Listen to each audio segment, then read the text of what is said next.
Hey, welcome to the Arcadia stream. We're here, boys. We're here at another LAN. It just seems like yesterday we were at Insomnia, but now we're back here. We're in the lovely Hamburg, Germany, a wonderful location of the Arcadia Gaming House. Did you know Europe's biggest sort of gaming house, esports center? They've got all sorts of things here. I've got a list of them right here. Attractions, Acto Racer, VR Tower Tag, AR Escape Room. Why are we playing TF2? What are we doing here? PlayStations, PCs. You can even have your boot camps here as well. And beer pong. And beer pong. The most important. It's all under one little house as well. We're all sleeping here, drinking here, eating here, playing here. It's a good time here at this Team Fortress 2 Center of LAN. I'm going to obviously introduce ourselves. I'm Turbo Tabs. You might have seen me from the previous LANs here or there and all this stuff. With me, I've got Epoli here, one of our casters and crew members for this Arcadia event. And we managed to sneak one of the players away. We got Witness Gaming's very own Domo. How are we doing, Domo, to start off? Yeah, really good. I'm actually really impressed with the venue. It's very cool. How about you, Epoli, for first impressions at all? How's it going? What wowed you as you came in? A lot of LEDs. Yeah, there was a lot of there was a lot of LEDs. I was a little bit tired. It was a little bit late. It was quite dark outside. I was a little bit blinded. But then after that, I appreciated the vibe. Yeah, it's pretty good. There's comfy places. There's bars pretty nice. I've heard talks of a cinema. I've not seen it yet, but I want to see it. I know. They've got everything here. They had a gym. They went.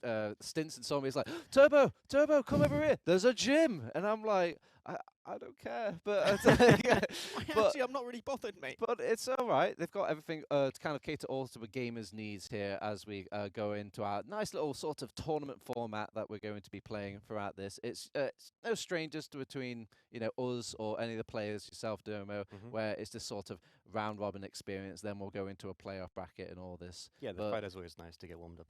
Yeah.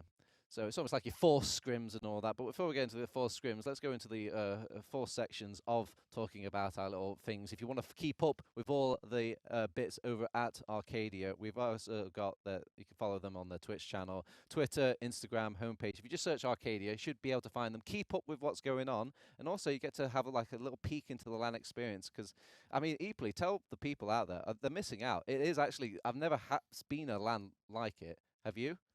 No, it's if you've been to an iSeries before, it's such a different experience because obviously iSeries is much bigger and everyone's got all their accommodation much further away, and it kind of feels like a bit more of a separate thing. Whereas this really, like you said, it's kind of got everything all in one. And it almost does just have that feeling of like, I don't know, like anywhere you go, you walk down like random hallways and you're like, hey, it's that guy that I played with for like 8 years. We're a bit out of touch sometimes, but we've got the players here to actually tell us what are the little nuances, the little things we might have not noticed, but you've appreciated as a player turning up here, Domo. I'm actually really impressed with the PCs and monitors. Being a person that always bought their own PC and never had to have the struggle with the Insomnia rentals, but I've heard like a lot of horror stories about them. They're actually like monitors, only 144 hertz, but they're really clean. Played some MG earlier and destroyed Muller. I like the equipment. I beat Muller. It seems had to like slip it in, yeah. But yeah, everything's like a stone's throw away to get here. There's like an Audi nearby. Couldn't get more German if you wanted to, really. And if you also got some nice little bakery around the corner. It's really a nice location. 2 minutes away from a train station. I feel like there's got to be a catch somewhere, boys. But who knows? We've got a long weekend ahead of us going into it. And I mean, that's the venue. But let's talk about the actual climate and all the players they've attracted. It's actually a good kind of star-studded lineup of teams here, Epoli. Yeah, like it's a little bit like I don't want to say surprising, but obviously around about this time there was a lot of LANs being talked about for this kind of time of year. So after kind of what happened in the summer, which wasn't quite as many top teams as perhaps people were expecting, suddenly this LAN got announced. And before you knew it, it was like, okay, well, Witness and TF2 Easy are coming. Yeah. That's going to be pretty good. And then you got, League of Shadows, a current third place ETF12 team. Yeah, they're going to be there as well. Then you're like, wait, there's like 4 other like really good looking teams appearing. Yeah, actual Prem quality teams turning up. Like, Domo, talk to me about this. Do you like those sort of the those competitions where it's very top heavy and you only have to address that one team, or do you like the variety of different teams that could take it away from you? I mean, ideally you'd have both, right? But definitely playing at Insomnia was our only focus was just on throw like the whole time. So it's no flame intended, but like having like the ability to play other teams with like different styles is going to be interesting. Yeah. And also you've got people turning up onto the first lands as well. Somebody's going to, you know, they've got to get their first choice of like land pin, land rockets, and all this stuff like that. Is there anybody like that's kind of jumped out to you coming to this LAN equally? Has anyone like kind of stolen the show when it comes to being a fresh new face on the LAN scene? I don't think I can say a name just yet. Like, I've not had much of a chance to kind of go around and actually talk to the players with their setups. That's kind of what I'm planning on doing a little bit this afternoon, I think. Kind of get that first day at LAN feeling, get to see how everyone's doing, how they're kind of settling in. Because I feel like last night arriving late and having a quick chat at the bar, not quite enough for me to really judge just yet, you know? Yeah. I mean, there were some passionate people there, don't get me wrong, but, you know, that may not necessarily correlate with how well they're going to play. How about you, Domo? Have you got any advice for maybe other new LAN players that are kind of jittering a bit coming into their first round robin, round one, that you've gracefully actually get to skip out on because you're just so seeded highly? I feel like just making your setup as comfortable as you possibly can. Make it mimic home as much as you can. That's the way I seem to be able to, like, you know, settle in and hit my shots. All right, boys. So obviously we could probably delve a bit more into the actual teams that have arrived. We've kind of touched upon them ever so slightly in our little questions here, but like we've got big names here equally: Witness Gaming, TF2 Easy, League of Shadows. You also got turners up of like Duplo. You've got a lovely Czech team that's got some Czech veterans on it. That I'm going to call you right now. I think they're fucking dark horse of the tournament. A very passionate friggin' dark horse of the tournament. Good point. But is there any teams out there that you guys have spotted, maybe that we don't shine enough light on, that you're kind of happy that they turned up here? I mean, I've been saying about this. I've been saying the whole last couple of days that this is going to be like my gimmick for the whole LAN. But I'm just going to say that like the all German team's just going to win the LAN. Like the home ground advantage is that strong. I firmly believe, you know, the all German team, like they basically have to win. Sorry. Yeah. You're just going to get smashed. Lucky. Is there something about like actually having playing your game on your home ground in your home country or anything that kind of makes you more at ease? Like, do you feel that, Domo? Do you feel like you've come into a different country and you just feels like you can't get as settled as say maybe the Germans are here? Not No. really, no. Well, It feels exactly I the tried. same as playing at home. I tried to give credence to your theory, my man. I tried. What can you Same do? game, different place. What can No, you do? Domo, he doesn't. No, sorry, you don't know what you're talking about. You're jet lagged. Your brain isn't quite working. Jet You're lag? just stressed. You had so Yeah, much but our We're an travel. hour. This is, We're a whole hour away. It's really awful. It's just stressful. Okay. Yeah, a very stressful even. Anyway, we've got a whole band of merry crew coming in to cover the games as well. We've been quite silent about who's going to be here, keeping it a nice little surprise as well. But we've got such wondercasters as like Bum, Wan, Beaters here as well. I mean, you're around equally. I'm present. I You turn know, up. we took advantage. You know, Yeah. I think I might get the odd scrap of game thrown to me here and there.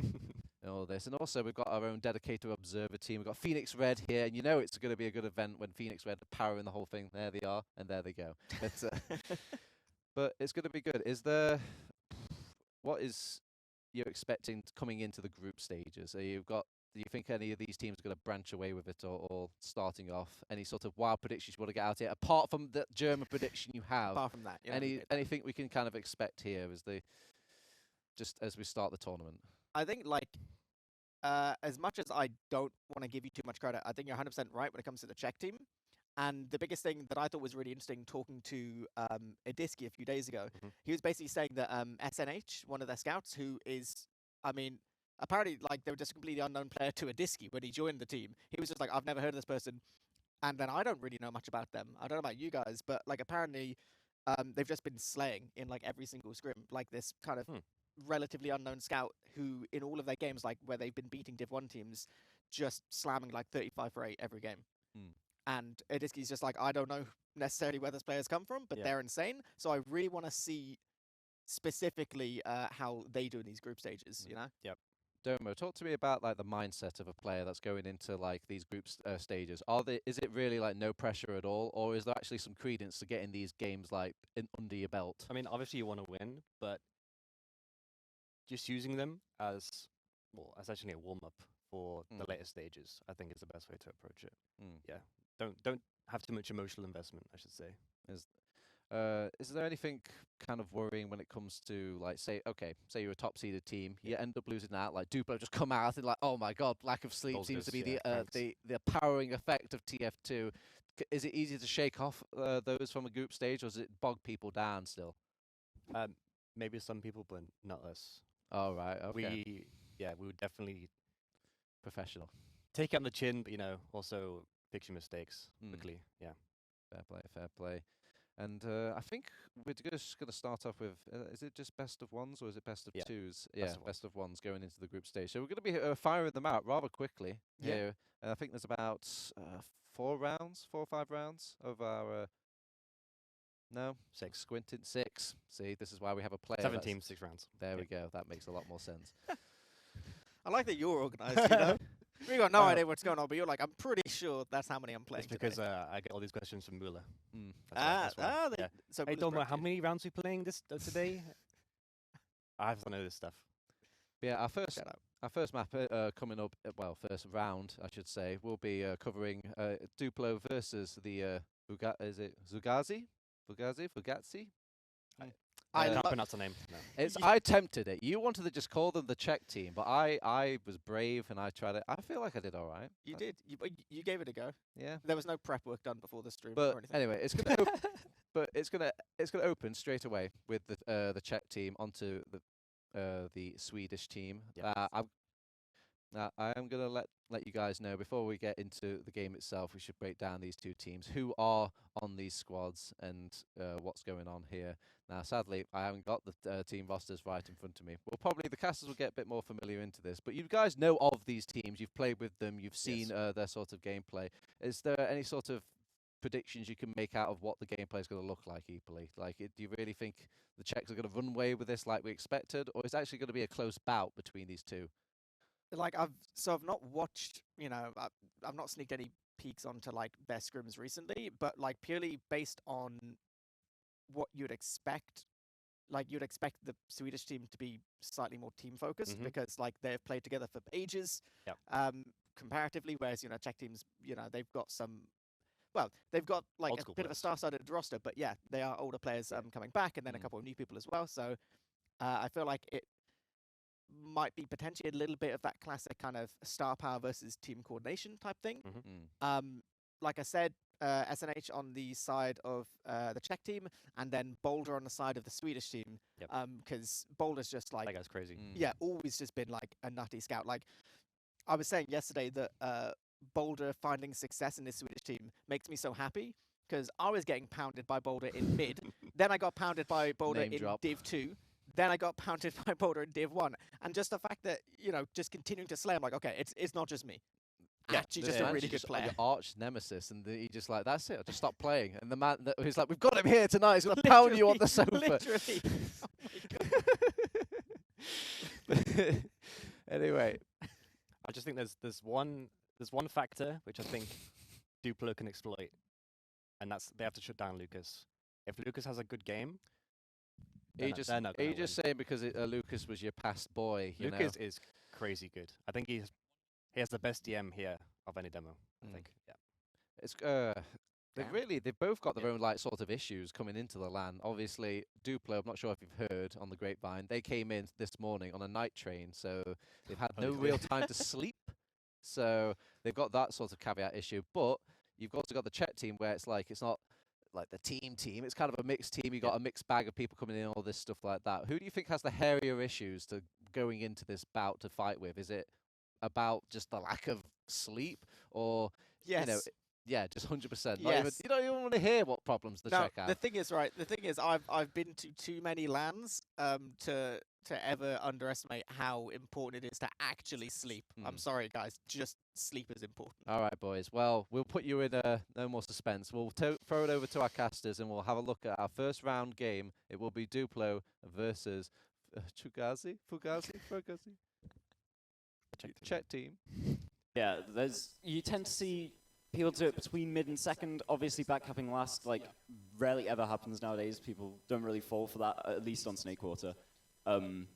People know how to clear lower now. So whether the Swede plays like that will work is questionable, but it's not always even a flank. Sometimes he'll just run directly at people and just rely on the fact that he's going to hit every shot. Yeah. Like the scouts for Duplo can do anything. Obviously, Boulder, the up-and-comer that always gets talked about, one of the biggest hype up-and-comers. As we do have an unpause here, looks like things have been sorted out. So let's get into this second mid. Hopefully, Duplo can stick around a bit longer in the second round. Yeah, this time around, we're going back onto middle here. Both demos just kind of rolling out. I really do want to see a little bit of a faster bomb. Both teams were playing it so passively. A little bit scared, honestly, it felt like, towards the start of the middle. So this time around, Lucas is so much faster than Gar to mid. It's actually kind of crazy. But now, as you can see, the soldier bombs are coming in immediately here. It's a Grix into Saw. But Adiski is just there, actually. Catches out Sui as well on the flank. Boulder found 1 kill onto Adiski, but it's 2 down now for the Swedes. And they're split as well. They have 1 player, Albert, just sitting in the enemy Saw. But what can he really do, honestly? He's just so far behind. Yeah, Boulder's trying to make some noise, some distraction from the front to maybe let Alba do something, but this is such an awkward position. Alba's actually getting quite close up behind Daegu through Kitchen right now, but he has been spotted out and he's going to get pincered from the other side, so he finally gets taken down. And in fact, I don't think Alba bombed on that mid-fight, and I think that's what went so wrong for Duplo. Like, they had so much aggression from Grix. Everyone was stuffed in that corner down by Choke, and Alba's just in his own kitchen, not really doing much. There is an opportunity to walk forward here for Chirazzi. They are getting onto grass, and now they're going to sack Coling from the window. Bombs in, doesn't quite hit the rockets. He needs Agent not taking a lick of damage there. So an unsuccessful sack, and we'll see what Duplo decide to do. It's, yeah, they have 1 pick. Going in off of 1 pick is honestly, it's a little bit hard, especially on Snakewater. You can see how hard it is for Boulder to just even get forward. He takes so much damage trying to peek that Saw area. They actually just lose Sweet to a trap on the flank. In the meantime, Boulder dead as well. That's 2 scouts down. You want to try to sack in your soldier, but you don't want to lose the scouts in the meantime. Because they both go down, Alba taken down as well now. It's 3 down for the Swedes, and the Czechs should just push in. Yeah, Alba got behind during that fight, but really couldn't get anything off. Agent got forced as well, so this is now a massive advantage, as well as 3 picks for Chirazzi. Not Domo. Lucas nearly gets taken down there, peeking into lobby, but they're just going to go from under instead with this. SNH taking the bulk of the Uber, running this one forwards. Not really going to get any kills with it, though. Might get this bombing soldier going behind, but their cap time is already being played by all the rest of his teammates. Everyone just fleeing that Uber into spawn or up into top right, and no one able to stand on that point and block it. So Chirazzi taking a pretty dominant early 2-0. Yeah, I mean, it's looked good. They've been able to catch out Duplo on their mistakes. Duplo trying to make a play. But unfortunately, when you lose 2 scouts like that, you pretty much just have to cancel the soldier bomb. Like, Alba cannot also die there because they just go down so many players. It makes it so difficult for them to do absolutely anything in the round. And Chirazzi, they just play off of it. They get it done. And now back in onto middle once again. Lucas does so much damage to Gar. He can't play the game. He's already 40 HP. The Snickies, he's like 8! And he just gets bombed by Coling. Immediately, the middle is broken open here by the Czechs. Instead, now, the Swedes are trying to walk their way across the point, but Alba's just taken down immediately. Base God and SNH both go down. Lucas's alias is Base God right now, which is crazy. Sui on the flank, actually. How? He's found Gedu in the meantime, just taken down. 2 left for the Czechs. And they're so far back because Nation does not have HP. Instead, Adiski going to set up on a pipe here. Sweet did just save that round. Like, that demo diff is happening every single time. Gar is getting destroyed. Adiski in behind will find a scout kill here in Saw onto Sui, but the big news is already happening on second. It is getting capped up, and there is an Uber charge on Agent, but Adiski just in the flank in the meantime, bombs in behind, gets a kill onto Gar here as well. And that means no demo man for the Swedes. Grix meets some LAN rockets, and this Uber is an absolute travesty for the Swedes already. You see Agent wants to go in here, but Boulder's telling him, no, please, I'm begging you, don't go in here. Because Adiski's still behind, they have to deal with this player, and he finally does. But Gar has to deal with spawn campers as well. He's so scared walking in. If they can block here, Boulder's running to last. Boulder's 1v1ing SNH, but he misses out on it, sadly. But now they are still having to leave second anyway. The fight is won for Duplo on second, and they are trying to run this one forwards. By the look of it, they have a hell of a lot of damage onto Misha. Grix just bombing in onto the point, gets SNH down low. He's living for so long back here on a sliver of hell. He does get cleaned up by the spawner of Adiski. If he had won that fight, that would have been crazy for Grix. But alas, it's not to be. Boulder's still rolling out. They're not all here on second as of yet. Sweet going for another one of these plays through lower, as we were talking about, not going to work out. We've got someone waiting on last for him. And Adiski, once again in behind. Everyone's getting behind this game. He's onto the medic, pops him up in the air, but Ajan gets around the corner, lives that one, and Chirazzi are taking the second point back in the meantime. I mean, they have full Uber ad. I'm honestly surprised it didn't take a more aggressive fight, because Agent just didn't have Uber the entire time. Somehow the Swedes are just able to juke them into thinking that they maybe had Uber. They just weren't able to get in a proper position. They're down Adiski now, making the fight a little bit difficult because they're taking so much damage and Saw. The Uber is actually just going to come out straight onto Coling. But Lucas is dead in the meantime here on the flank as well, caught out by Boulder. Makes it a lot harder for them to hold second. You can see they're already in lobby. They have nothing on second as they just walk right back. One soldier might go for a hide, just goes back.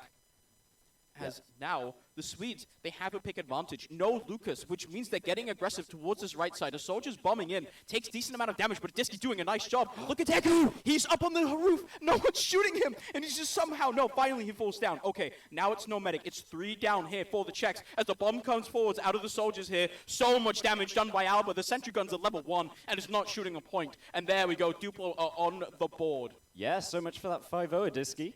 But yeah, that was a good last push, a very valiant attempt by Degu. They obviously all got caught out on the right there. Smart play from Duplo to come in through that door, knowing that Lucas is down. That needs to be locked by Demoman, really, and they get onto Degu and knock him up onto the tower, but goes down eventually. I mean, we need to see Gar stop getting hard diffed on these mids. He is going down to 30 HP instantly, eating both of those Lucas stickies that get fired across. So he has rolled out through lower this time, taking a bit of a different angle, going towards it, trying to pop out some stickies onto those scouts.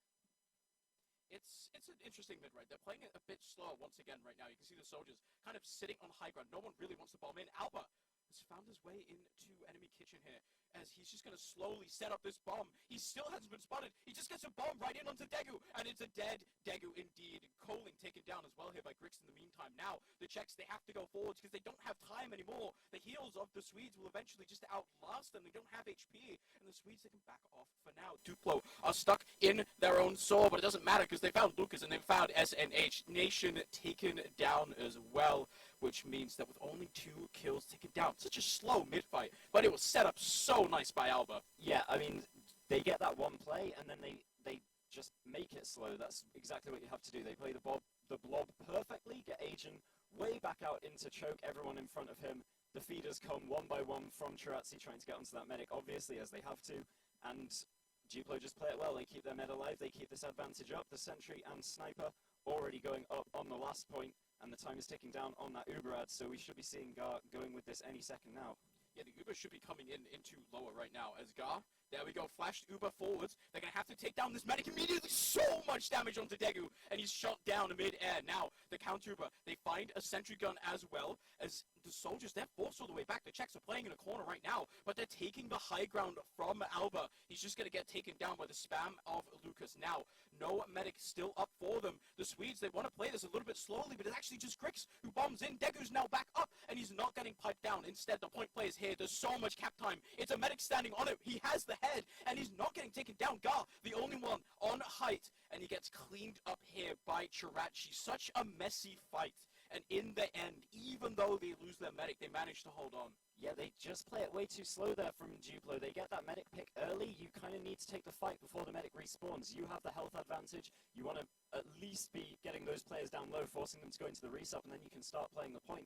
Lucas had his stickies up that entire time, throughout that entire fight. He only dead at the very last thing onto a scout who was trying to cap it, and the scout was trying to cap it as the last thing in the fight. They need cap time earlier, or they need to be finding those kills. You can't just kill the medic and then just wait AFK, hope for something to happen. You need to actually follow up on that medic frag, and now the Uber advantage is here for Degu, just getting up onto 100% now as he walks in through top. This soldier is getting hard spammed though. The delay is excellent for Agent. He's getting his Uber any second now, up to 90%. Alba's getting taken down as Adiski bombs through and finds Grix as well. So no soldiers. They are going to have to give up this point, but looks like there's someone in behind there. Sweet's getting cleaned up as well. So they've lost 3 now. This is actually not a great position for them, committing that much after they got the initial good delay off. Yeah, because they lose their scout as well, there's just no real fight for them to be had on second. Instead, they have to walk all the way back into lobby here. I guess maybe they can send in a soldier to sack, maybe attempt it, but it's so difficult when the rest of the checks are already on second. They're going to have to give up this second instead of trying to fight for it. Instead, the soldier bombs are now coming in, and it's a lot of damage dealt by Gar, but actually Coling, somehow, through a sentry gun, and so many players shooting him, the sticky damage as well, gets the force onto Agent. Now, the checks are running in through lower here as they're going to get the Uber charge up. They're going to build everything, and the Uber should just be popped through, straight through lower on to Lucas. Soldiers shot down very low. Sentry gun immediately taken down, and now Stickies are on the point. The Swedes are nowhere near it, so the scouts just get to stand on this for free, and the cap time is absolutely huge. Degu trying to make it work, and now the cannonballs are coming out. They don't do it because the Swedes are still alive, and they're kicking, and they're holding it for now. Albert just 3K'd. Oh, no, they got off the point! No! No!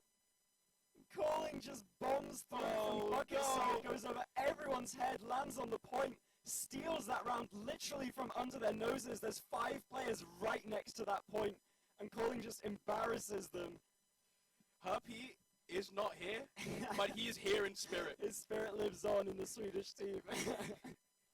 That is not a good round for Duplo. That's really one where, honestly, if you're a team that you've been around for long enough, you just completely mental reset that round. Because there's no normal way that Colin should just be able to bomb into the point. I 100% thought he's just going for like a cope sack onto the medic. Instead, gets the cap, and now we're in onto another middle hit. Chirachi, they're up 2 rounds here with only 16, 17 minutes left. There's still plenty of time for Duplo to come in, but they just haven't really, they're finally bombing in here, the soldiers, and they're getting a lot of damage dealt here onto the enemy Swedish side, but they're not really doing that much. You can see now, Coling, SNH, and Nation all get taken down, but in the meantime, Adiski in behind has found 2, and he just cleans up the mid, basically on his own here. 1 soldier on the point. And they're kind of holding it. It's kind of weird, honestly. Degu's run all the way back to his own last with his Devil Man. They immediately gave up the Uber. They get the medic pick. Yeah, I mean, Adiski really saved that mid, obviously, getting the medic pick. But also, Lucas managed to stop a scout chasing down his medic. If Lucas had taken like 10 HP more damage, he's dying, and then his medic's dying immediately after. But manages to get Degu back to last and secure this 100% ad. Everyone's playing really close here from Duplo. They could get caught by this Uber if Lucas calls that everything is ready to be crunched, but everyone's just going down. In fact, Etka Calling has fallen as well as SNH, and now they're just turning their tails. They're trying to get back here, wait for the spawners to come back up. Even though they still have this advantage, they could kind of pounce onto all of the Duplo players who are trying to get forwards a bit here. They have to be careful, right? Because they're sitting so far forwards and so they maybe want to get a force off. They have to remember that Degu has huge advantage until Alba drops in with the rockets. He gets in from behind, and that's 2 clean kills on to Degu as both rockets connect. And now the Swedes are in a really good position. Agent is at 91%. The Soldier and Cheese has nothing really to show for it. They're both getting spammed so low. Adiski and Coling, they can't get in. Duplo now. SNH is all the way behind. SNH is Oh, and he gets the force. He knew that everyone was playing up near the medic on Saw there, and he just sees the opportunity, runs all the way through lower, back around Choke, has great trigger discipline, doesn't shoot the soldier, gets past him onto the medic instead, and that force has changed everything as Chirazzi immediately managed to regain second with their spawners. They have a pretty small ad as well to go with Degu, but I don't think they're going to be playing off of that all too much. They just want to play the pick advantage as they get into mid here. Sui and Alba both busting the flank to try and get on this back cap, and Grix coming in from ahead to try and block. Times 3 on the cap already on the back lines. This could be a big one. Alba's already running it forwards onto last. He's so far forwards here. He's just in onto last. There's 1 scout, but he has a friend as well. 1 nice rocket. The bomb actually comes in, and there we go. All of the checks, they get there in time. Unfortunately, Alba was not thinking ahead enough. Like 5D million chess, 5 million dimensional chess of running the paint train, so it's only time for one on the cap. They managed to hold on to it, but it forces the Czechs all the way back to last. And even Uber's here. You can see Lucas setting a little bit of a cheeky trap, but I don't. Surely he does nothing. Surely. Well, they are just trying to get through on the right side. Once again, it worked for them last time, but the bomb from Poling is so good. Just immediately destroys Grix over here. Boulder gets the Uber onto him, but just beefs the shots. Doesn't manage to kill Lucas, and the Uber hasn't been forced off at all from Degu. They might actually lose people here as well. Boulder is still staying committed. Doesn't manage to find one frag, but he's going to get traded out for it, so he's getting chased around lower, but does survive. And now it's just a Chirazzi full ad, but can they get out of last with it?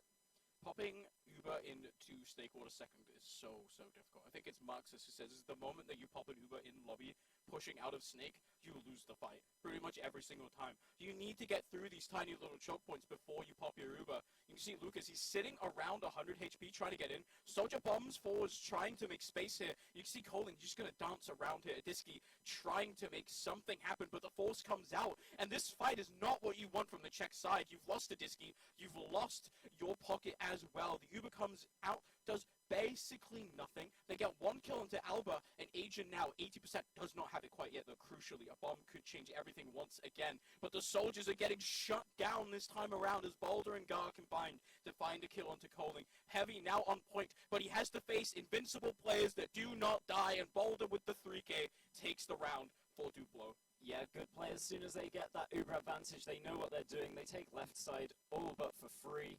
They have that advantage. They're waiting for it to actually turn into an Uber, and then they can just take it across onto the other side, fight everyone over there, and leave someone capping behind you. Just a very clean and easy round for Duplo once again. So they're making this a close one. It could go either way yet. It has been a lot closer than what at least Adiski thought. I honestly thought that this would be a bit Czech favored. It's turning out to be that way. You look at the scoreboard, the Swedes are still one round down. On this mid-fight now, it's a bit slower. Once again, I say that as Alpha's dropped down to 4 HP, taking a 1v1 with Nation in the flank there. But actually, Adiski has just managed to find a kill into Agent. Guard now dead as well. You gladly trade your demo man for that if you are the Czechs. 3 fragging classes left on the Swedish side, and they're trying to get onto mid here, and it might be a bit of a mistake because now the crunch comes in from two sides. Sui and Boulder combined to maybe just Nation left alive, but there's a pistol and a rocket on him, and Duplo have managed to steal back momentum in this game. They take the middle, they're going to probably take second as well. Yeah, just the Chaos flank working off once again for Duplo. Obviously the mid-fight kind of traditionally looked a lot worse for them at the start, but they had so many people behind at the end of the mid-fight, weirdly, that 3v3 favored them. They managed to get onto the mid really easily. Adiski got pinned up in the sky as well, of course, and now there's a sniper waiting in cheese that they have to worry about looking through over the bridge now. Doesn't quite have the angle. Agent's baiting it really well, waiting out this shot, and he does fire the first one off, so Agent crosses the angle. They are just trying to take all of this space for free right now. They know they have this advantage, but they don't quite have the Uber yet. The sniper has been bombed and taken down, so that's one less thing to worry about, and everyone else is just collapsing off of it. Grix is going to lose his life, but with everyone still in lobby, this Uber can just be taken straight into them, and they're not getting the frags that they need to. The bomb out of Lucas in the backline as well. He's managed to clean up the point, but the pipe on the Boulder is so nice. It actually doesn't keep him alive, but the bomb follow-up on to Agent is more than worth it for the Czechs. Boulder, he's actually found one kill. No, he doesn't shoot down the medic as the soldier's there to block him, but he makes it so much closer than it should be. How does he find those two frags? Dude, he's just like 180 and shooting some random guy behind him that he somehow knows is 20 HP, just getting easy frags all over the place. But in the meantime, Chirazzi cleaning up everything that remained on mid, and Agent doesn't quite have someone to heal right now. He's running away with the head out, calling, bombing him. It's a very nice surf, but it's up against the wall. Dangerous splash shot, but Agent manages to live with his life. Alba might do too here. He is just trying to get away, but Adiski will hunt him down, but critically, Agent, the one living there, doesn't actually matter too much. He's still on this 0%, but at least they have heals for last. 100% advantage going to be coming in. Already using it onto Lucas through the shutter. SNH running this one forwards. They've popped him up in the air once again, and Agent not going to live this time. The soldier getting taken down as well behind now. We've got a 6v4 fight as the heavy of Boulder coming out, trying to do anything he can, but that soldier is just dancing circles around him. Gar, last one standing, and it doesn't look too promising as he does just get taken down as they cap the round. So 4-2 for Chirazzi. They get on match point now. I think this, honestly, I don't want to say this yet, but this is kind of indicative of what we've seen of Duplo basically the whole TF2 season. Is they're playing a lot of the teams that they play really, really close. They played everyone that they've lost to this ETF12 season. They've had close or like competitive games against everyone, but they've never really been able to close it out, except for a single map against the Frenchies, who's the other bottom team in Prem right now.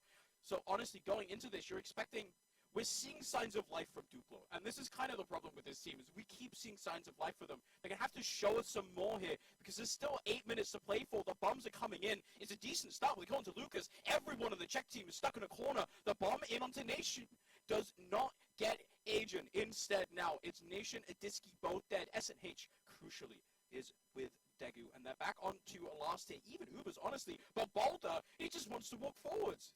I mean, they can take the space while they have it, right? 4 down. They can at least poke around here. Boulder's just seeing what he can do, but I think the answer is nothing. And the sooner they learn that, the sooner they get out of this danger zone of being an enemy lobby is going to work out for them. But they do have this Uber up for both sides. We need to see if they can break this stalemate here on Snakewater Last. Obviously, the sentry is the main focus of this. It hasn't quite been put up into the spots that everyone knows and loves so much quite yet. It is a bit of a mystery, right? Like, how do you deal with this? I think, unfortunately for the Swedes, their kind of first order of business is to deal a little bit with the Nation Sniper. It's found it onto Grix, and honestly, I don't think it's the end of the world, but now you've lost 2 soldiers. Alba going down there as well is a lot bigger now, because now the Czechs have 2 soldiers. They have a lot more to play for. I'm not actually sure. Do you even want to push this out? You're 2 up. Pappy would never push this. Well, there's still 7 minutes on the game. There's going to be a lot of opportunities for Duplo to keep trying into last year, and eventually they'll probably break one of them. So if you do have an opportunity to get out of last, you're going to want to take it. Whether you do that just off of soldier picks is another question, and I think they've clearly decided they don't want to do that just yet. But Duplo, they no longer have the His supercharge is just a bit tragic, isn't it? They spent the entire thing taking down the sentry gun. The stickies are blocked away by the rocket shots from the soldiers as well, so they don't even get onto the sentry gun. And the Uber does. I mean, you can see it on the scoreboard. They basically does nothing. They're pushed all the way back to second because they've lost both their scouts here, have the Swedes. A kill onto a Disky is nice, kind of goes in ahead of the rest of his team that don't want to push. Yeah, I mean, once they lose a Disky there, both Ubers have been used. You know the spawners are rolling out imminently for Duplo. Maybe you don't keep pushing the envelope, don't want to take the fight on second and have it blow up in your face. It's much easier to lose a round on second and get rolled to last than it is to have your comfy last hold up and lose one there. Calling just craters after getting launched away by stickies from Gar, and now they use this pick to bust the right side. A trap finds Grix, and Lucas is just laying down the law, putting damage into everyone right now. There is so much damage. No! A Disky! amount of health. A Disky also, obviously, getting Agent, and this fight is just doomed now. Lucas did so much work on the whole team, laying down so much damage. And then a Disky with the follow-up headshot onto Agent. He wants to go forwards, but unfortunately the headshot comes out. And with the medic down now for Duplo, they don't have no contest of second even, because the spawners aren't even up yet. There's a full advantage here for Degu. Honestly, you are the Czechs. You don't even want to pop it on mid here. You have to do everything in your power to try and drag out the supercharge for as long as possible, because it is a very big one. You would much rather pop it into second. They're sitting on a bridge already now, but the soldier bomb's in, and that's just a pop immediately. Really nice stuff out of Alba and Grix there to try and force out the Uber. Gar does not actually get caught out, and Grix on the flank has found a kill onto SNH. They have to go back to deal with Swedes as well, and that gives the Swedes so much free space. An Uber charge advantage as well, because they're 50%. They're walking into Saw now. And that, honestly, it looks like with this one kill, they're trying to contest. It's 4.5 minutes. They're down 2 rounds. But a Disky, nice little rockets there, taking down Agent. The follow-up bomb onto Alba as well is nice. And the damage is coming in from Gar. However, this is chaos. There's so many players down on the Czech side. Lucas is so low. One sticky kill onto Boulder here as he's only 40 HP. Has to walk back, sitting in his own choke, bombing the point, but Sui is in his face. Yeah, and at least Degu manages to survive there with this small advantage. Obviously, they won't use this as an advantage, but it means it's going to at least be even on last. Just not being at a disadvantage is so important in this with 4 minutes left. Like, Duplo have to really pull something out of the bag within, I'd say, 2 minutes if they want to have a chance here. And that is going to be a difficult, tall order when you have an even Uber situation. They are just trying to bust Bucket side once again. Swee gets taken down by the Sentry, unfortunately. Alba wants to try and live here, but he's getting chased down by a psychotic NG. Boulder manages to also get in, but he's getting cleaned up as well. Now with 3 down, Agent has to surf this one all the way out from the aggression in lobby from Coling. And it looks like this could be curtains if Chirazzi cap up this point. There's very, very little Duplo can do to get back into this game with 3 minutes. Time is ticking, and it is ticking so fast for the Swedes here. Gar setting up a sticky trap. They can have Uber in about 15 seconds, and they're probably just going to have to take the trade here. Honestly, hope for a better refight when they try to come in. See them, they're positioning around Saw already, as they're probably just going to look to send the soldier in, make some spaces. Grix is so high up into the skybox here, actually in onto Nation, who is sniping, but he does not get him. Instead, SNH finds 2. Grix and Alba are both taken down. No soldiers for the Swedes. Means that this fight is not that good. 1 kill onto a Disky is not enough. 3 minutes now on the clock as the demo of Gar somehow is almost getting this kill onto Coling, who's trying so hard to kill the demo. Thankfully, Nation helps him out. And now, 3 minutes left. The Czechs are pushing forwards. They're pushing for this win. Lucas is shot up into the sky. He barely doesn't get air shot. And now, the fight's happening on mid. It's 2.5 minutes left. Grix is finding something, but Coling's in on the medic. He's trying desperately to get him. Agent lives. Very nice movement, the surf, and then getting up the stairs, getting the high ground on him. Agent managing to live there is actually massive, because in the meantime, in the fight on middle, Daegu has gone down. So this is a very, very big advantage now. It's plausible that they get this round, but there's so little time. It's going to be completely on the wire. They need this round, and then they need like one of the fastest rounds that they could possibly get. It could be an Eames don't go to mid situation for the guys over on Chirazzi.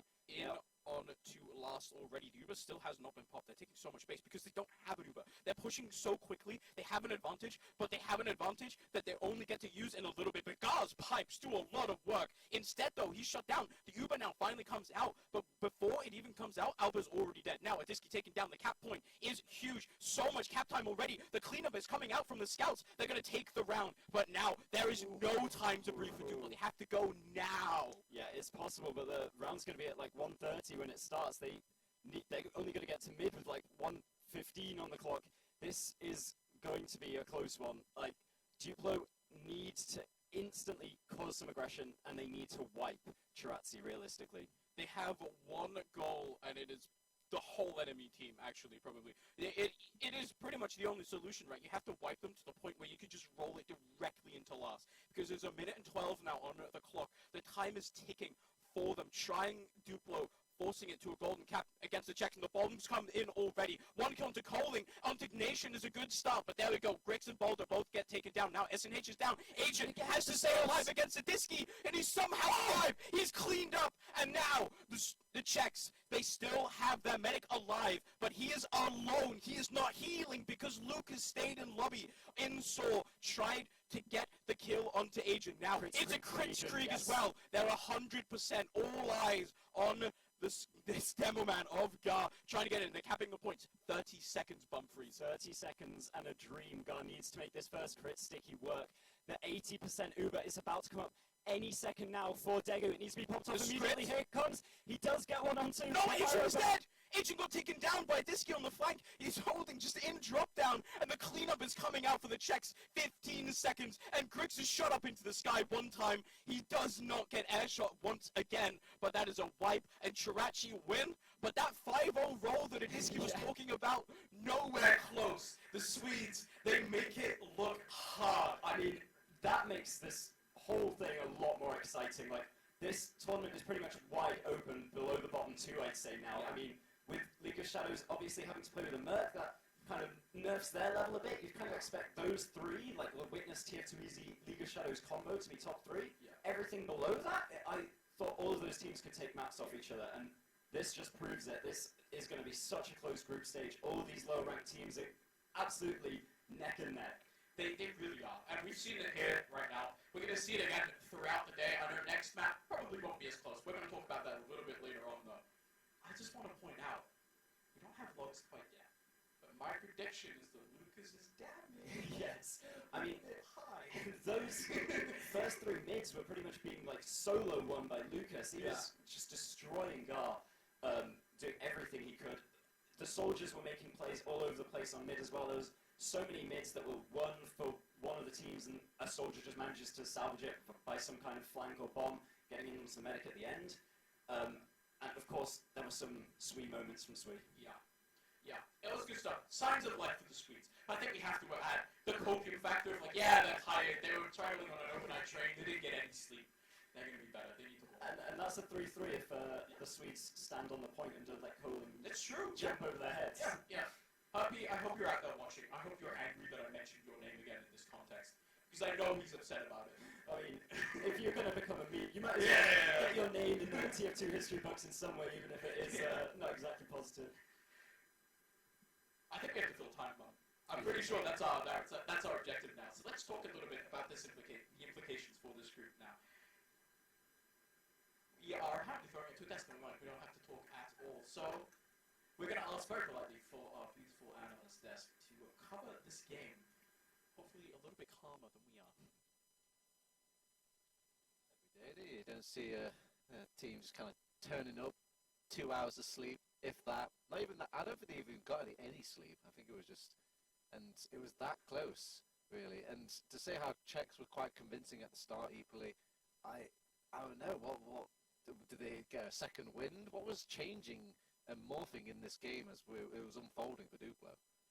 I think we did see some decent adaptations from Duplo. Like, we definitely saw like a good variety of different mids. I feel like as the game went on, the mids always kind of tended to go a little bit slower, which can tend to favor some of the more organized teams in terms of, I don't know, even just like fundamentals of like focusing damage and different things like that. But honestly, I don't know. I feel like it did just come down to a little bit of a better energy from Duplo. Like, I'm still a little bit confused watching them because obviously, you know, they didn't quite win. They took it really, really close, and you know, like I was pointed out from our wonderful casters, could have been 3-3 if they had just stood in the point and actually blocked things.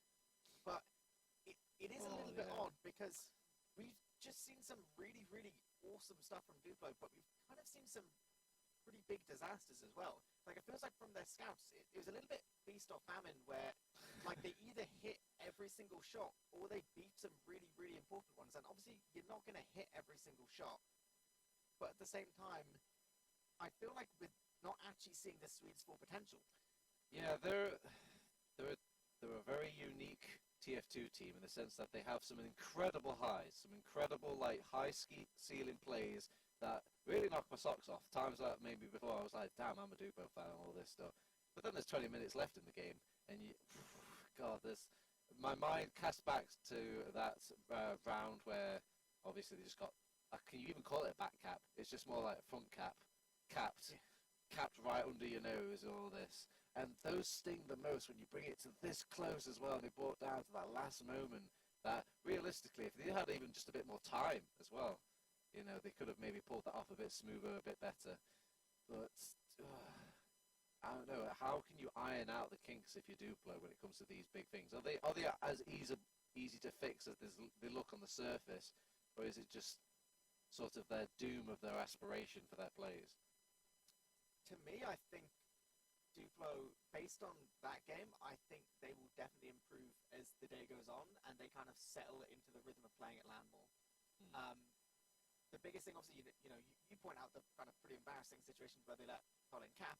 That obviously wasn't great. The biggest thing which stood out to me was there was a fantastic read from Duplo that the Czech team was just spending way too much time in lobby.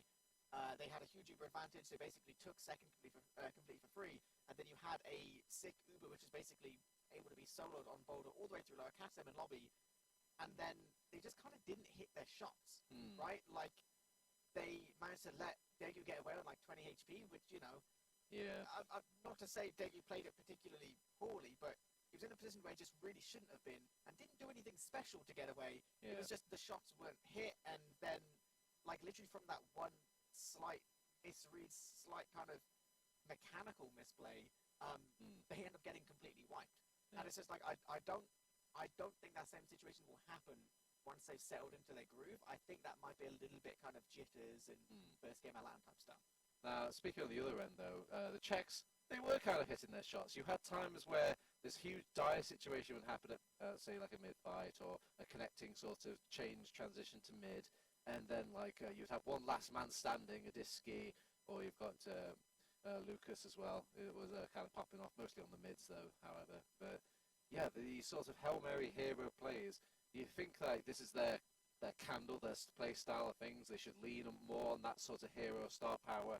Or can a team, you know, like these other teams going into the tournament, see that and like play around that? Is it actually able to stop a one-man hero squad? Yeah, I definitely think so. I don't think, I don't want to talk too much trash on the Czech players, but I don't think based on that game they have enough star power to rely purely upon that. Because, you know, like I say, if that game had gone on 5 minutes longer, I'm not even confident that the Czech team would have won in the end, you know?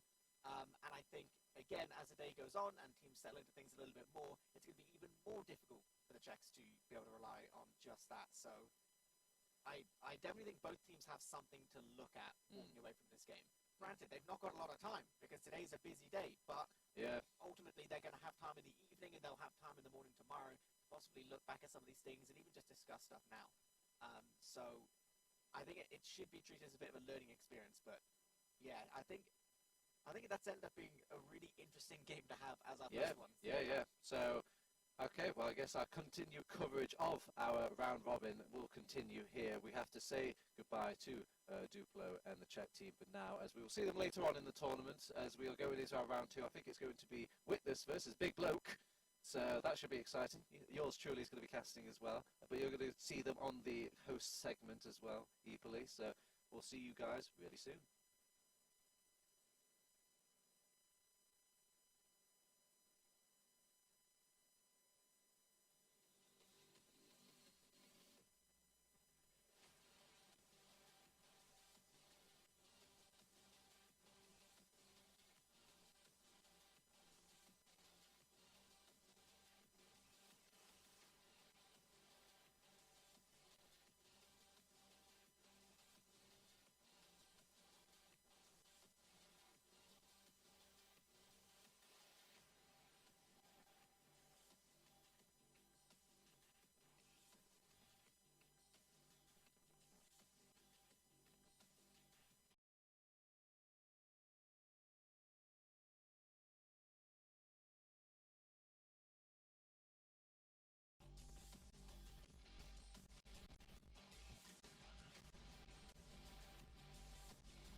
Hello, we're back again, this time with some players. I'm, of course, Eeply, and we're joined today by Danny and Bobby Basketball 1999 himself, the great, the infamous, hell of a player, hell of a guy. Obviously, you guys are from the Germans, also known as your actual team name, which is... Wer das liest, ist doof. Exactly. See, I thought I'd let you do it because I would butcher it. And Everyone just calls us the Germans anyways. exactly. Well, I mean, you know, it is a German LAN. You are the German team. This is kind of, well, I've been saying it is kind of your LAN to win. But, you know, before we get into that kind of stuff, how are you guys feeling in terms of LAN so far? Obviously, you're about to have a little bye. You've already played one game, but, yeah, how are you guys settling into things? Oh, I'm really comfortable. Arcadia is like such a nice location. Like, I've already been to Insomnia, obviously, like 3 months ago, but it wasn't that long ago. And coming back, it just the past 2 weeks, I've just been wanting to just come here all the time. Just been thinking about it the whole time, and we've been talking with Arcadia since April to make this event happen. And I'm just so glad to be here to play with the Germans at a LAN event and to you know, just get to be back and meet everybody again that we met back at iSeries. Yeah, I mean, it's good stuff. Like I said, it's a hell of a venue, hell of people. My man Bobby, is it feeling good not having to, well, I guess for most of your team, not have to travel quite as far as you would otherwise if it was in the UK? I mean, yeah, that's like the reason why I attended it. It's because like I-69 was like hell of a way, and compared to this, I had to go by train. It's like an 8-hour train drive. But that should be fine as well. Like, yeah, Yeah, and it's cheap. It's cheap as Yeah. cheap as hell, yeah. It makes a difference. All right. Well, then let's go a little bit into the tournament. Obviously, you are the Germans. Everyone's expecting you to just absolutely annihilate here. But realistically speaking, if we were going to put our slightly more sensible heads on, what team or teams are you guys looking at more than anything as like your biggest rivals or maybe your most important games? I would definitely say the Czech team, because their team that we scrimmed a lot coming into the event.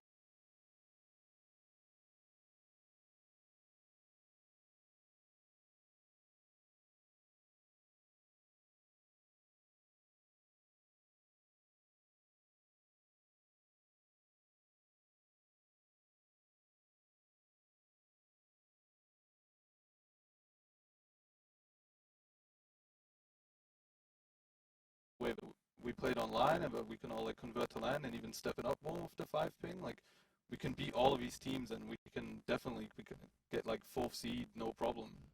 Yeah. Well, so let's talk a little bit about that League of Shadows game. So Bobby, we'll talk to you a second. I feel like Delhi isn't here, so that's like a massive downgrade for League of Shadows. Not to insult Zams, I like Yeah. Zams, but Delhi just fits in so well with the team, with the other 2 French guys. Obviously, they have great synergy, and I feel like League of Shadows without Delhi just isn't League of Shadows in my opinion. Yeah, they were definitely much like that game that we played, which was also, I guess it was also a 10-minute round timer, so it's a bit out of their comfort zone as well. But for them, it was definitely like they're really in a really tough position, and they have to kind of battle way through, like trying to figure out who's going to play at what time. And I'm pretty sure Flick only found out like yesterday morning that Delhi wasn't even going to be attending. Yeah. But what I think that does is it kind of just sets the table for teams like TF2 Easy to have an easier time making it to the grand final, because League of Shadows is really the team in Prem right now that can challenge them the most other than Witness. And now that they've had this like massive like downgrade, again, not to disrespect Sams, but that really puts them in a rough position, and it really makes every other game a lot more interesting that they're going to have, because every team they can be beaten definitely. If we came very close and we couldn't close it out, but the Czechs, the Mac team, Duplo, they're going to be going up against those guys thinking we can really win. This is not like an underdog game, like heavy underdog. This is a toss-up. Yeah. Well, so just to recap a little bit. So that game of you guys versus League of Shadows, that was 5-3 to League of Shadows. Yes. Is that correct? Yeah. So obviously we didn't cover that on stream. But I'm sure there'll be opportunities for people to watch stuff. I think STVs will be uploaded somewhere. But like I say, it is quite an interesting game. From your POV, the fact that you've now played them, you've seen them in their little bit of a weaker state. See, to me, I'm thinking that kind of cracks open, everyone's still going to make the same predictions for first and second, going to be, battling between Witness and TF2 Easy. But does it feel like it kind of cracks open the battle for third place a little bit more? Because, everyone was predicting League of Shadows, they should, be fairly solid third place. It would be some significant upsets for that not to happen. But now, with this kind of, occurrence, are you guys looking at third place like, actually, yeah, I'm feeling that? Yeah, we think it's possible for sure.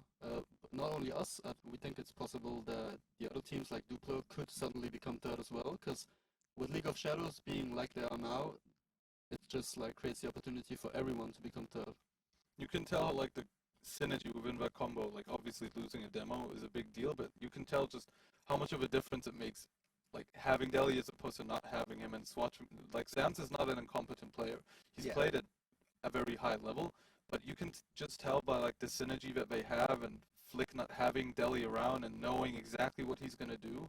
It puts off the whole game plan for them, and they can't have the same structure that they have in their scrims and in their officials online. They have to kind of switch up a lot of the things. They have to integrate Zams as best as they can and try to work around it. And the problem with that is, if you're a team like Duplo, if you're a team like the Czechs, these are teams that have played together for a very long time. They have that synergy, and even if player for player, League of Shadows might have the edge, like Rons and Duo and Flick and Zoe, June on Medic as well. Obviously, these are amazing individual players, but that can be outweighed easily by the synergy of these national teams that have been playing together forever. Like Duplo's been around for seasons after season. Yeah. Yeah, so since you mentioned both kind of Duplo, your own game, you wouldn't have been able to see the most recent game, but I did Obviously, just before we went live, we did kind of exclaim a little bit at what was a really, really close game in the end. You know, the Czechs only winning by a single round, and just for a little bit of recap for anyone who did miss it, it initially started with the Czech team being kind of quite dominant, and then, you know, as time went on, it became way, way more equal, and we were even saying after the game that honestly, if there was 5 minutes more, that Duplo lost was literally due to, well, it wasn't even a back cap. Like, they just walked off the point and, you know, they lost a round just like that. It could have easily been a draw. Does that surprise you guys? Like, obviously, you've been looking at both these teams to try and kind of get a bit of an idea of, you know, how you're going to play in your own game versus them. Does it surprise you to see those two teams go as close as they did? I'm kind of surprised because I'm kind of a huge Duplo fan. I really like to watch Balder play, and I really like to watch Gar play as well. Yeah. And I really like to watch Nation play as well, but I didn't expect the Czechs to be that good, to be honest. Like, they have Lucas, of course, Yeah. but I still feel like Duplo should have way more synergy and should be better because they're playing in Prem right now. And the Czechs are a mix, basically, kind of. Yeah. How about you, Danny? Like, kind of looking at that, you know, a lot of us kind of outsiders, you know, not people who have played versus them, we were kind of predicting some of the star power from the Czech side might shine through more. But were you thinking similarly that kind of it should have been more Duplo's way? Actually, I think it's to be expected. I think with all of the bottom 4 teams in the invite group, I mean now I guess bottom 5 of League of Shadows, I think they're all going to be really competitive with each other. So to me, looking at that scoreline, it makes sense. I don't think that there's going to be like a 5-0 roll for any teams within this group of 5 teams now. I think everyone is going to play each other super close because yes, Duplo is playing Prem, and we've played against them with Swift obviously a lot, and we know how they play, but the Czechs, they've also played with each other a ton, and they have a lot of individual talent, but these teams, I think, at this LAN, like the MAC team, Duplo, the Czechs, us, League of Shadows, we're all going to be very close to each other, I feel. Yeah. Well, I mean, it does make sense, and it's always good from a viewer's point of view, you know, just to get, you know, as many close games as possible.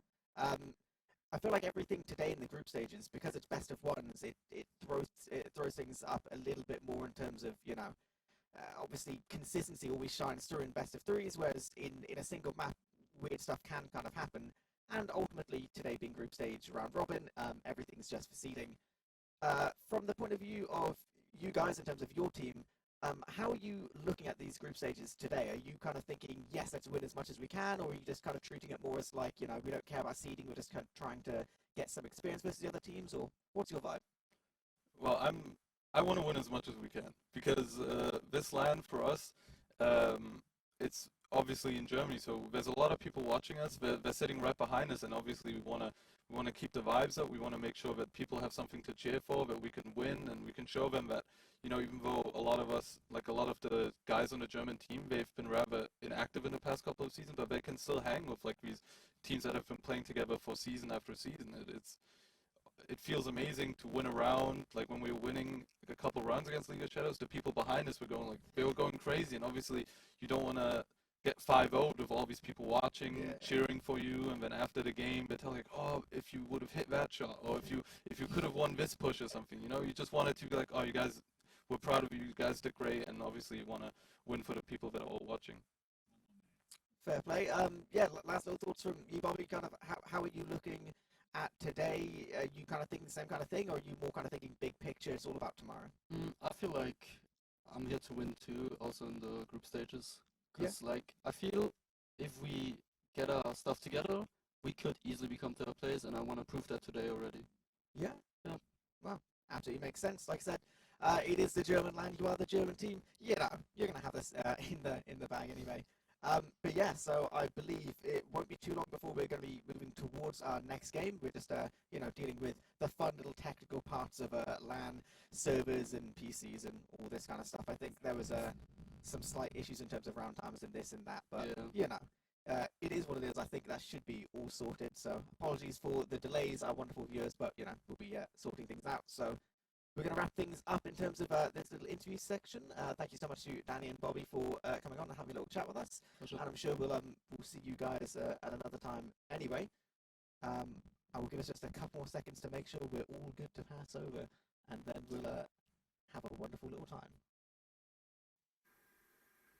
Welcome back to our continued coverage of the Arcadia Fortress tournament here, covering Team Fortress 2. We're in round 2, Beta. Yeah. How are we doing? It's the first time we've seen you on stream. I think I saw the devil on stream, but I think we've got all those demons out of the way now.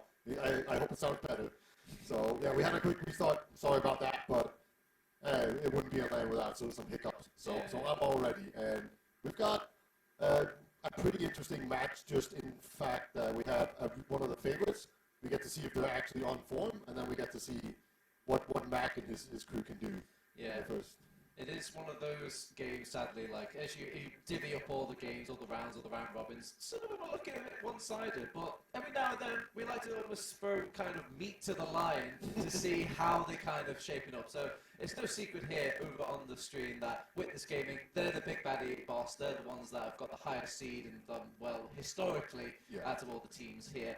Whilst Big Bloke LAN, they're a team.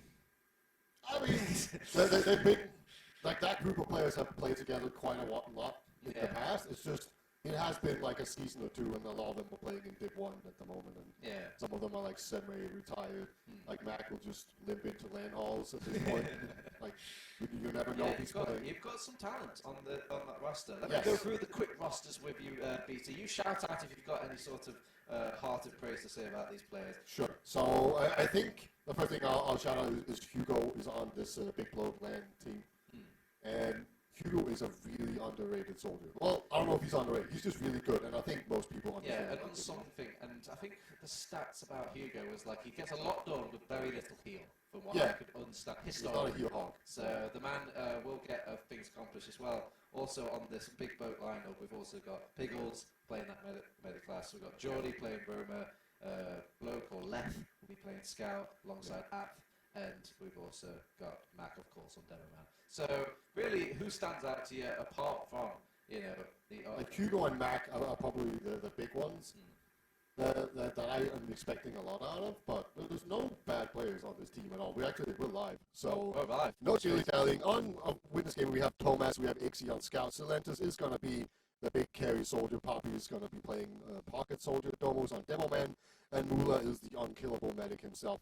But take it away on this first mid here. All right, the first thing I'm seeing is already Domo getting immediately cleaned up at the start of this mid. That's a huge detrimental mid to start off. Just big bloke LAN has really turned up to start off our gully wash. And there's not much left to take off there. If you lose your Domo Man, it's game over on that mid. Yeah, they did a good job of actually getting out there before it got really, really serious.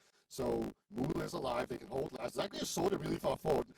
He kind of gave himself away. I feel like if he didn't shoot that rocket, he probably could have gotten the jump onto the medic pretty freely. He decided not to go for it, but Jordy's going to go in.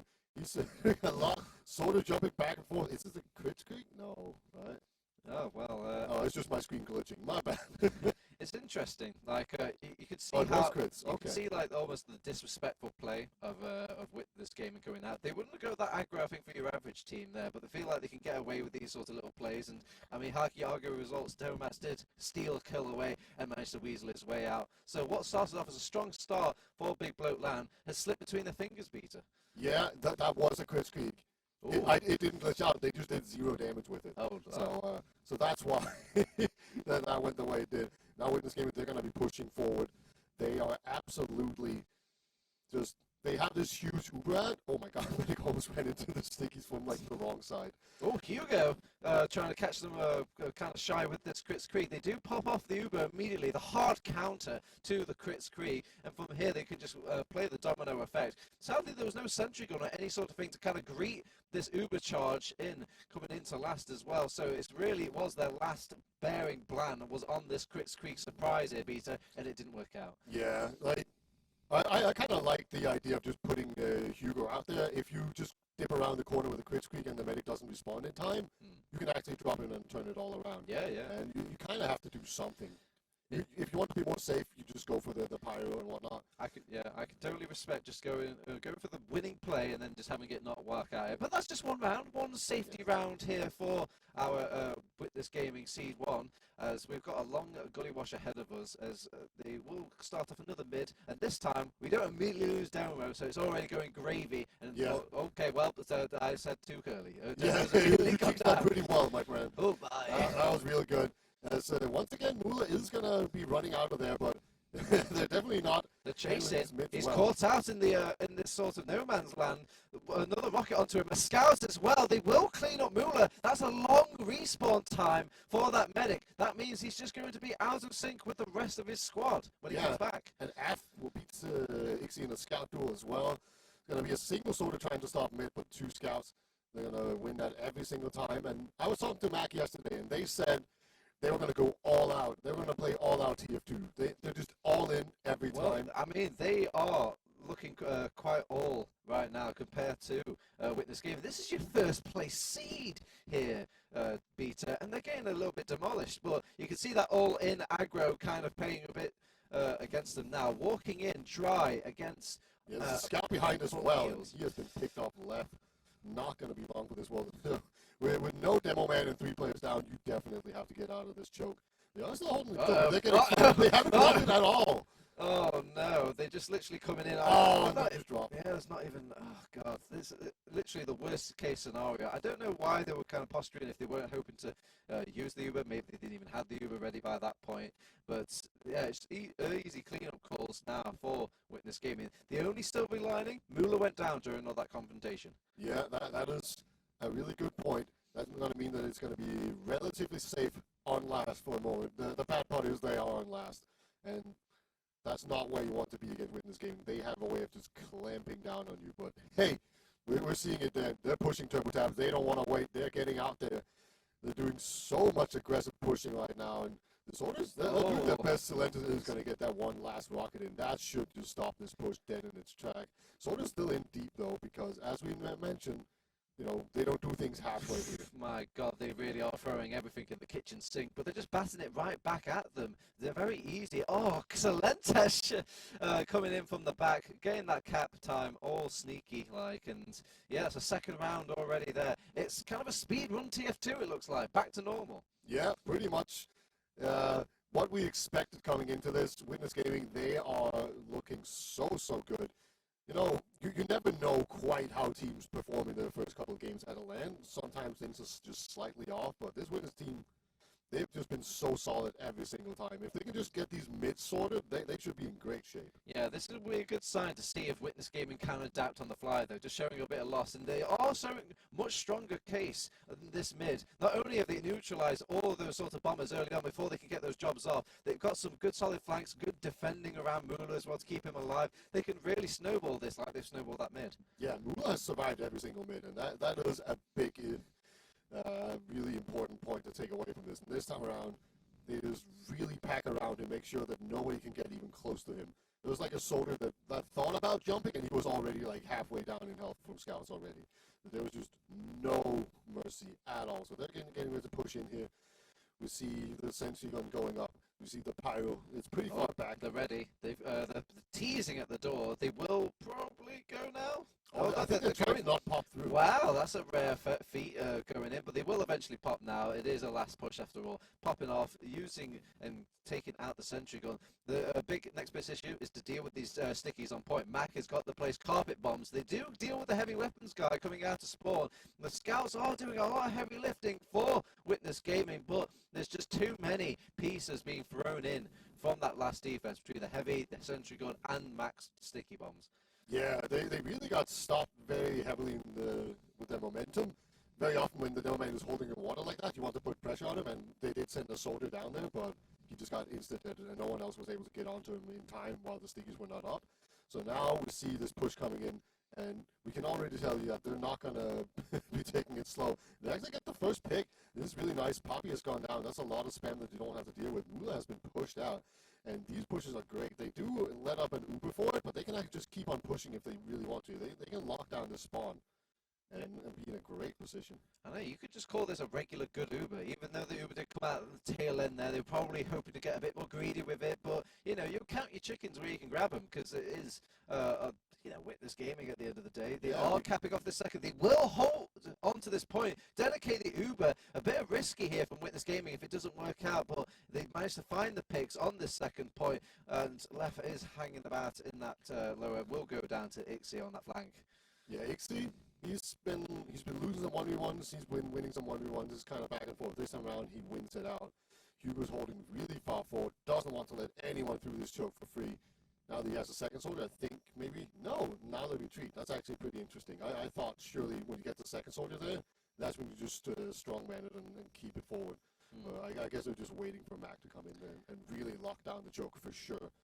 And yeah, they look like they want to push off of this. Yeah. It's the tiniest of ads. Yeah, the tiniest of ads, but they will lose one player, and I feel like any sort of kind of advantage they gave for that tiny ad is lost out in losing app there. So Witness Gaming, they start to strike while the iron is hot. They're on top of Mac already. They've dedicated the Ubon to Thomas to see if they can find that Mac kill. Can't quite find it. Plan B. Look for all these other black liners here. He's trying to pick on these poor soldiers and scouts, and they overextend it. The collapse comes in perfectly from the flank to rejoin Thomas during all of this. A very nice coordinated post-Uber fight coming out from Witness Gaming. Yeah, Hugo's behind lines, so he's going to jump in now. I think he heard the call that the soldier's dodging so much. How is he not dead? Oh my god, broken ankles here behind the rock. They leave him to die. They leave him to die. Yeah, just do something, bro. Oh my god, he will pick up a health pack and he's going to make them rue the day as he's going to go for the jump. But the pipe to finish it off. And good credence on Mula for keeping track of all that as well. He knows a soldier. He can smell him in the air. Yeah. They dealt with that so perfectly. That couldn't be any better. Hugo's got to be feeling pretty bad on that one. But they take down the sentry gun. They spam it out. It's pretty good. They're just building up this Uber right now.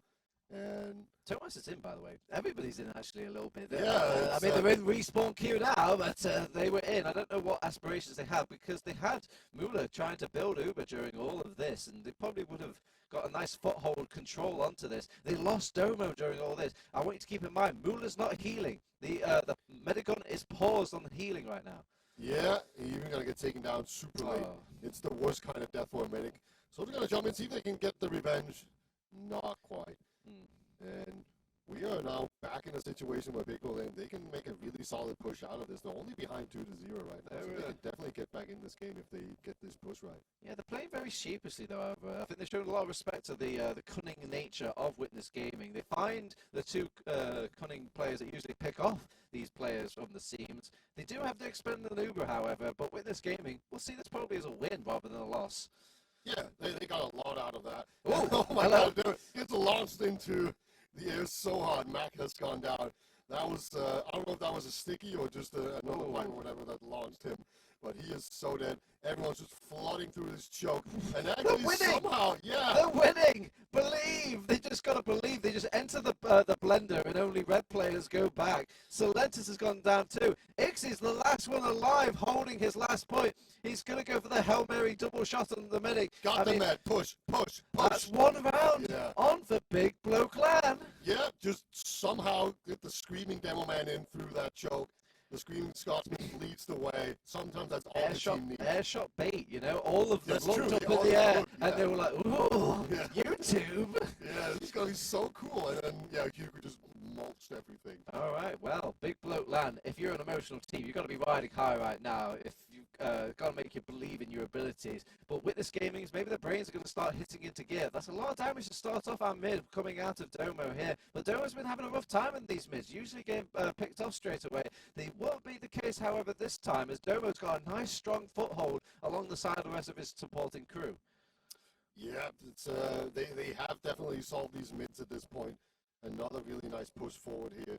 As Len's actually going to go down to Jordy in the choke. I'm not sure. I think Jordy was probably looking for the medic there, hoping he was just walking through that way, but Lula was way on the other side of the map, of the second point at least. So they're going to be moving in here. They have the 5% ad. That's not really something to push out. Yeah. There we go. Well done, Domo. Yeah, this is. Do you ever feel like that thing where you get like the feeling of looming doom? Yeah, I think you hear the music. What's that music in the background there? like the sound of stickies. All right, Ixie's gonna go all in water. He might be wanting to switch off the spider sniper or something like that. We'll see. Do they want to pick off this soldier? Oh, the 6 HP pick can't come from Tomas quick enough, as he will be crossbow back to hell. So it's kind of even Stevens right now. Just seeing what Ixie decides to come up with. Scout. I'm baffled.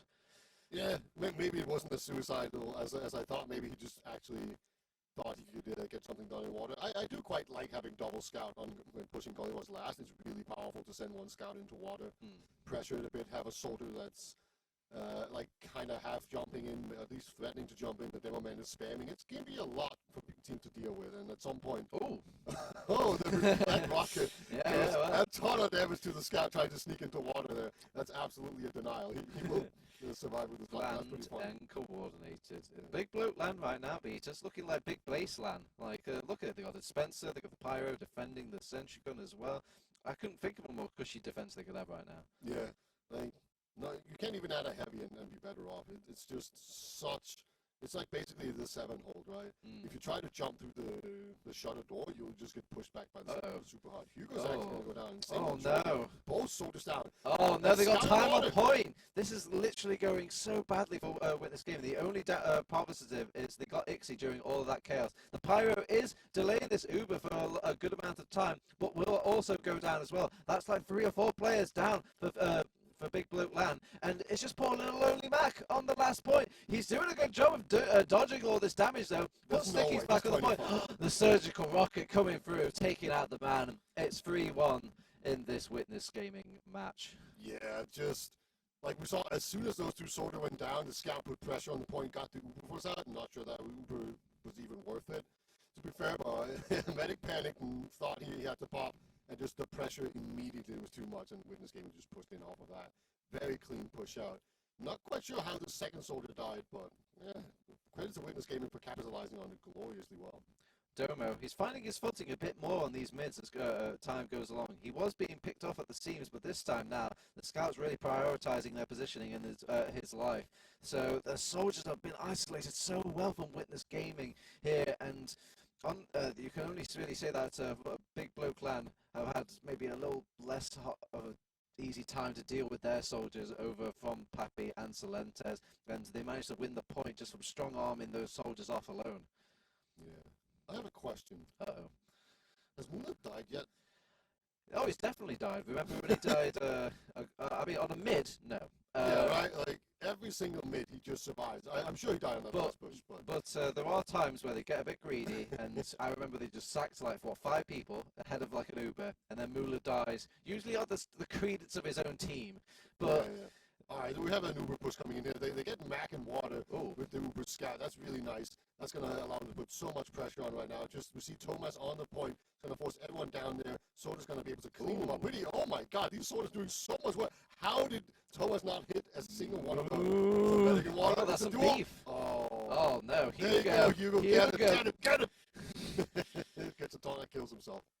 They're enjoying themselves here. It's 40 minutes left on the clock. That's a long time in FPS land, so they can still probably make something work. 2 HP Warrior coming through, going to the resupport queue as Papi will go down. Solentes, nice little, Piggles, taking matters into his own hands and killing off Solentes during that little kind of attacking raid.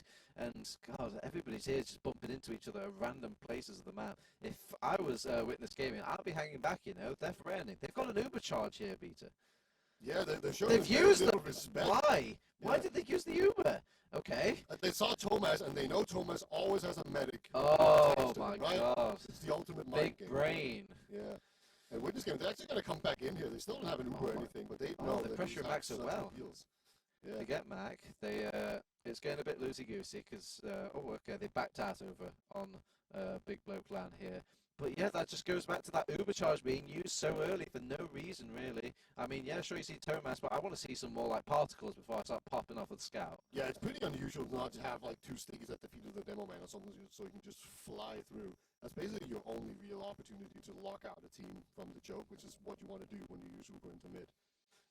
Yeah, they didn't do any of that. They just killed Tomas really effectively. Good job, but then you're left with nothing else. I feel like these last pushes are very kind of ambitious from Witness Gaming. The greatest edit. Oh my god! He's just walked in for free. Got so much free damage whilst all that sentry gun was being built. Doorway denied. Mac is having to fight off a scout and whatever players are trying to weasel their way onto the point. But they just scale it back. They press their S keys and they get some damage in, trying to kite out that Uber out of them, and they've succeeded. Yeah, Pickles pops here. Everyone's just gone. There's actually a scout in the water just pressuring it out. Back in part 2, it's scary. A lot of damage coming out from Domo, but no real finishers. All the finishing classes are dying in the flank ways, Peter. Yeah, the counter push not quite going to be good, but they still have the small Uber head, right? So they can definitely still make this work. It's fine to just retreat at this point, wait for spawners, and then go back in. It's not the biggest Uber ad in the world, but it's definitely big enough to push on.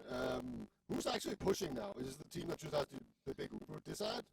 Do you think it's like a big low land? They don't like last time. I mean, maybe it's the timer effect of things. You look at that 12-minute times, you see you're 2 rounds down, you see you're playing Witness Gaming. They will reset that clock if they need to. So you need to get a bit proactive here, as they have been pushed back to last, as everyone's got their Uber chargers over on Witness Gaming ready to push in.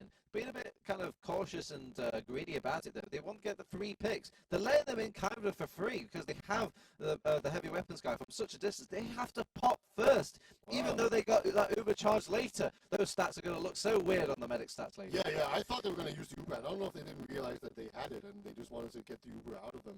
Well, yeah, hey, this works out well too. If you can just force the other team to Tomas didn't kill the pyro. Oh, no. Yeah, this pyro's going to be a And problem. Hugo's come back as scout, ambitious, as he wants to just be a quick defending line. The pyro is denying them for so long. Will go down, however, and Domo with his paint train caps it off in the end. It was a valiant defense, but a very even more ambitious push from Witness Gaming, and it works out for them because of it. Yeah, it was, they kind of played it weird with the Uber ad. Slow. They didn't use it at all. Yeah. But they got the Uber out onto the heavy just to save him, and then they could just re-push really easily with the Uber ad after that. So great play by Witness Gaming overall, even if they didn't count Uber very well. So 4-1, this is the final one. We are playing 2-5. So they win one more round, they win. Domo, nice starting off damage, denying those scouts of that aggressive nature they were hoping for, that all-in play.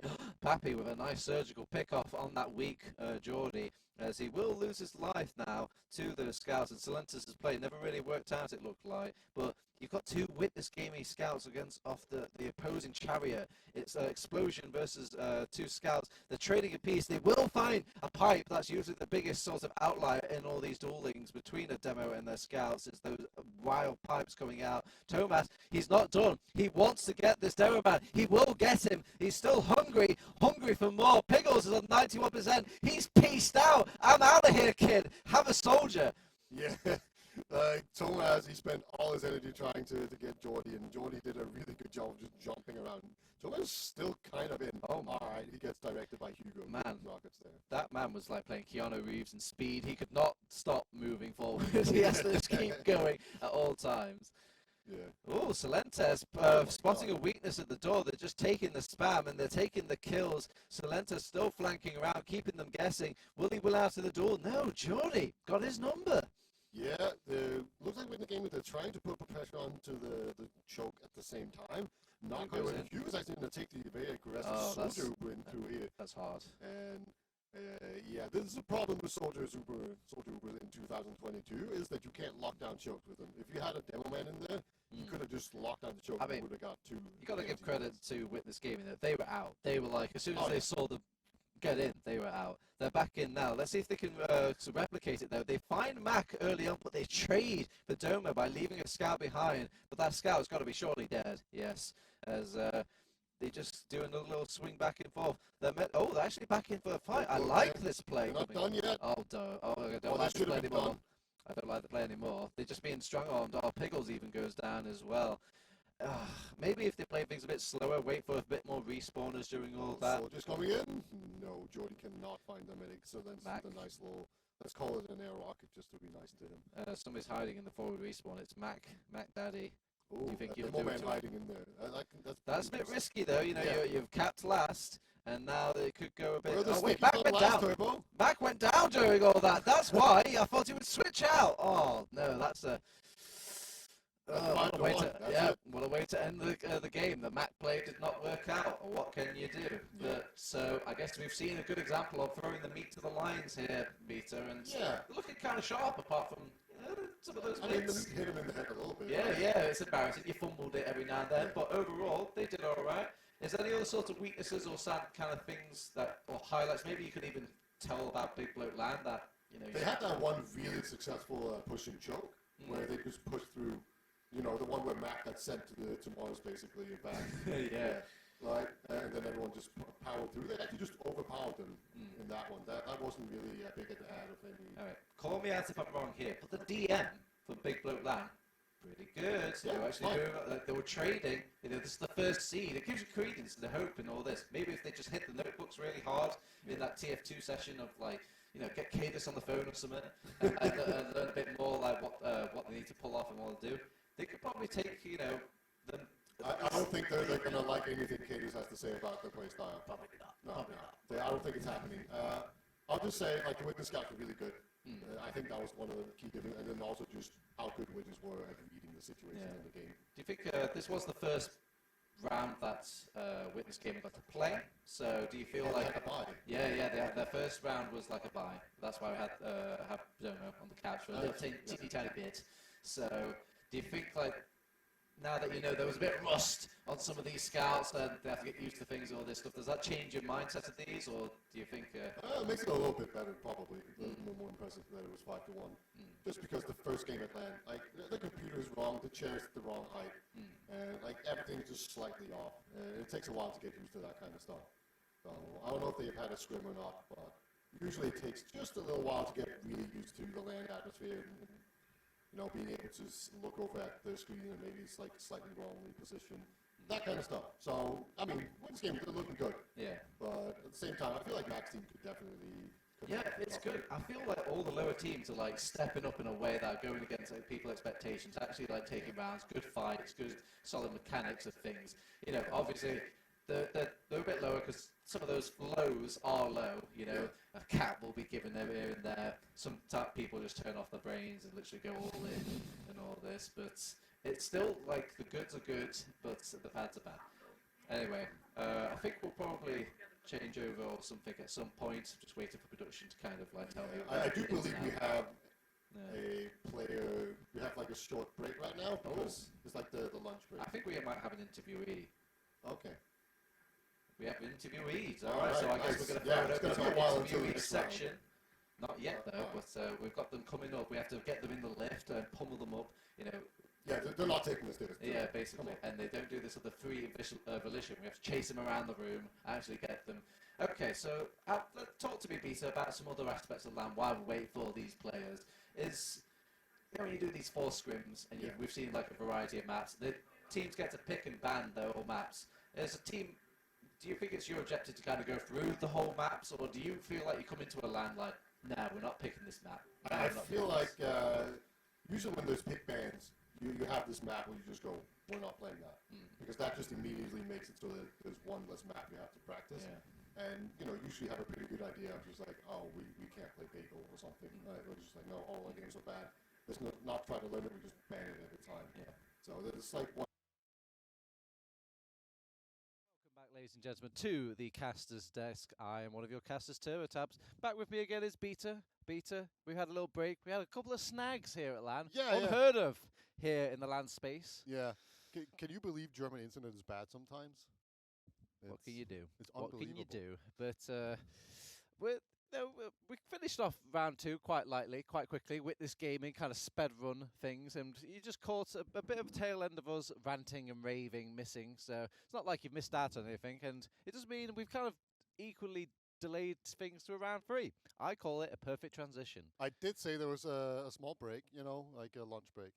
That was 100% factually correct. There you go. In our inaccuracies, fate has given it to us. Indeed. All right. So we're in round 3 here, Beta. Things are shaping up. We're actually getting into the lower clock ends of our round clocks, and we are going to go to a kind of a hype match. It's, second versus third seed, TF2 easy, and versus League of Shadows. If you've not been paying attention, this teams have a couple of history with each other in the ETF2O League online, where League of Shadows taking some points away from that second top dog. Yeah, yeah, it's very exciting. They've been very competitive with the top teams, and especially TF2 Easy. And I can't wait to see what's going to happen at this LAN. There is a small snag. They're small. Yeah. Unfortunately, Delhi did get sick, so he is not here. So he's being replaced by Sams, Norwegian demo man who plays in Div 1. So it's going to be a bit of an opportunity for him to show off as well.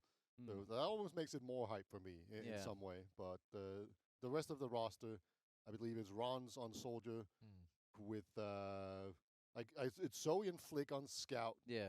And then we have... We got Duo on Pocket.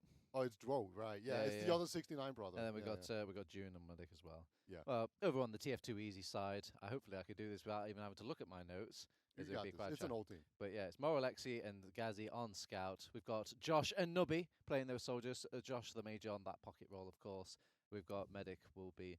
No, it won't be Seeds. No. He'll actually be Auto. I've not met Auto yet, so that's why I had to quickly check. But Yeah. Nasboy is here as well. Confirmed. Guaranteed. So...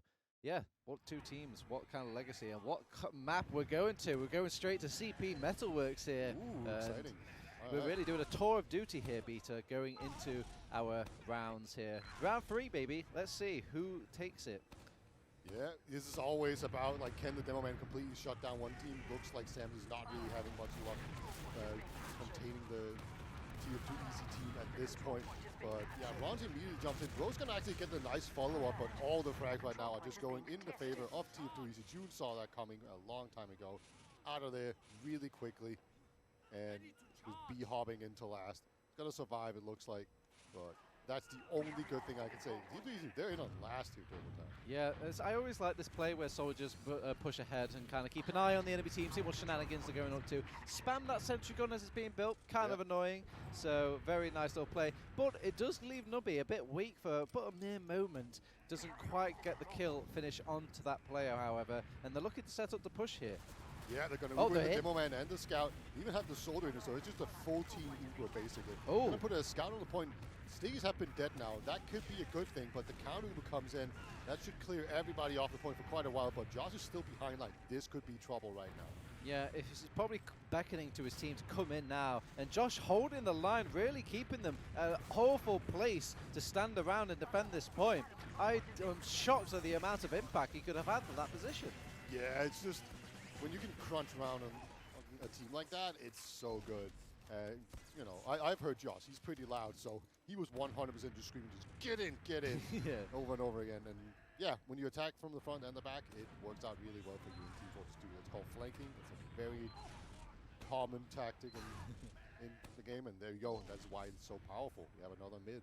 All right, League of Shadows may have lost the first round, but it's just a gibby round, you know, it's 1 minute, who cares, in a big 27-minute game left over. Nubby starting off the round by taking out that aggressive soldier and trying to back up his boy. Roles have been reversed, and this is why you don't see too many roamers defending here, Beta. It's kind of hard for them to deal with those roaming soldiers jumping about. I bet you later in the LAN he's going to hit those, but as it is, auto goes down. And right now, it's just all about can they protect June. June's going to go back here right now. Doesn't want to mess with anything. They're going to wait for spawners.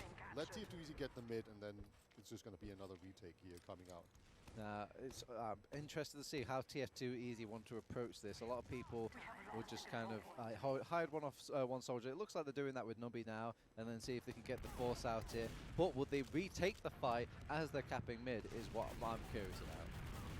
Yeah, they have quite a lot of time to work with it. They're actually just going to pop in very aggressively, take a lot of space. They're going to catch Nasboy. It looks like no. God, that was a crucial arrow. Yeah.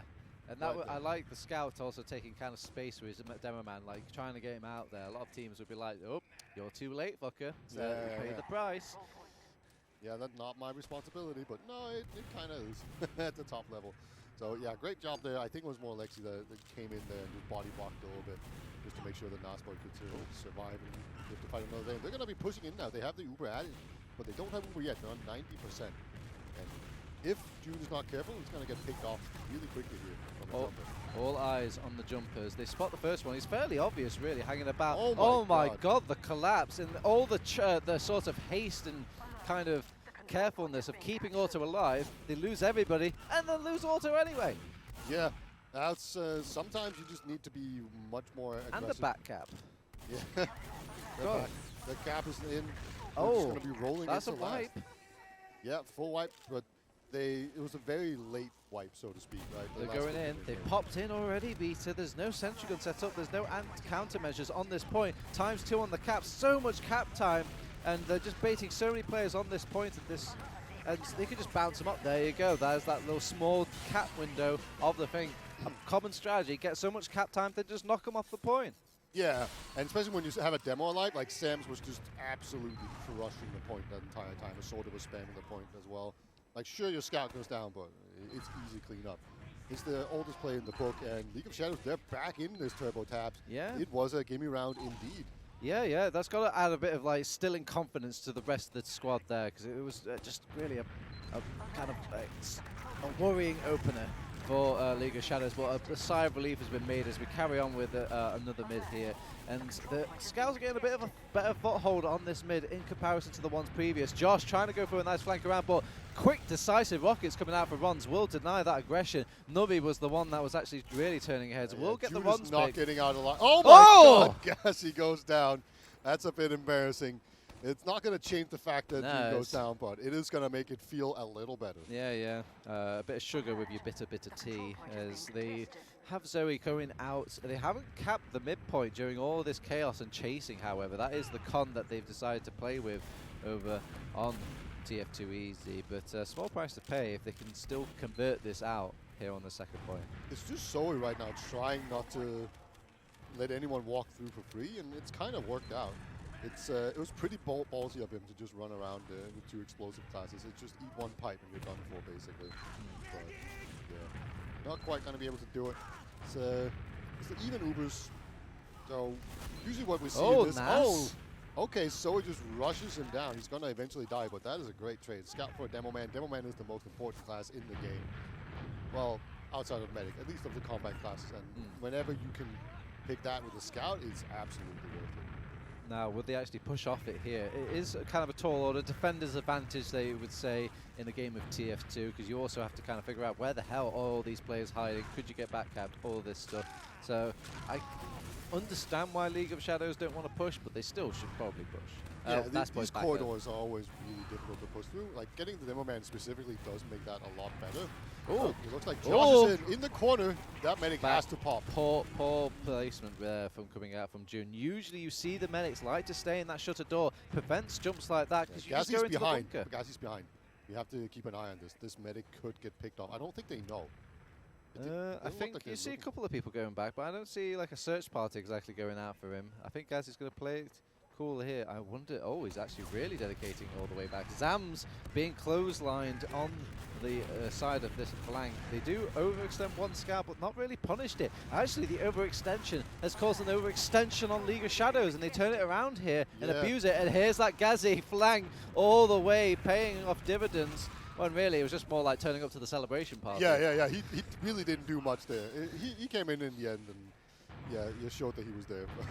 Yeah, pretty funny. They just got overwhelmed on League of Shadows there. It's just going to be Dwo trying to hold off the entire enemy team. Actually doing a pretty admirable job of it so far. They're going for the kills, the hot, easy kills, and even Naspo there. God, they just did not really coordinate what they wanted to accomplish on that last point for TF2 Easy, and they're playing the price now. It's like they've taken the difficult way out, and they've actually making it work here over on TF2 Easy. Things, when the dust has settled though, it will turn out to be a League of Shadow defense, but they've come out with low numbers pushing out to second. Yeah, okay, we actually have an Uber. They're going to go in, see if they can get this soldier and anything else. They're going to see if they can get the medic, but the medic's taking the scout taxi out there, easy crap, as they will just... Yeah. Soldiers will clean up. There are 2 players up right now, so they could decide to push in. It wouldn't be the craziest thing I've ever seen. You have a scout on the flank. I think that's Gaz coming in there, and you have Josh on the point as well. So there's another really nice sandwich operation going on. And eventually just going to put time onto the point. There was some time already, and that's going to be 2-1, basically off of pure raw pressure. There you go. There's the original timeline. That's what should have happened in the point in the first place. But it seemed like nobody wanted to cap. Nobody wanted to stand on the point and take a couple of duo rockets for the boys. But the boys will win out on their second round. Not quite the cushion they were hoping for. You want another really round kind of feel like you could save here if you're on TF2 Easy. But we'll see how these mids go, Beta. Yeah.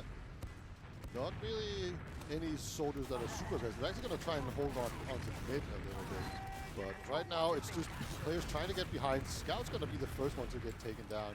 Ront is in a really powerful position. He can come in behind. This is sticky, but that's not going to be much. Oh, wow. Oh. I can't believe Ront didn't get anything out of that. Somehow Otto survives all of this. He was in so much trouble. But just all of a sudden, everyone crumbles, and they go down. And Sam's going to jump out of there. He doesn't want anything to do with anything. But he is being chased by a soldier, it looks like.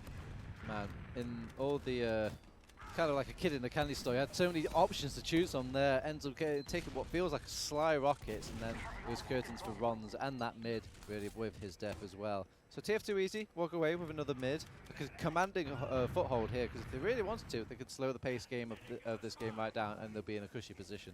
Yeah, I kind of have this theory that now that Otto is back on the team, I feel like TF2 are going to have flow a lot better together as a team, because it felt like Seed's play style. Seeds was the problem? Yeah, that's not really how I'd put it, but like because Seeds is very, very, very good, but his playstyle is quite different from TF2 to Easy. Auto will just let you kind of go where you want to go and join you in those sort of like crazy moments. While Seeds, I think, is a bit more conservative, probably. Yeah. All right, we've seen Nobby. He's on sniper. We've seen him hit some really crazy shots from this angle before. But this is LAN, baby. Is it the same? Everyone's on the same ping now. They could dodge bullets if they wanted to. Yeah, I think he has been spotted at this point. Oh, the fast finger work of this young prodigy, Nubby, turning up already on his sniper class. Yeah, that was not a whole lot of time it took for him to pull that trigger. Uh-oh. And he's in deep. Lot of space. Oh, the rail in the way. Biggest ally. Oh, 50 damage. Not quite what it was. He sees the beam. The medic knows that he's under the sightline and does not dare go across it. We'll find the correct angle. Nubby is making them dance, though. Dance, puppets, dance. Oh, a nice headshot rings out from the boy. He is doing so much work. He's getting so many free shots as well. T2 Easy He's doing keeping a them guessing. great job. Yeah, he's moving around a lot, and then his team is doing a really good job of doing things all the places and buying space. Runs.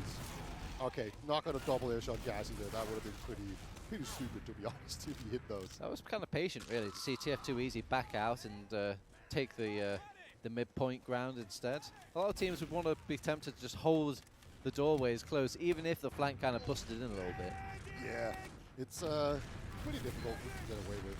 But we're kind of back in this situation, and we see a scout down in the main. Oh, no. Soldiers in as well. This is a bit of a different route in than we often see, and it's working out really well for TF2 Easy. The pressure has taken down the demo man and a scout as well. And actually a soldier. It's only 3 players up, and somehow it seems like TF2 Easy is just muscling their way through all the time. Yeah, they really could have done with a call to get the demo man, at least the demo man back out from that situation to kind of set something up for last. They haven't even needed to use Uber here, Beta, to force this Uber charge. I don't understand how they went that deep, got the Uber force, and nobody died while getting out. Oh my god, even Flick goes down during that. So Josh will go down during all the fray, but they've got Nobby going down as well. Yeah, it's kind of some trades going on, and usually you don't want to do that when you have Uber ad. You kind of want to have a full team to work with, just because you have more damage in that way. And when you Uber a single player, for instance, against a single other player, that player can miss. Oh, Sentry Gun is up and online, I guess, for all the top 2 seconds. They're just trying to find any easy frags that are delivered their way. They're not going to give it them too easy past that Flick death, though. Trying to stack the point now. Will be punished for it. I think Sam's got him with the blind death as well. Josh can't really even deal with the core combo of this League of Shadows team. And yeah, this is a solid defense, but it's more like a throw coming out from TF2 Easy. Yeah, they definitely didn't have much success there. I do feel that they probably pushed a bit too early. They as I said, they did trade, and whenever you trade, the respawners come back quite a lot faster for the defending team. You know, they just get out of spawn and then they're in the fight, whereas on the offensive team, you actually have to jump all the way in there before you're back in the fight. So usually it favors the defending team to have traded off one players before the grad comes in. But yeah, it's a good hold either way. Ubers have just equalized, and that's a weird Uber. Oh my, I guess they really wanted to catch them off guard, and it's worked. They found Nasboy. They've got Nubby. There are a couple of trades of scouts going in, but they use their own Uber charge over on TF2 Easy. They don't want to give up this point, because that does mean they get the forward resupply, that mechanic you were talking about, where those fighters that respawn get into the fight just that bit quicker. Yeah. All it's right. a lot of Soldiers are just being picked off this one. Gassy is just shocking around the point, doing so much work. And now everyone else is just slowly being picked off. It's going to be June trying to make his way out. I think he's going to make it. There's a demo man coming in here. Sam's going to save the day and is medic for the moment. But they're still in quite a lot of trouble. All the while he was running away, June was not healing. That's pretty important. So they should know that if they dot push TF2 easy, they could actually make this Uber advantage work. But I don't think they know exactly what the Uber percentages are. Plus, they should know that the earlier they get this push out of the way, the less that sentry gun is going to be of a nuisance. They should only manage to get to level 1 now. It should be easy for even the scouts to clean up this point. And yep, they get pressure on point already. Then ×4, they don't even have time to react here. No need for plan B. Plan A worked so well. Yeah, they built their Ubers so effectively. They actually had like a 25 to 20% Uber. Initially, it was about 10-15. So it kind of blossomed into something really great. Yeah, they did the dot push. A lot of teams would have just sat back and played it safe. But TF2 it looks like they're coming in here with a much more aggressive mindset. It's going to be very interesting to see how that clashes with something like this game. I've not seen any sort of kind of adaptation coming out from League of Shadows yet in their gameplay. It just feels like either the skirmishers go or the skirmishers do not. And right now, oh, actually, we're seeing a bit of a cut across the point here, so maybe I'm going to eat my own words here, Peter. Yeah, it's just a single scout needs to be dealt with. Going to save Sam's, but not quite enough.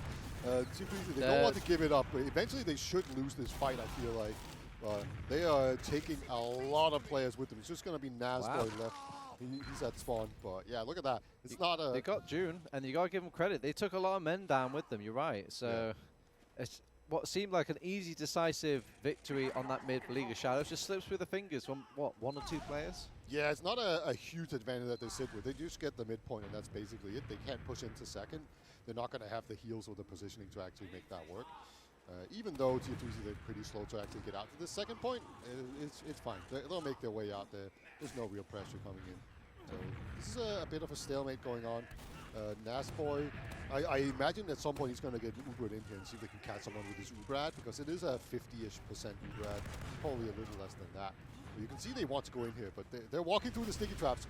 Okay, this corridor is just sticky trap hell. It's so difficult to make it out there. Nice trap, I say. They do have an Uber charge ready, but again, losing a player like that, especially as your commanding officer, the Major himself, I don't think they're going to definitely use this Uber charge at all. So even Uber's now, I would say. Yeah, Dro's going to jump in. Nobody seems really ready for it. He gets one nice rocket, not quite getting the second one. Ron, I don't even think he got close. He just got pelted out of the sky so quickly. And that's 2 picks right now. And let's see if TF2 can actually put some pressure on and make use of it. Yeah, Nazboy hoping to get some early damage into the scouts there before they assume the two tower position. And oh my, Zams goes down to just an aggressive W holding scout, and the chariot has been left and unleashed as they will kind of milk this Uber a little bit over on TF2 easy to see if they can actually hold out the kind of post position Ubers just a bit more favorably here. Yeah, they get mid, they get the positioning. That's basically all they get out of it. But that's fine. Ubers are even enough that everything you gain is just pure in the bonus column, right? And we're back in here, and this is a position where TF2 has had a lot of success so far in this map. When they are pushing into the second point, it seems like they're constantly able to get picks and overwhelm players and get behind, that kind of stuff. I couldn't say it better in myself, but if you look at League of Shadows, they are actually adapting on this little transition. You see no scouts hanging in that lower area anymore, nobody really playing off that flank.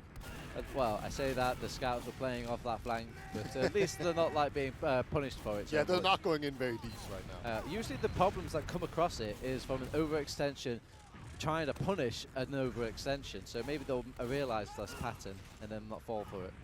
Yeah, it's kind of interesting. Normally what we see is that soldiers will go to this flank area where Nobby is now, and they'll jump in that way. And that's not really what TF2 has been doing so far. It is what he's doing now. He goes in, tries to deny that box area. The scout's in as well. Oh, gets the force out. Yeah, when June is in the corner like that, he's basically at the bottom. It was a nice sync play, really, seeing the scout kind of put them in, kind of almost like sheepdogging them into that sort of corner for that that jugular sort of rocket to catch everybody there. Yeah. The thing about Scout is that you basically just have to hide behind people. You can't really do anything. So yeah, you can get hurted like that. And Nobby had a pretty easy one, but yeah, that was much more standard from what you usually see. It's a full Uber ad. They're actually gonna use it now. I feel like. Oh no. They can't click one scout beater. Oh my god, they did get Sams on the flank though at the same time, so they could actually ride this momentum quite well. Well, that's changed the game magnificently. Demoman is one of the more valuable classes you need on the last point here. And no Uber charge from June. There's really not many plan Bs for this defense. They just need to nuke the point and stack it, and that's what they do. Yeah, indeed. That was a pretty clean push. Just the fact that they get these really simple two-man advantages sometimes, or Uber force, and they're just able to ride that momentum, that shows a lot of really good form. Yeah. Because it is a really common thing to mess up, and at the recent I-69 LAN, TF2 Easy, they were kind of struggling with being disorganized and messing up pretty easy pushes. So just to see them actually have that on lock right now against a really good team, because I don't think League of Shadows are playing poorly, that's really encouraging to see. That's a nice bomb. Nice, big, giant, air-demanding bomb coming out from Josh here, and he just capitalizes on any sort of teammates that need the help flickering about on this entire mid. Kill them all, each and every 20 one of them. HP, one. No. Not surprising, to be fair. That would have made a great sound clip, though, if it worked out. Maybe we can edit it in the later clips when Flick gets a 6-man. Yeah. Can we just, like, at separate times when he gets a kill, just, like, edit that in? Just edit in the Beaven 6-man thing. Goes suddenly from Metalworks to Steakwater. Yeah, just say, like, 2 the next time he gets a kill. Oh, he's greedy. He wants it. Where's the medic? He's being so sneaky. None of them know. Okay. One's okay, flicking. now they've seen it. Oh, God. Oh. Actually shuts him down. All right. Sam's, you know, they don't have good eyes, but their aim is true. I know. You saw the soldiers, like, rapidly turning around so quickly, they don't even see him blending in the corner there. He's even on the red side of the map. He should stick out like a sore thumb. Yeah. Sometimes you just don't expect it. You know, yeah, that almost worked. Gotta respect the hustle at least. Not able to really capitalize on the fact that they picked off a solo like that. They tried, but the defense is dirty just so trap. good. Dirty trap on the vent there. But I think they're going to bypass it. I don't think TF2 Easy like pushing from lobby at all when it comes to making the second push. They always seem to be going from lower or they're going from flank. Yes, and yeah, it is such a hellish place to push from, that top area. Like, usually what we see is that the team will sit where you see NASPAR sitting right now, right, and they'll rotate into the flank, and then they'll rotate under, and that's kind of, they'll go back and forth and pull people along. But right now, like, TF2 Easy, they've actually been pretty good at having a scout up top, put on some pressure, and maybe run in. But if you can put on a ton of pressure down here in the lower area, you can actually run in and scout in through the right side, and he can get behind and cause some trouble. You do see the issue of why a lot of players or teams... There is a scout behind, actually. And Nobby's behind. How the hell? What on earth? Maybe there were just too many players looking at that lower. They must be doing it like a head count here, Beater. Yeah, I think he just jumped in behind. I don't know how the scout got behind. I honestly didn't see, but I'm pretty surprised. I just saw his outline through the wall, and I was really weird about it. If you're TF2 Easy, Beater, you got an Uber charge out of this. Now, what can you really accomplish with this? They decide to stick around at mid and just use the Uber, commit to their positions, see if they can find whatever kills they go. But they do a Delta split over on League of Shadows, and they've definitely Delta splitted now. They've all Delta splitted to a death. Yeah, they lost 3 players though, so this could work out still for TF2 Easy. That was, I think, Auto popped that because he was actually afraid of dying. So, you know, those defensive Ubers are not usually what you want to do, but if you get a bunch of kills like this, you can absolutely ride that momentum and just go in and get a point or 2 more off of it. Getting into second from here, or it's pretty easy. Getting into last. Oh, they want to block the point. They didn't block the pointer, but they're still going to get some kills. Yeah. Those sort of Ubers are a bit worrying if you're on the side of League of Shadows, because all it takes is like that one person to get behind you when you're not noticing and get the back cap going. Yeah. But they must have done, again, another good head count over on League of Shadows. A real massive collapse. Nubby, during all this chaos, went to Sniper, expecting like maybe some sort of stalemate play, but it's gone to full chaos play. And, it's pear-shaped now. Gassie's chasing a medic. Oh my god, that's so sneaky. No! He missed the first shot. He missed the beefy shot. Oh, dear, no. That would have been so sick if he got Oh my god, he saw the door open and I think the door just made him jump. Yeah, maybe. It's like, no, this is too perfect. I don't know. you know, sometimes you just kind of step in the spaghetti or whatever. but, Step in the spaghetti. it just you can't because it's too perfect. Oh, 150. Dome onto the Zams. That's got to be annoying because they spam down that lad. And they've even lose the scout as well. Soldiers entered the fray and during all this. There's so many people blobbed up around this corner. And they do have Flick and June back and healing. They do have an Uber charge, but I'm not sure if they managed to get okay. That's we have used an an ambition. Uber. All right, is Flick the greatest scout in the world that can just kill an entire enemy I mean, team? oh my god, he's putting on his best Baldo impression and basically just turning around at any random point. He is literally making them work for it. You can see Josh a bit frustrated there, trying to like, oh my god, this scout. I think his frustration is going to evaporate when he realizes that they just spent an entire Uber killing no one and they got a full. Yeah, but it's more like, why won't the scout just die? He's very deafable right now. Let's just kill him. Yeah, very much over. They have this full Uber ad. It's 4-1. If they just win this push, they win the map. 2 snipes go out at the same time, so both teams are 1 player down. But it looks like Nobby is just continuing to hit shots. Nasboy is putting on a ton of pressure onto the point. He's hitting some pipes in, even though he's being rushed down. Okay, can Nobby actually do that? He's surfing around. Okay, actually hit the shot. The bust. Oh, auto goes down as well. Man, we need to look at that pipe launcher from Nasboy because it's defective. His pipes just don't seem to be connecting with some people during all that push. I He's think not shaking enough. yeah. Needs to get Zams though. Zams got a couple of pipes here and there at the end, so it does give kind of another breathing sigh of relief for League of Shadows. Still 4 minutes, chance to get back into this. The only thing I think they can aspire for is like a tie here. Oh yeah, if they get a tie, it's a miracle. It's going to be very difficult for them, but you never want to lose 5-1, and also this is all for seeding, so getting rounds on you is bad.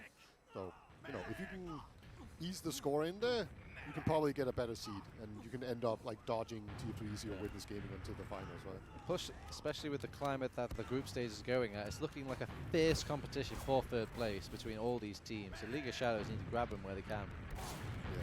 Yeah. I actually don't think League of Shadows have been bad this game. No. It's, Zams has been doing, I'd say, some damage like that.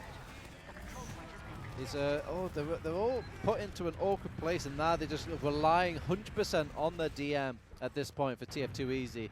They managed to get out, and nice little bomb in from Duo, but there's just lacking that bit of finish. Same in the lobby area. Everyone was really tagged, lacking that bit of finish. What an awkward soldier fight, as they will trade off in this lower part, and when the dust settles, it actually looks like League of Shadows are coming out with this with a W. Yeah, they're going to try and see if they can go into last. There is a heavy, which is very annoying to deal with. There's a lot of... oh, he's hidden. Oh, it's not even like a proper... Oh my god, he's lost 60 health before he even knows what's going off, but there's no heals on that heavy weapons guy. One of the more formidable hit classes to over-heal loses that advantage. They throw everybody in now onto the last point, and it gets capped off. There's that round, that sort of tie-making difference you were hoping for, Peter. Yeah, like if you want to make a tie and at least have the hope for it, this is good. If nothing else, they get a round onto the board here. It's 4-2, and if they get another round here, that's going to make TF2 Easy probably think over it again, right? Because day 1 is sort of the apprehensive test things out day, and if TF2 Easy think that they end up with all this bad momentum, and if the game just went on for like 40 minutes instead of 30, they would have lost, right? If that's the feeling you sit with, then you don't want to play them again. Yeah, but these mids have not been grand for the old League of Shadows. As they start off strong because now they've changed the targets. They're not going for the big, massive, pearly white kills of auto, at least not till the end. They're going for these scouts, it looks like, these soldiers, these classes that seem to be the ones causing them such mayhem in trying to get to those juicy kills. Yeah, pretty nice mid overall right now for League of Shadows. They're actually in a position where they could potentially roll all the way to last. It's a bit scatterbrained right now with people being spread out and unable to really go forward. They do have the heals, they do have the Uber ad. 2 minutes left. Yeah, they don't quite have the players. They need to be very quick. You know, if you want to be able to get 2 rounds, you definitely need to go. I think if you're at this point, I think if you're League of Shadows, maybe you're only just considering 1 round out of this timer. But, yeah. I mean, mathematically possible, but probability unlikely, as they are ushering in a double scout chariot. They're trying to find the medic. They say, I see the medic. They pop the Uber. They can't get to the medic. Nasboy is so good at surviving these. I feel like he's getting caught out, and then, nah, he's actually not. He's fine. Right. Whereas Sam's has been picked off quite a bit. That's probably been one of the big differences. And you know, I don't want to pick on Sam's because he's stepping into. You have to. You don't compare Zams to Nasboy because you have to compare Zams to Delhi if you can in your own mind. That's even possible. Yeah, that's what I feel like that's what I'm doing. And okay, there's a sword in the skybox, and that's why I think to be care. Oh. Okay, this last hold is good. I mean, that's what we call like, look, it's not optimum, but there's only so much time. So you see everybody go for that Hail Mary last kind of cap. Everybody pile onto it, hope they can just sneak it before they have a chance to block it. I don't blame League of Shadows. It's the game tying winning move to play. Yeah, this is why you go double spy though, right? Like obviously. So I feel like I'm speaking the truth right now. I don't think they've got time to even cap it in time. I think it just takes too long to run people over. And you say that, Flick's on spy. There you go. Flick knows. Flick might be the best player in the game, you know, because he sees these things. Hey, look at that. You get the little mask thing on the hood. That's nice. Oh. Oh, that's unfortunate. He was a millisecond away from getting Nasboy. Unfortunate. Very Oh, much well. so. 20 seconds left. Say la vie, Beta. What do you even say? Can they actually get the last round here? They're getting a bunch of kills in this lobby. They might be able to roll on to last and finish it by win diff in 10 seconds to do it. Can you imagine working so hard for that extra round just to have it playing back anyway? Nice defense coming out from 5 Zams. seconds, Oh. but no, it's not going to be enough. 5-2. Fifth round. Game over before the time was even needed. Yeah. There you have it. All right. Well, I don't think anybody's shocked here. TF2 easy. They've won it, but they came out punching, and they came out punching with a Merc as well. League of Shadows looking pretty good, and they can only get stronger from this point on as they familiarize, obviously, with team to Merc. Yeah, sort of I'm timing. actually kind of surprised at how good both teams looked. Normally, when you have two good teams playing against each other, one will kind of end up looking kind of bad when it's 5-2, right? But no, League of Shadows, they were held their own, and I just felt like TF2 Easy had a really good game, really strong game. Yeah. And Is they there pushed. anything you could probably say if you were Coach Beta and you were in there, down there, whispering in the ear? What would be like the easy fixable things for these two teams? Probably taking care of their demos and that they don't get caught out by Ubers. It seemed like both teams wanted to really use their Ubers to pick off demo men. Yeah. And they were very willing to just do that. And then if you could get maybe a demo man and a kill on the flank or something like that, that would be enough to put on pressure and push all the way into last. Yeah, So I like that point. I'll hijack it a bit and say like maybe these sorts of defensive Ubers as well. They need to get a bit more effective with them. You know, really usher them in, work for that defensive thing, and then really capture them and bite them back. Whilst the bite back on these defensive Ubers felt a bit lacking. Yeah. Anyway, I think that'll be us here, Beta. So probably that's going to be us for a little bit now for the casting thing. Yeah. But we'll wave onto the camera. We'll wave and we'll go over to our probably our analyst desk now and maybe And do a players, quick little interview. hit all your important shots. There were so many cool plays that almost happened. Please. See you soon. Hello, hello, hello. Would you look at that? 2 new faces on the casting desk that you probably haven't seen in this configuration just yet tonight. Hello, Epley. Hi. You looking forward to this wonderful game as we're continuing straight away with the action in TF2? Hopefully with Duplo versus Wer lässt das Dorf, also the German team. Yeah, I'm really glad you said it because I'm not even going to try to. Oh. It is the Swedes versus the Germans. Obviously, there's going to be a little bit of natural bias here with you, of course, being German and me being Swedish, honorary Swedish. Yeah, I think it counts. You can tell by my accent. Yeah, obviously. You're a very Swedish person. Oh, you have like yeah. the blonde hair and Yeah. the tall physique. I'm that guy who wears the pineapple suit, right? That's me. I get Yeah, confused. that's a good callback actually. That's a Yeah. great callback. It's just- yeah. I wonder how many people remember that one. Probably not. Probably nobody. Yeah, the person in question is playing, right? Alba is indeed on that Swedish team, so yeah, that is something. It is something. What do you want to talk about with these teams? What do you think is important to mention with these teams? So we saw Duplo earlier. We had a little bit of a chat about them. They had a really good game versus the Czech team. Surprisingly, yeah. Yeah, that was pretty interesting. I thought one of the most interesting parts about it was the fact that us plebs, because obviously, you know, we're all suck. stupid, everyone knows that. We were looking at that game being like, oh yeah, the Czechs are going to be the favourites. And then once we talked to the Germans who will literally be playing here, we talked to Danny and Bobby Basketball 1999. They were saying how they actually would have favoured Duplo in that matchup. Yeah. So they clearly have a lot of respect for the Swedes. And I don't know, maybe kind of saw them get punched down a little bit by the Czech team. Maybe they're kind of feeling their odds a little bit more. I mean, I don't remember if the Germans have even played the Czech team yet. Maybe that means that they now respect the Czech team a little bit more as well. If they saw them get beat down like beat down the Swedes like that, I think they just played against TF2 Easy, put them through quite a fight as well, to an extent at least. Yeah.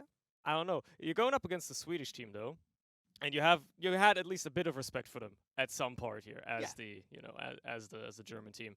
You're the German team. You've got the home field advantage. You want to show that you've got that home field advantage. At least you're the invite German team. I know there's a lot of them. We can't just say the German team because technically there's like 5 of them.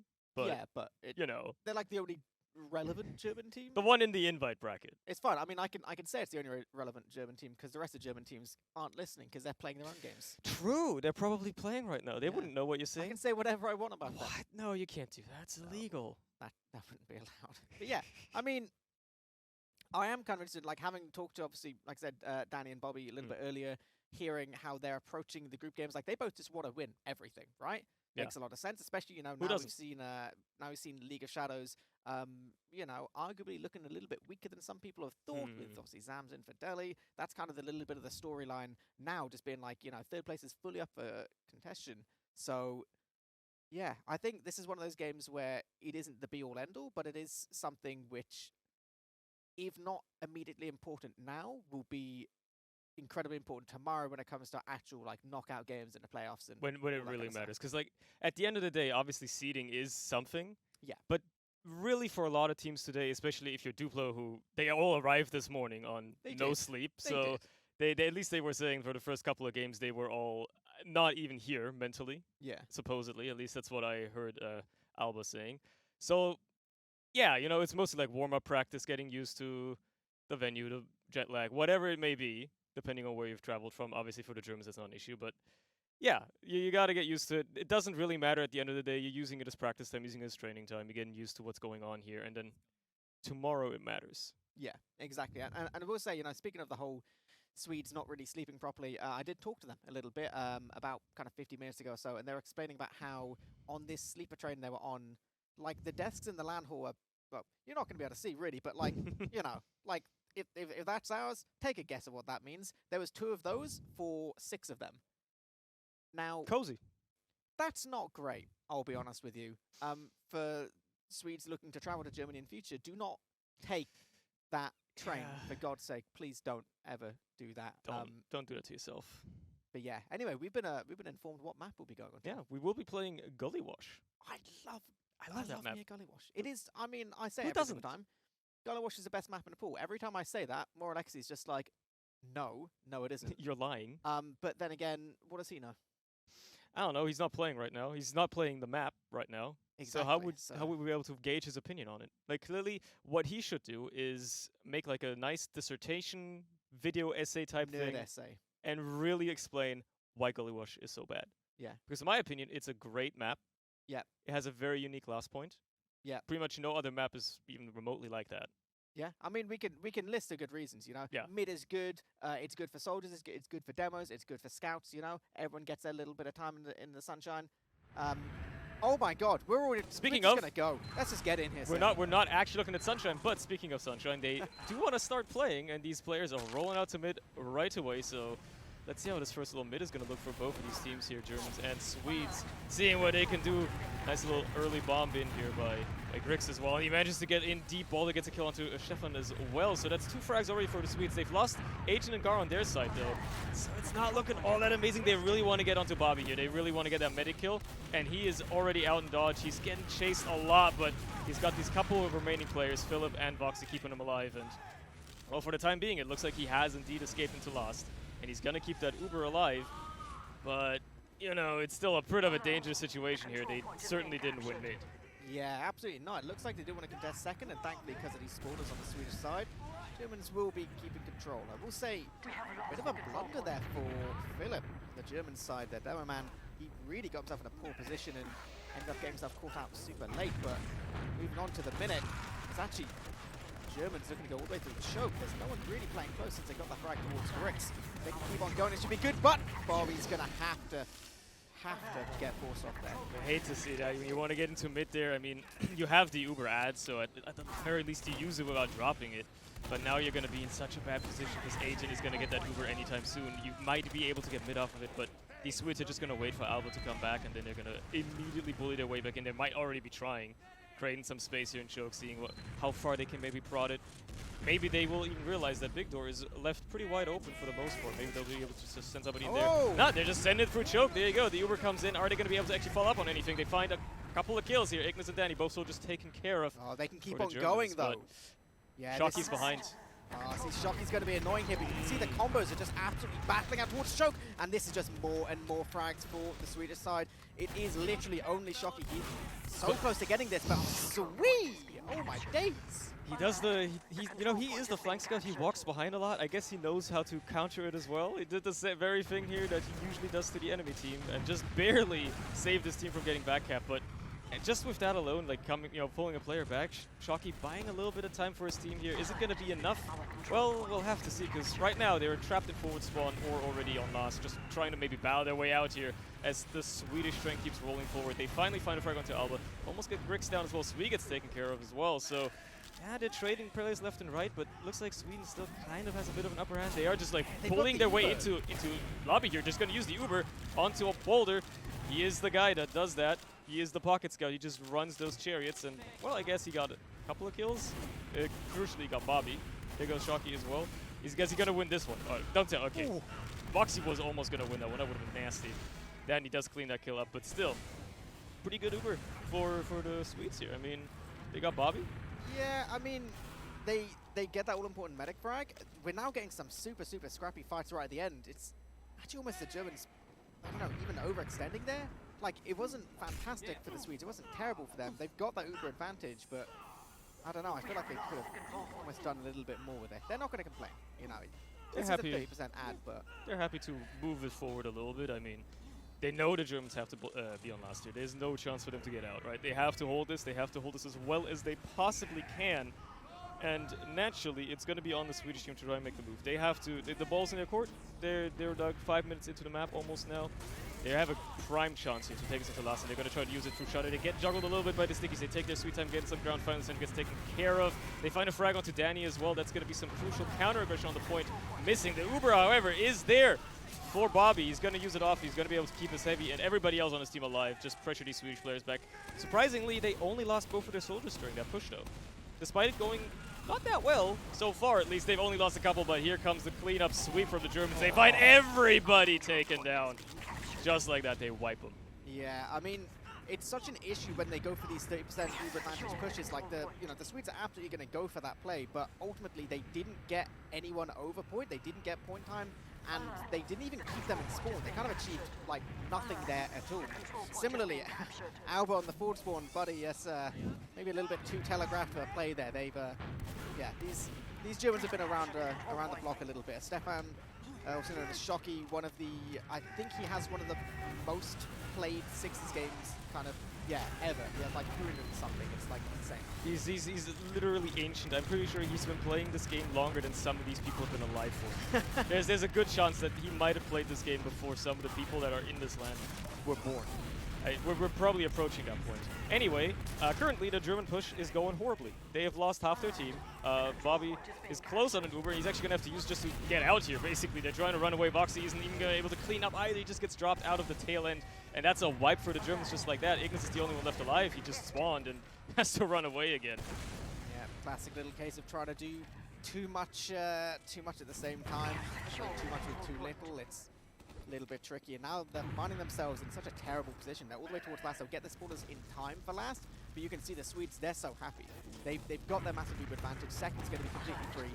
All they need to do is get their spawns, get their buffs, get ready to start pushing almost immediately. We do see Shockey on the Pyro, Voxy on Engineer, so it's going to be a classic Gully Rush last hold, which it's nothing to, nothing to frown at. That's always going to be tricky to deal with, but ultimately this is a real chance for Sweden. Oh, but they're struggling so much to get into that Shutter. They get juggled so much by the damage once again. Finally, they take down the Sentry. Now they have to actually play the point, though, and they're not going to be able to do it. They have no ground at all. They find nothing, absolutely nothing. They've lost Alba in the meantime on the side. They're not going to get a single kill here before even finally getting somebody on the point. Grix and Balder also get taken care of. A disastrous push for Sweden, absolutely nothing accomplished with it. Yeah, it's that same situation again where they managed to lock the Germans in spawn for all of about 3 seconds, and then they could just go out the other side. No one was able to go over point, so the demo still had full control over point. And if you get no frags, if you don't lock them in spawn and you can't deal with the demo on point, like, nothing is going to happen, right? Like, there's no way of winning that fight. Absolutely done for, and that's going to allow the Germans to get back out here. It looks like they might have a bit of an ambitious use. I don't really know why they decided to use it. Maybe Bobby got forced, but I guess they're going to take mid off the back of it. However, it's not a great thing because they didn't accomplish anything with that Uber. I'm pretty sure that was just a complete whiff of an Uber. I don't know why they did. I genuinely did not catch it. But that seems like a horrendous misplay considering Agent now has again. And these Swedes are more than happy to try and take this mid back. What is rightfully theirs. I mean, they've earned it. They might want to get it. Sweet gets taken care of early though, so that might stump them ever so slightly. They got to get Agent in some ground to keep him safe, keep him steady. There's still a scout on the ground, and yeah, it's shocky. You just let him run wild, and suddenly you've got a dead Alba to contend with as well. And they killed Ignis on the other side, but Voxy's as well just taking care of his team here. Everybody's just so close on these Germans. They're not letting anything happen. They just let Stefan run behind and have fun. Yeah, he's making things so uncomfortable. You can see, like, the Swedish team, they wanted to get all the way in, but guess what? Like, you know, the Germans have Uber now as well. They're completely mistiming some of these Ubers. They're already losing, you know, Gar. The soldier behind is surely going to get taken down. Yep, Grix will be nowhere to be seen now. And this is just, I don't know, a little bit of a tragic situation. Like, I think, yeah, like, Duplo just needs to get the hell out. Alba's going to achieve basically nothing there. Like, they need to just have a little bit of a reset, right? Like, there was so much stress in such a short period of time that they need to just calm the hell down. And maybe they just need to stabilize a little bit because they are bleeding players left and right. So we tried to go behind during that all that as well, just got immediately taken care of. And these German players, my boys in the black, red, and gold are doing good right now. They're playing tight. They're keeping this one forward. They have equal Ubers here. However, there's not much of a defense just yet out of Duplo. They've got the sentry being built. They have the pyro ready, but they're not completely set up yet. So if the Germans move fast here, there's a chance that they could actually get a nice little last push going here. As it turns out, though, they're not doing that. They're not going as fast as they would maybe want to. They're being more methodical about it, getting ready for maybe a bit of a sack play, trying to see if they can somehow get a bit of an opening into this last point, because as it stands, it's a bit of a fortified fortress, and, you know, okay, an opening frag onto Alba might open things up ever so slightly. They got to get that sentry down there, otherwise nobody's going to be able to get any ground in there. And so far, that thing is still being tanked up. Yeah, well, the thing is, when you focus so much on the top left, you're not really dealing with point as much. And you can see Foxy went there to try and get a little bit of cap time, but Grix had his number. You can see so much of the importance of Gully Watch last is all on Sui and Gar here. It's all about controlling these shutters and controlling that top right position. You can almost give up a little bit of river as long as you can keep these doorways, and then you have someone ready to deal with point. And right now, the Swedes are managing to keep a hold of things, but I mean, the Germans do have a little spawner. They could go for an off-class if they want. They're not feeling it, though, you know? They're perfectly happy just to keep it as is. I mean, Danny isn't really necessarily known for off-classing all that much either, right? He tends to stick to his soldier role, maybe enable somebody like Boxy to off-class instead. And to be fair, even if it was a bit of a, you know, failed attempt, it's not like much. They had to commit much, right? Neither team had to use Uber. Oh, yeah. Sure, they didn't get the force out of Agent, but they didn't have to use themselves. They just sent something in, see what happened. And as it turns out, it wasn't successful. All right, try again. You still got 20 minutes left of the map, even if you haven't converted around yet. It is Gully Watch. This map can be slower. Never mind. I say it's slower. There's so much cap time on the last point, and the culprit hasn't even been taken care of yet. Now the Germans are tasting blood. They just want to get into this point as best they can. The Uber has been used out of Duplo as well to try and keep that point alive. Just snuff out anybody here, but they've killed absolutely nobody on the German team. Now the counter Uber comes in. They're just going to sweep right into this point, take care of anybody, and there you go with that little bit of cap time finished up. There's the first round finally going the way of the team. Yeah, beautifully done there by the Germans. It's so difficult on Gully once you start getting that cap time, unless you have that soldier able to play on the height, on the rim of point. The second he gets pressured out, it makes things so difficult. A lot of the time, you know, you see demos sticky that backside of point for this exact reason. But the second you have that bit of chaos play, you saw like Duplo just completely fell apart. They were like, oh Jesus Christ, they had to use that Uber. They got players down. It was already over by that point. You just can't do anything anymore, and now they have to go into the next mid with that weighing on their heads. And right now, I mean, they're trading their soldiers. They find a counter Boulder as well. Chef on the other side, Grix gets taken down slowly but surely. The dominoes are falling in the favor of Germany. Crucially, Agent has managed to stay alive and escape for the time being, but he's being chased. Sweet is nowhere near him either, and they're just, the Germans, they haven't found him. They did not manage to find Agent, but that was a dangerous situation to leave your medic in. Yeah, it definitely seems like, I don't know, I'm not even sure, maybe like kind of a bit of a lack of communication. Agent left just like a little bit earlier, but it does actually mean there's almost a 40% advantage right now for Bobby, and they should be completely aware of this. Like, they saw that scout going towards Shutter. They'll know they were just that little bit apart, but it does look like they're taking this really slowly from River. I don't think they're too keen to use this. It's, I don't know, if they end up going now, like, it's going to be so difficult. Maybe they just want to take the risk. They're being very, maybe overly careful right now, and maybe it just might play into their favor. Alba feeds in again, but Sui gets a nice little snipe onto Danny, so that immediately equalizes the players here yet again. So it's going to be tough for the Germans to really push here and make anything happen. Sui is still on the side as well. He's a bit dangerous on that class. You got to watch out. Like, you try to peek it, but it is an ambitious thing to do. You really got to be careful with this guy on Sniper, because sometimes he hits his shots, and, well, you don't want to have a crucial player be on the receiving end of that bullet in his skull, I think. No, I mean, it's trying to push. You know, it's nice not to have really any of your players dead as much as you can, you know, try and avoid. But he's going to ruin it for us, and he's just going to go Pyro, because the thing is, as it's we were going saying, lost. yeah, like, the Sentry and the Pyro, like, it is just so good. They do need to obviously be aware of this last point situation in terms of under and the actual point pressure itself, but adjustments can be made. Okay. Speaking of which, though, They find the Sentry. That might open things up a little bit. Danny's on Spy as well. He might just try to get a little bit of cap time here. Unfortunately, there's a demo standing right behind you, buddy. Somehow he's still alive. He might just got him. Oh my god, he almost gets away with it too, but Gar somehow stays alive. The but Uber Agent comes goes in, down. and Agent goes down, so there's nothing to respond with. It's only Balder and Gar, and neither of them can even get to the point. There you go. Oh my god. Oh. Okay, so turns out the way to crack open Gully Wash last is to go for chaos plays. And I'm not even saying that in like a derogatory way. That is straight up like, because they're not going to push out on like one pick. Yeah. Or like even really two picks, most of these teams. If you go for the chaos plays, you can make some pretty risky stuff. And so far, I mean, it's just working for the Germans. Duplo needs some kind of bigger answer. Yeah, they need to like find a way to respond to this as well. The last mid-fight was not looking solid. Their soldiers weren't landing anywhere. They're trying to get something. Getting an early kill onto Philip is certainly something to set them up. Bobby gets taken down as well. That's two very, very crucial frags. If we can keep Agent alive now, who did go dangerously low, but crucially is still alive, being protected here by his scout friends. And just like that, they find a 1 mid on a wipe. A very prime opportunity to try and take us forward, and they're being so aggressive into loss already. Alba's already in water. They're trying to see how far they can stretch this. They haven't even got anybody capping on second, and it might just be a bit over-ambitious for Duplo here, but they might also just be able to get away with it. So this is a really, really important position for Alba to be in right now. He knows that the demo is going to go towards water almost always, right? So he's playing it, trying to see if he can get some kind of early pick. You see Philip just go for this last little buff.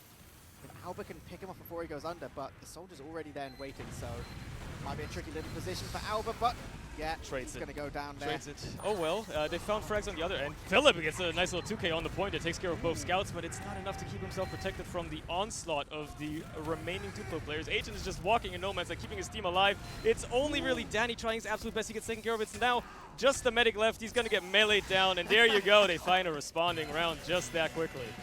Oh, beautiful. Beautifully done, yeah. Tricky. It's always going to be a difficult situation where you're facing just that much of an Uber advantage on the other side, but it was well held, and honestly, there's almost a world where the Germans can do that. Almost. Certainly an opportunity. It's not over yet at all. We're only halfway through the map. We've seen 3 rounds, which is, I think, above average in especially goalie watch matches, especially when the teams seem to be kind of closely matched. It looks like Sweden's woken up a little bit. Let's see if they can continue their nice little performance here and get another nice little mid-fight where they just wipe the enemy team. As it stands, they're doing pretty good. They got Philip and Voxy. They got Shocky as well, and Bobby is dangerously low. He's got to be kept safe and locked up here. Unfortunately, that's not what's happening, though. Danny's the only one left alive. He gets cleaned up as well. Nice little sticky by Gar to seal that deal. And again, Agent crucially just stays alive, and they win another mid. definitely feels like these soldiers on the Swedish side have a bit of a read on Philip. These last 2 mids, he's really not been able to achieve a great deal because he's just getting picked off early. And the second you get that demo pick, you know, it isn't the be-all, end-all, but it is really, really significant, and importantly means that any extended fight is going to be just a little bit better in your favor. You've got that consistent spam, you've got that ability to kind of take and hold ground in a very, very different way. And like you say, I mean, they got Bobby in the end, so this is big old Uber advantage again. Yet again, this could very well be a repeat of the last one. This time, however, they don't have an Alba sitting in water who can just create a bit of chaos. So they have to go a more traditional way, and that is Ubering very early into River and trying to get some ground on last year. I mean, they managed to get the Sentry, they managed to find Ignis, but that's all she wrote with that Uber now having faded and them having to win it off of raw DM alone. And well, they've traded out players on either side. Alba gets taken care of, but Shocky on the other side. Players are certainly falling in the favor of Sweden here. So low on Bobby as well, but he's dodging and weaving, finally gets taken care of, and there you go. Second round for Duplo right away. Can't just get like 3 kills with 1 pipe? What? I wasn't quite looking, but it certainly looked like that could have just happened there. I mean, just quickly, in terms of the slight adaptations in terms of last pushes, it is difficult to push Gully last. One of the adaptations that a lot of teams will do is Uber that scout that you saw straight into water, get onto the demo, or at least get onto the soldier. Now, it's only Ignis that died, but without the soldier supporting the demo in water, that kind of cracks things open a little bit more, because demo's going to watch both lower and upper at the same time. And as you can see, it really makes a difference. Once again, though, Philip taken care of immediately. He manages to at least trade out with Grix, but he gets taken care of. Now Germans are going to have so much trouble projecting a lot of ground here, but Agent is going to get mulched by both Soldiers and Voxy just running him down. So at the very, very least, even if they've lost Bobby on their own end, somehow, at the end of the day, turns out just having your scouts run across at the enemy team also works when winning a mid-fight. Yeah, well, I mean, when your scouts are Voxy and Shocky, 2 pretty incredible scouts, it does kind of work, but I mean, you know, they managed to do that. They have slightly earlier spawn on their medic, but ooh, that is very interesting. An interesting choice out of the Germans here. I mean, they were already going to have a bit of an ad. Now it's going to be even bigger, and if they can get a nice couple of crit stickies out of Philip or something like that, that should certainly turn the tides here. As it stands, they've lost both of the Soldiers and Voxy though, and Bobby is kind of dangerously low as well, and he would not be able to save himself by just popping it. So they got to really bank on this crits working very, very soon. Otherwise, they might be in a bit of a rough situation. They're already getting spammed down so much. They actually just popped the crits off onto Shocky, who can do absolutely nothing with it. Philip is going to just shoot a Hail Mary pipe, and well, it was basically a wasted crit streak. It accomplished literally nothing. It was at best zoning. Oh my god! What a read! That was definitely planned. Oh, that was my boy Philip. He's got the massive brain play. Literally don't care that he was nowhere near actually getting a frag. He hit the pre-fire. That's all that matters, because that one is going into the frag video.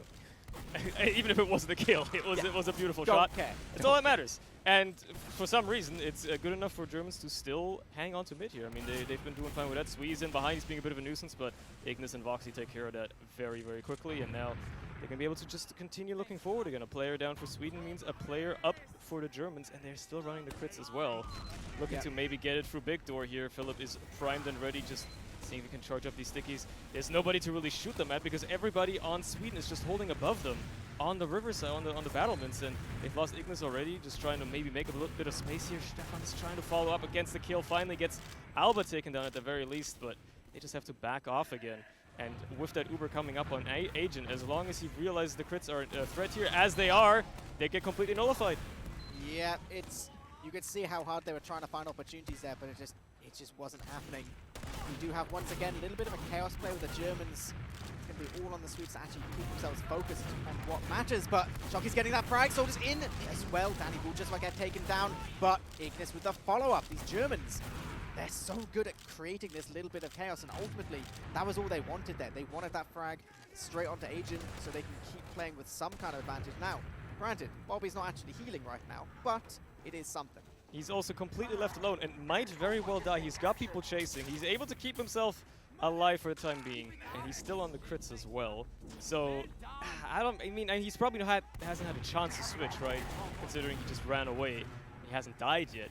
But at some point, these crits, like, the longer you run them, the less useful they become. You've already whiffed them twice at this point, basically, right? With no avail whatsoever. Albert manages to slip in and almost gets a crucial kill onto Bobby as well. Just barely gets taken care of there. And, well, again, those crits are going to be ready, and they have another opportunity to use them here, but they need to actually be able to convert something with them. They haven't done it so far. They have not managed. They have not convinced me that the Philip crits are actually something to look out for. And, well, are they going to do it? Are they not? He looks like he's primed and ready. He really, really wants to, but is anybody shoot at? You should have just used it there, man. That could have worked so well. But they're being really conservative. There you go. Finally, are they going to find any targets with it? Nope. Everybody just backpedals immediately. And I'm pretty sure, yeah, Bobby just died to a sticky trap, actually. Yeah, So, of all things, little bit tragic. They're still trying to continue this fight, and right now, all Agent's thinking is, I just want to get my Uber. The rest of you, we don't care at all. Second, he's got that 100%. Now, they can kind of decide what they want to do. The health's not fantastic on the Germans. Boulder's very, very keen to get in. Has spotted that Ignis, so he's not going to be achieving a great deal. Any frags here from the Swedes is fantastic. They're even managing to see these German players coming close. But you can see how committed Duplo is to just keeping a hold of this Uber. Getting that mid for free, like, that's huge. That means they can go to second. And look, they can basically take second for free now as well. Like, that is insane value. They can almost basically just start looking towards last off of just that one advantage. Yeah, the Germans in no position to even protect second there at all. No position to try and get onto the point or get onto anybody. They just have to back out to last, try and set up for this. And the Swedes are rearing to go. They're ready and just using the Uber in. And they found a sentry gun so far, but they're starting to run up against the very same thing that they've run up so many times. They're not having any pressure on point or spawns. They managed to find a single kill into Voxer so far, but losing Drix on the other side already. There's the Uber out of Bobby as well. He's just going to make sure everybody else stays alive. They clean up any stragglers, and yeah, Duplo's already out. I mean, at least they kept their med. They kept a couple of crucial players alive here, but it was the same thing again. Yeah, it's such a difficult situation. Again, by the time they pushed in, it was only about a 25% ad. You've got to be so quick, and it's really difficult to be that quick on Gully. So we're going to see the repush now. Great slam from these soldiers on the side of the Germans. That's really, really significant. So we'll be getting that frag and forcing these players back. Uber will be shortly in the hands of Asian. Only a little one though, but Danny wants to crack this show wide open. Oh, he goes up the drop down, jumps up, but there's nobody to really jump on at all. They find Alba in the meantime, but Bobby's dead. They just have Balder run through, one forward with that Uber, and they just kill him. They just kill the entire German combo. Gar is a last man standing, trying to do something here. Ignis just takes care of him before Balder cleans him up. Danny is still scoping about. The rat! Is he gonna get? He's gonna get this back cap. He's gonna force them back at the very least. They have to come back, protect this point, otherwise they lose it. And he's bought enough time here, maybe, for just a few of his spawners to come in and try and contest second ever so slightly. It's ambitious. It's very ambitious. I think it would be almost within the realms of slightly psychotic to go for the commit, considering they were basically 3 down. And yeah, your boy Shocky, he's too old for all this contesting second business. He's like, mate, I'm just building a gun. We are chilling on last. We are getting as good a hold as possible because, I mean, they know Duplo's got the Uber now.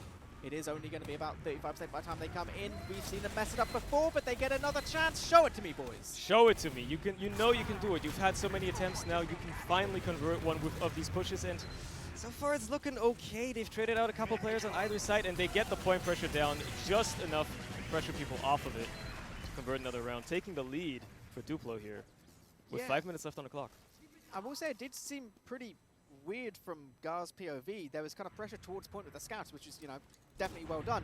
His focus was more towards top right, and I feel like if he had synced up with the scouts a little bit better, that could have almost just been a done deal already. Granted, it worked out, but I don't know if that's perhaps a sign of a slight bit of miscommunication or misunderstanding what they're trying to do.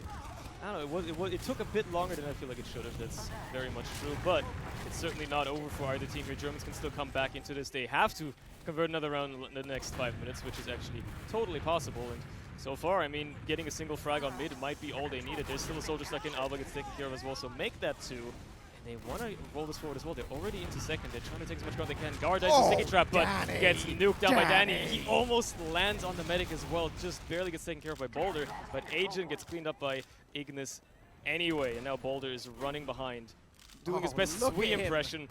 Is he going to win? Does he win against the Beam Scout?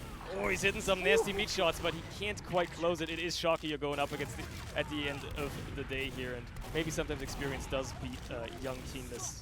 And so far, it certainly seems to be the case. Oh yeah, and the thing is as well, you know, that big overextension from the Swedes, one after another's falling. And is this basically everything the Germans could ever ask for? Like, second is theirs. That Alba's still 13 seconds away from spawning. Uber's already in the hands of Bobby right now. Like, this is such a good position. And they're getting in. Gar's caught all the way towards Shutter. Surely he's going to go down. And he is. That is such a huge pickoff. Point is going to be wide open, and they do not need to rush any part of this. Focus these strikes. Get the damage. Philip is just nuking. Oh, that was textbook.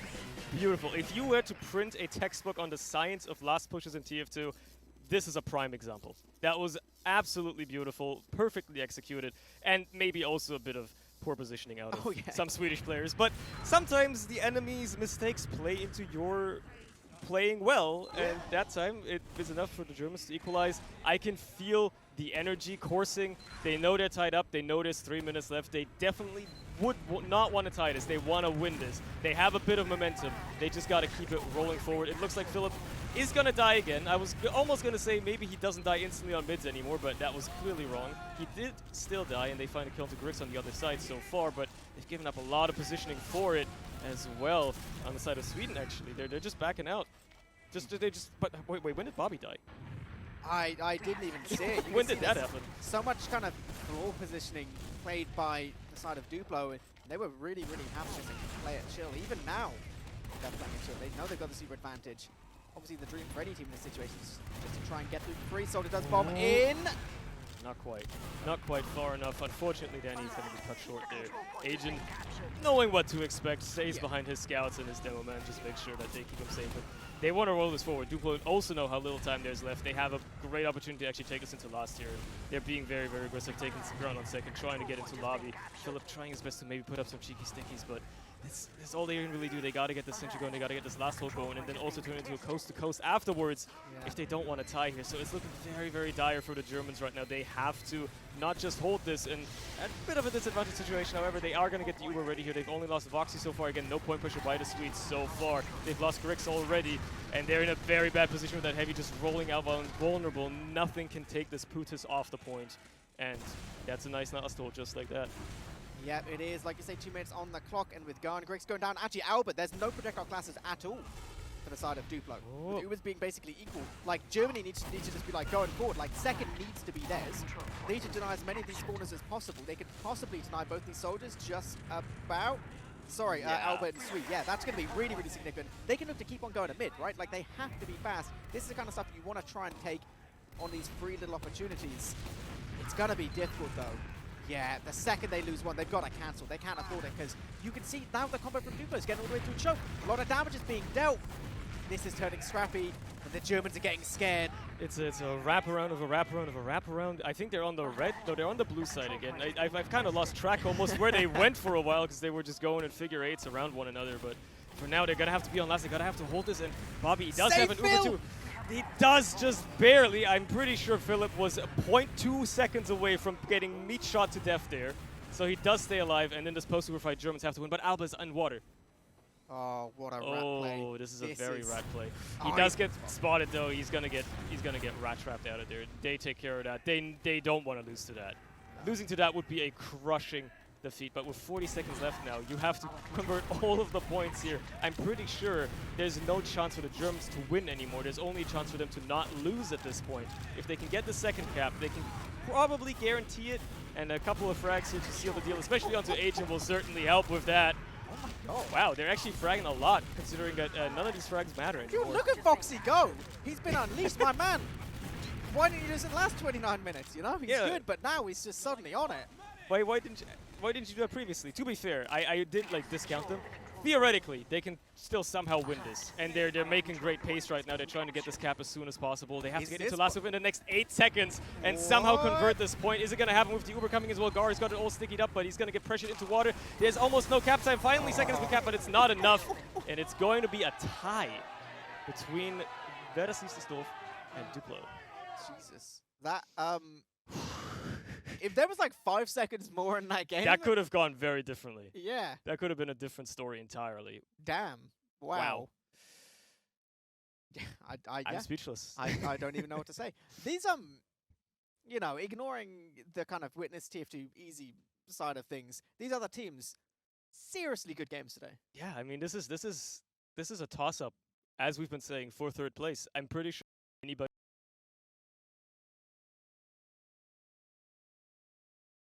you wouldn't even expect. obviously we're not seeing it on the brackets, but even in the open bracket, it's happening. Oh yeah. Like- Yeah. Like there's been some open team like upsets which I really didn't expect anyway. So it's just wild. Yeah, there's some wild stuff happening with this tournament, and I don't know. I feel like the Germans are going to be beating themselves a little bit over that. I feel like they were probably feeling like they could have beaten Duplo. I feel like Yeah. they're going to be maybe feeling a bit down because, let's be fair, in the invite bracket, Duplo is kind of one of the easier teams to go up against, and if you struggle beating them, But the thing is, like when we were talking to Danny and Bobby earlier, they have a lot of respect for the Duplo team. guess. So Yeah. I feel like from their POV, they're going to be like, not super happy, but not super displeased. Almost be neutral, like a draw. it's almost as if that's what happened. Wow. Crazy, bro. Crazy. Man. I don't know. Unbelievable. Anyway, that's it from us for now. We're going to be heading it off to a little break, to the desk, whatever it may be, and be back for the next game in a minute. And we're back. Just like that, a quick short break, and now we have to stall for some more time because teams are not wanting to play right away, but we're catching up in the schedule again, which is lovely because that's not something that usually happens at LAN. Once you've fallen behind, Yeah. sometimes you have to just accept that you are now an hour late and you're not going to get any sleep into tomorrow. However, right now, looks like we're being pretty good on time, and the next match we're going to be looking at is very similar, but also not quite as similar to the last one because we're going to be seeing the Germans again, Verderslistendorf, plus TF2 Easy this time. It's true. So, I mean, similar in terms of 50% of the players will be the same that we just saw, but I think we're going to see quite a different result. Obviously, for those who may not have been watching the stream for the last 40 minutes or so, we saw a super close game between the Swedes and the Germans. Lovely game, back and forth. Brilliant. On Gully Wash, lovely map. Yeah. TF2 Easy, on the other hand, they are, well, I don't think anyone is predicting them at all going to be below second, right? Going into this, everyone is looking at Witness and TF2 Easy being the top two, and, between them, they'll be duking it out for who gets first, whereas, the Germans, people aren't quite predicting them that high. So yeah, especially after maybe also tying a weaker team in the tournament. Yeah. That's a polite way of saying things. So this is kind of, I feel like one of the big opportunities for the Germans to almost kind of prove themselves, because I don't know about you. So initially going into things, I was thinking that like League of Shadows was going to be like the gatekeepers to the top part of the invite group. But with League of Shadows being a little bit weaker, they're still strong, right? But they're being slightly weaker necessarily than you'd expect. TF2 Easy, this game now, I mean, if the Germans can have some way of kind of really coming out like, all cylinders firing, that kind of stuff, and, even just make a close game, I feel like that's going to really get them hyped up to play some more, and I don't know. That's very much the way I'm going to look at it. I don't think any of the Germans are going to sit there like, we're going to beat TF2 Easy. And if there's a team among Witness and TF2 Easy that they could do it to, it would be the latter. Because TF2 Easy obviously depends on the day and all that, but they are known to choke occasionally. They have done it. They have lost points and maps, at least in the current ETF12 season, to teams they have absolutely no business losing anything to, and yet it has happened. Naturally, that usually happens in the first map when they play an official, and that is usually because for some reason they're a very slow team to get going sometimes. I doubt that's going to be an issue when they've already been playing all day. Yeah, it is But true. But again, it happens sometimes. You never know. Plus, I don't want to say anything, but TF2 does have a man on the inside. So you're looking at a German national team, and then you have Gazi oh my god, on TF2 Easy as well, who is, if anybody didn't know, also German. Good So god. you have a man on the inside. Do you think he's going to stay a traitor Stay a traitor to the German Oh, nation right. for not playing on the German team? Or do you think he's going to just be cold-blooded and get taken over by Kunu screaming in his ear and just go wild and play Pyro half of the map? Honestly, I feel like Gazi's so solidified in that team. Maybe he wouldn't betray his new brothers in arms, but considering, I mean, the Germans have infiltrated both TF2 Easy and the casting desk, I feel obligated to say, yes, he will. The Germans are going to win. I'm not going to be biased whatsoever. No, what? I'm not a biased cast at all. No, of course Anyway, not. a little birdie has whispered into my ear that we are going to be seeing a specific map, and it's Granary. Which I'm really, really keen to see. Yeah. Like, I am... That's a great map. It's going to be controversial to say. I'm not always a huge fan of Granary, but when I'm a fan of Granary, I am a huge fan, right? Like, you know, I'm either kind of like, where don't really care, or I'm like, oh yeah, I'm really feeling think Granary today. I'm never just like, oh, this will be okay. It depends on the teams that are playing it. Yeah, that is true. If you're That is watching true. Witness play Granary, I feel like it immediately like loses like 4 ranks on the tier list. Wow. I'm not trying to say, but like they're a slower team. Granary, notoriously, when you play it slow, is a 7-point map that is very boring to watch. But TF2 Easy are a very aggressive and fast team. And the Germans, well, they just meander about. They do their thing. They're not necessarily a passive team. Let's say it like that. So this could be an interesting Granary. Yeah, like the biggest thing which comes to mind when I think of Granary is, you know, everyone knows Granary is historically known as like a huge soldier map. That was ruined a little bit when the whole winger thing, you know, the winger jump became a thing, and now suddenly you can get on the crates and just basically teleport wherever you want. I talk about this like it's a new thing. That was like 6 years ago, but you know, whatever. Well, right? actually, probably even longer at this point. It's fine. I'm Games, old. we're old. I get it. Move on. But when you think of it, you think soldier maps. Now, if we compare these soldier combos, it's kind of looking rough. Like Josh and Nubby, right, versus Danny and Ignis. Not to throw shade unnecessarily, that is a really, really difficult comparison to make. Yeah, because Josh and Nubby, I mean, Nubby arguably the best soldier in Europe right now. He's definitely up there to argue for it. If we still had the spoon, I'm pretty sure nobody would want to ever play against him. Or just play. Or just play in general. Josh, very, very solid pocket. Obviously a nice core for TF2 Easy as well. On the other side, you have Ignis, who is basically only a stand-in for this team as well. It was originally supposed to be Rising playing for them. And, I mean, he's not been playing TF2 all that actively lately. I think he's past his prime TF2 days. And Danny just doesn't have all that much experience yet, right? He's an up-and-coming player. He's been meandering about Div 1 for a while. Has yet to win it, unfortunately. Has yet to make it to Prem, unfortunately. He's trying his best. He's really been trying his best. And he's very keen and he's very, very solid. But he doesn't have that insane amount of experience that either soldier on the other team has. Yeah, well, this is it. When you look at the Germans, the wealth of experience and pedigree, I guess, it really comes from their scouts, right? Shocky and Voxy, like, they are incredible scouts, but it is not always easy to take over a map, or take over Granary as a scout. But then, I say that, but you've also seen situations where a really, really strong pocket scout can just live forever by just getting perma-beamed and just kind of doing scout things. I don't know. I really want to try and give the Germans a good argument for actually kind of standing a significant chance, but I think it's really, really hard to justify. And then the problem becomes, okay, you've got solid scouts, probably the standout players on the German team are the scouts. Yeah. But then you have Kunu and Gazi on the enemy team. They're both really good. They're aren't they? also really, really good. Like we've reached a point. I feel like we're getting there. You know, like the 20XX for Smash. We're getting there with TF2. Like everybody's getting just so mechanically good at the game that the only thing that really separates teams anymore is the mental, how well they can keep that in check, because that is not really something that's as easy to train for. Some people are just more prone to that. And obviously, like how well you synergize as a team, the strategies you have, and all that stuff. And that you can only get that when you've played together for months and years and years and years at a time.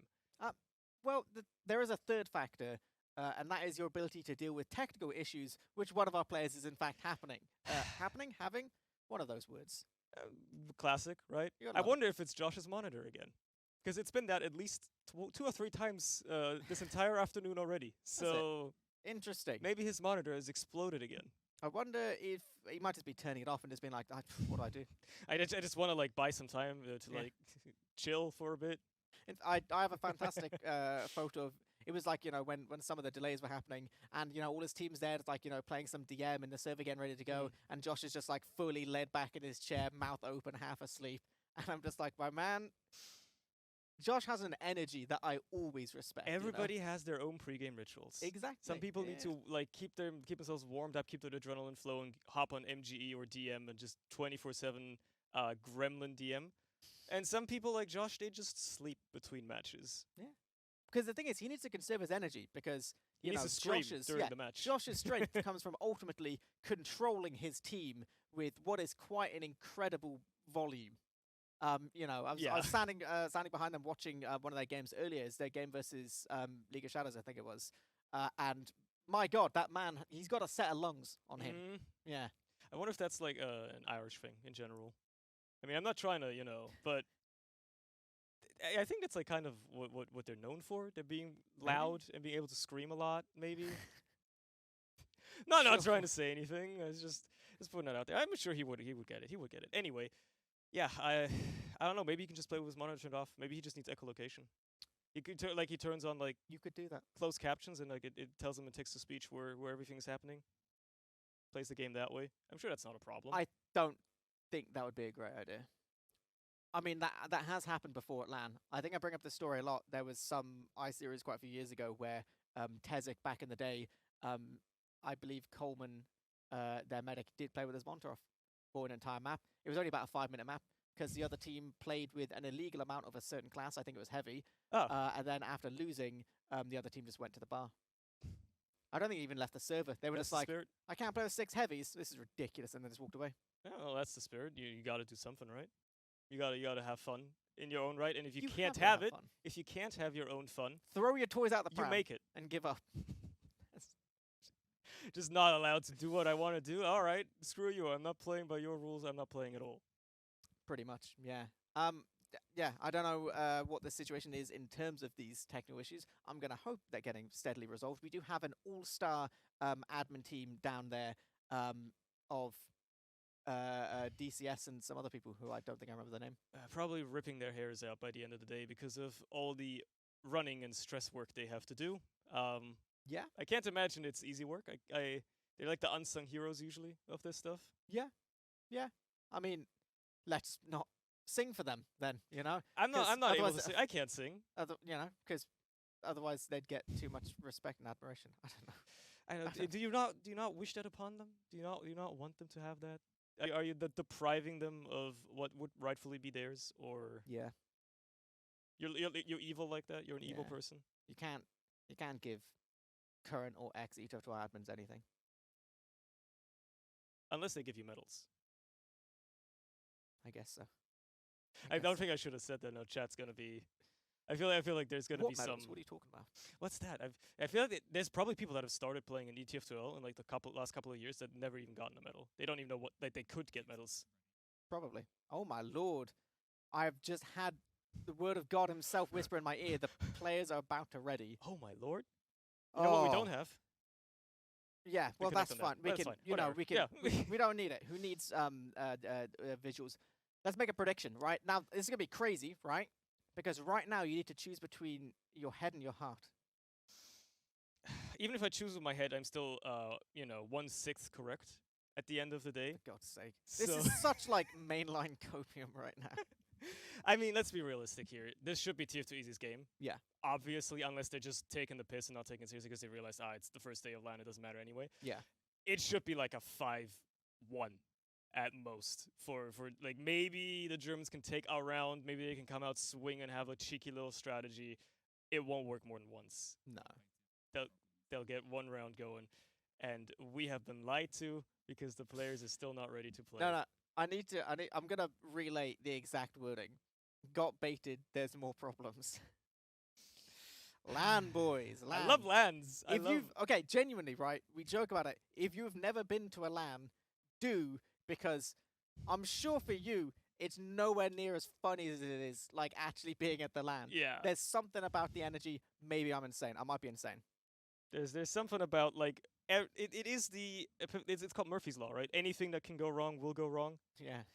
Let's LAN, like any LAN tournament is the epithet, like I can't even do words anymore. Yeah, I've what are like been words? scrambled.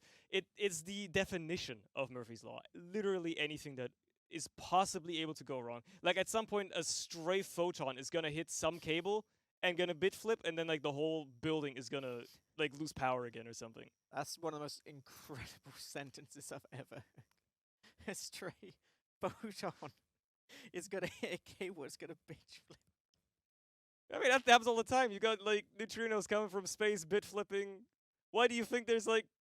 Why do you think servers like data centers are built with? Yeah. They're supposed to withstand that stuff. I'm nerding No, out. I agree. No, I'm not gonna disagree with you. I'm right.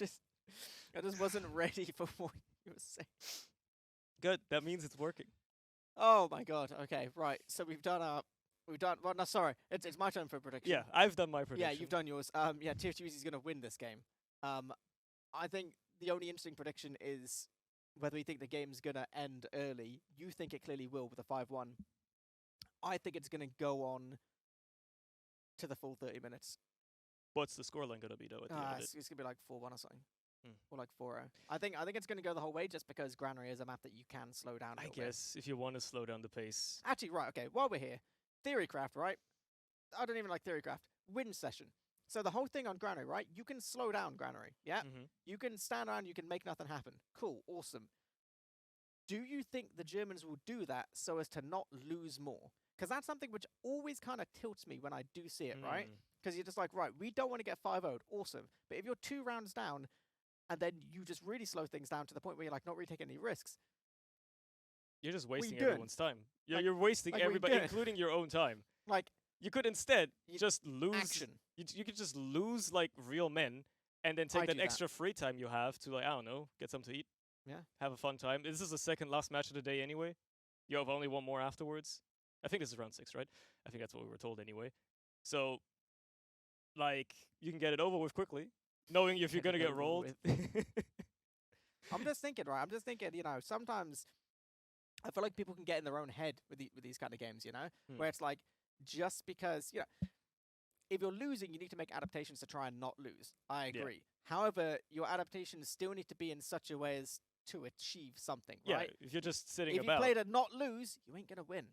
Spicy take, I know, Yeah. crazy. it's like if you never take your shot, you're always gonna miss. Well, yeah, that's true. That's true. That's one way of phrasing that. And that is why I think it's ridiculous that no one tries more Huntsman in Prem. Very true. Like, imagine how tilting it must be.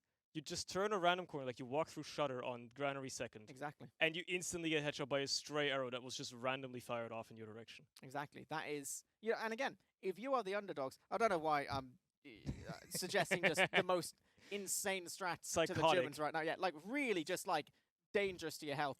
If you're gonna beat a team that's much better than you, how are you gonna do it? You're gonna do it either honestly by being, really coordinated and good, or you can do it by tilting them. Yeah, just do immense amounts of psychological damage to the point where they will never recover. Yeah. So I'm saying you should also run stuff like heavy to mid.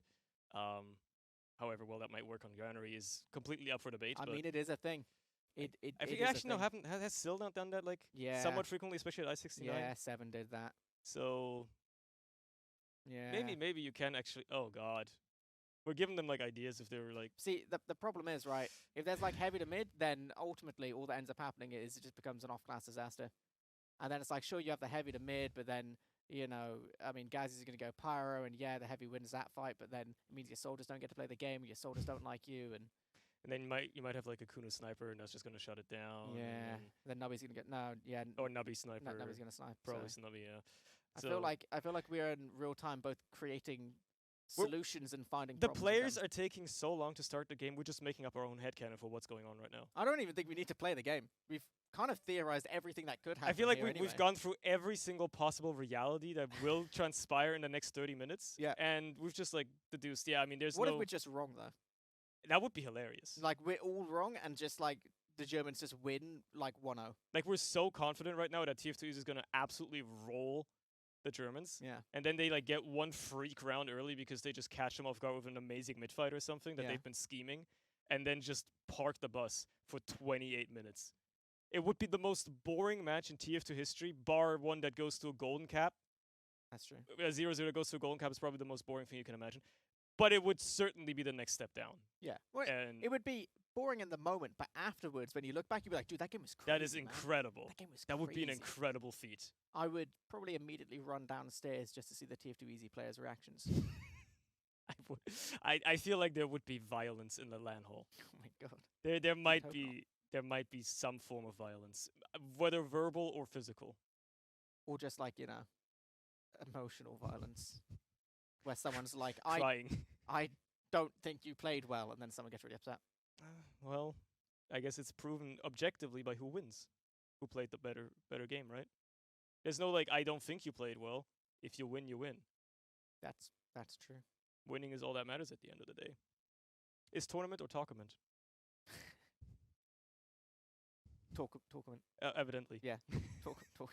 Man, what's going? It's like the damn hall on fire. What's going on down there, man? I don't even know anymore. I'm a little bit scared. I've been informed by. I was going to make up something that production was telling me, but I'm not even going to make it up. Something's happening down there. I'm going to really hope they're actually changing monitors. I think your prediction about Josh. It has to be actually Josh. correct. It's the only way. It's the only way. He's been having issues with his monitor all fucking day. I'm sorry. I have to say, all day long, it can only be his problem right now. That's the reason why they're struggling. And I don't know why it's changing. Let's be honest. It's a bit BM, but I don't know why changing a monitor takes 30 minutes. That seems a bit. I mean, It is Josh. I was right. You were. I feel like we should have made more predictions about the issues. Not the game. Well, I would have been right anyway. So. You would. Damn. You're one of the biggest brains in TF2. Who would have thought? That's factually wrong. It's impossible because DumTum exists. That's true. The man is like a living encyclopedia of every single player in ETF2L. Like, you could ask him about a random mid-team and he'll tell you, like, their history for the past 4 seasons. I don't know why of all topics we're going on to this, but You brought up big brains. Dum's knowledge of, like, random low players who played for 1 season and the stuff, incredible. He's here. I mean, I would, bring him out from under the desk where he's kept, but I think he's actually having feeding time at the minute. Yeah, well, we don't want to interrupt that. No, he bites if you get in the way of his food. Yeah, he can get quite nasty Yeah. in that regard. But, poor guy. Hope he's doing fine. He'll be all right. Yeah, he's nodding. It's all good. It's all good. You're spinning your wheels here, huh? You're really getting desperate. A little bit. Oh, thank God. That's a lovely thing to hear. What was that? What did you just hear in your ears? Ready soon. Oh my God. Crazy, isn't it? I love it. I did not make that up either. That actually happened. No, it did actually happen. Oh my Alrighty. God. That is the most beautiful thing I have heard all day long. It looks like the game is actually getting started. I love it. I Oh my love it. God. You love to see it. There they go. There they go. They're rolling out on Granary Epoli. They are actually looking to play and hopefully lose in 10 minutes time if you're the Germans, or win 1-0 by parking the bus for 30 minutes. I guess we'll see how this first mid-fight goes and how that decides what we're going to be looking at for the next 30 minutes, if it sets the tone or if we're looking at something different here. As Nazway opts to roll out for the top route and almost dies to crater damage. With the RNG on fall damage, that could have very well been a dangerous move, but the first kill is going to fall in the hands of Dan. He's going to kill Nubby, so clearly he wins that diff as Gazzy kills Ignis, and then everybody else on TF2 Easy just dies. And we're into a pause immediately. This is probably when they swapped out the monitor, would be my imagination. That's probably maybe what's going on here. Quite probably. Yes. Quite probably. You think they lost the mid because Josh's monitor turned off? I mean, he was staring at a wall for quite a period of time. Yeah, that might be what's happening here. That would yes. I had a sort of resounding yes in the ear. I hate to say that this might be another little while that we're going to be sitting here. Oh, so Cerny. Oh, Cerny. What if we just like sat here and stared at the camera for the next 10 minutes? I'm not doing that. That sounds like a terrible idea. They just like put some like scary music over it. They dim the lights a little bit, and then it's like a moment that like people can share. As like, you remember like during the RCADIA TF2 stream when like this really weird thing happened for like 5 minutes when the casters were just completely quiet staring at the camera and it was like eerie music playing, and then they just continued the game as if nothing ever happened? I don't want to do that. I don't think production wants us to do that, I'll be honest with you. Oh really? You think so? Yeah, I think I didn't hear them give us a resounding yes, so you know. Yeah, I mean they probably don't want to disappoint me. No. Sure. Our music is not eerie in the most serious way possible. You love to hear it. That's great. That's great news. It's good. Anyway, do you think they're going to restart, or do you think they're just going to carry on with this first They were fight? 30 seconds into the game. I think they're just going to restart. They're going to play the game again. All right, okay, right. Let's get into this. Right, we're going to talk about all the weird ways in which you can Copium. possibly try and beat TF2 easy. Right, we've already said heavy to mid. Right now, Crit Creek stuff is weird. Right, guess what? Crit Creek heavy to mid. That's already a good start. Build the whole way. You get laser beams. No one has a good time. Right. Similarly, you can just not go to mid. I guess that's possible. Where you just stand on second, you build a sentry in second, you just stand around, and all you want to do is just ruin their day, right? If you want to sit there and get in their head, you know, weird predictions of stuff as well. Let's just see loads of Pyro pushing onto second, or even holding second. Because Pyro is just, a little bit nasty on second. It's just Pyro. It is. It's an enclosed area. Pyro runs fun. The question remains at that point is, do you really wish to start with the BM heavy stuff on the first day of LAN? Or do you want to save that at least for the knockout stage? Because on the knockout stage, not only could it actually have an impact, as in you can knock a team out with your strategy, which would be hilarious. It would. But also, there's so much more on the stakes that they have to actually deal with. The nerves would get to them. Maybe it would be more effective. Because again, this is a group stage game, so at the end of the day, I don't think either team cares too much whether they win or lose. We've just been told that we're going to go to a break because this is apparently, potentially, a long little bit of break time that we're going to have. So, we've just been having a wonderful time talking, Ipoli. I guess we'll see you again in... We're officially ending the podcast. God knows when. The podcast has ended, the TF2 potential podcast, and we'll see you in a bit. And we are back once more. It is not over just yet. You still have to deal with us. But maybe, actually, we're going to see gameplay now. Yes. That's the idea, anyway. So basically, everything that you just saw was like a group hallucination. None of it happened. And what we're going to be going into very, very shortly is TF2 Easy versus the Germans. There's been some minor technical difficulties, which was resolved very swiftly by all of our lovely people. I believe Josh has some issues with his monitor. They tried a different monitor. They tried different cables, different HDMI ports, which apparently was useful. Different PC even. Supposedly at some point. And then they just swapped the ports, and that fixed the problem. I'm not saying that should have been maybe the first thing they attempted. No, you say that. The other day, I thought I had issues with my internet connection, and obviously, the first thing they say is check your Ethernet cable. Is it the right Ethernet cable? Check all this, and I was like, no, I've checked that. Yeah, it was the Ethernet cable. It's always the first link in the chain. It's literally, I was just, You're just too lazy. You're just like, there's no way. It can't possibly be. It was. This has worked so long so far, so why would it break now? Well, anyway, it looks like they want to get going very, very soon. Yeah. We've already talked ad nauseum about how TF2 Easy should win this. Yeah. And how hilarious it would be if they didn't. Yeah. But we'll have to see just how true that is going to be as they've gone live again. And maybe, just maybe, it looks like they're not actually resetting. Oh. They're just continuing with that little mid-fight we saw. And, I mean, the Germans won it pretty decisively considering Josh was out of commission.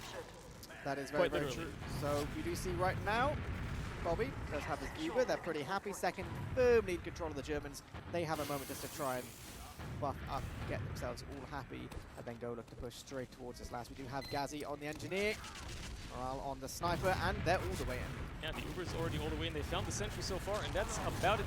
They're trying to get grounded. They're trying to maybe see if they can bully some players, and they're just losing them. But they crucially find autos. So even as this push is an absolute disaster, there's no heals for TF2 Easy now, which means the war of attrition could very well go in favor of the Germans, and it is slowly but surely going there. It's only Josh left alive. He's going to fight Voxy, and I mean, this is a battle that Voxy could very well win. Unfortunately, he doesn't.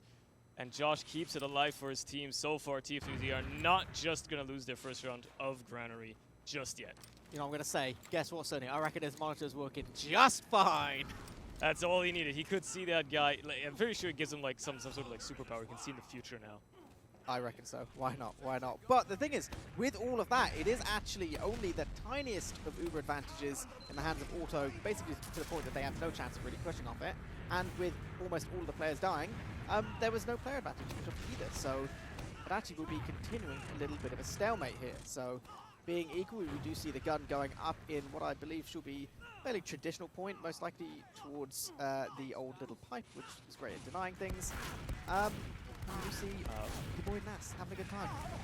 That's an STV thing. Yeah, I was gonna say that's definitely okay. That's definitely normal. This guy has not managed to somehow defy quantum mechanics and shoot pipes through solid materials. But yeah, I mean they're just like holding last year, right? This is a pretty classic last hold. It's gonna be on the Germans to try and make a move, and he's being very cheeky with those pipes. And oh boy, just like that, they find a couple of frags onto basically the flank of the Germans, who just completely annihilate that. That gives them ground here for Nabi to try and go forward, fight in Lunchbox. And Danny, I got bad news for you. Nabi should win this, especially when Josh is trying to back him up as well. And actually, Danny's just trying to run away, leaving his team to be potentially bombed. And no, Navi just wants to chase that. He wanted that kill onto Danny so bad. He was so hungry for that. And there's the Uber out of the Germans. They're just going to roll this into the point here. I mean, it's going to be better for Otto, but he has really nobody to use it on. And now the Germans have Voxy trying to be a little bit aggressive there, but obviously gets denied by the Sentry immediately. So it's just a reset. Effectively, all of that chaos, and we result in a reset. I mean, credit where it's due. I feel like that's kind of a decent read from the Germans to go for that trade, because I think they knew there was still a lot of off-classes on the side of TF2 Easy, so the positioning wasn't there in terms of a trade, and then TF2 Easy tries to get control of the point. And just getting the Ubers out of the way, I feel like it's probably a little bit safer when their player's down on the side of the Germans, so I think I like that. Even though it looked a little bit weird, I think I like it. Yeah, I mean, it worked out for them just by nature, the fact that they didn't even use second. And they have another opportunity here to try and take it into last, or like make an opening at least. Ubers are equal. They just gotta find an opening and maybe not like immediately lose 2 people on the flank or something like that like last time, and they might have a nice little chance here, but it also looks like it's not gonna be happening because Vox just walks into Sticky Trap, gets taken care of. Josh almost skybox air shots Ignis into hell. Unfortunately, he didn't. But Shocky gets taken care of as well, so with 3 players down, they're going to have to give up second here. Well, the thing is, you can see what the Germans are playing. They're playing really close around this corner. They want to take a fatty trade because these spawners are going to be coming in any second. Nubby's all the way behind them, getting a lot of damage here. This is so sad. Losing Phil there makes this really difficult. And the Uber gets used on the side of the Germans, and Auto's just feeling zero pressure at all. Yeah, your boy's just chilling. What's a single scout going to do, even if he's very, very good? This is the second pause. Okay, there you go. I got on pause immediately. Lovely. I was going to lose my mind for a second. No, okay. Yeah, it's all good. Germans are still trying to fight this as well. I mean, you got Danny, you got Voxy up top here, I think, or it's Shocky. They're trying to lay down some damage. They find a kill onto Manu, but that's going to be it for now. But it's good enough to let them hang on to second, and they actually take this into last. They're taking some ground here. Shocky gets bombed down immediately by Nubby. Ignis just gets taken out of the sky, but crucially gets the force out of Otto.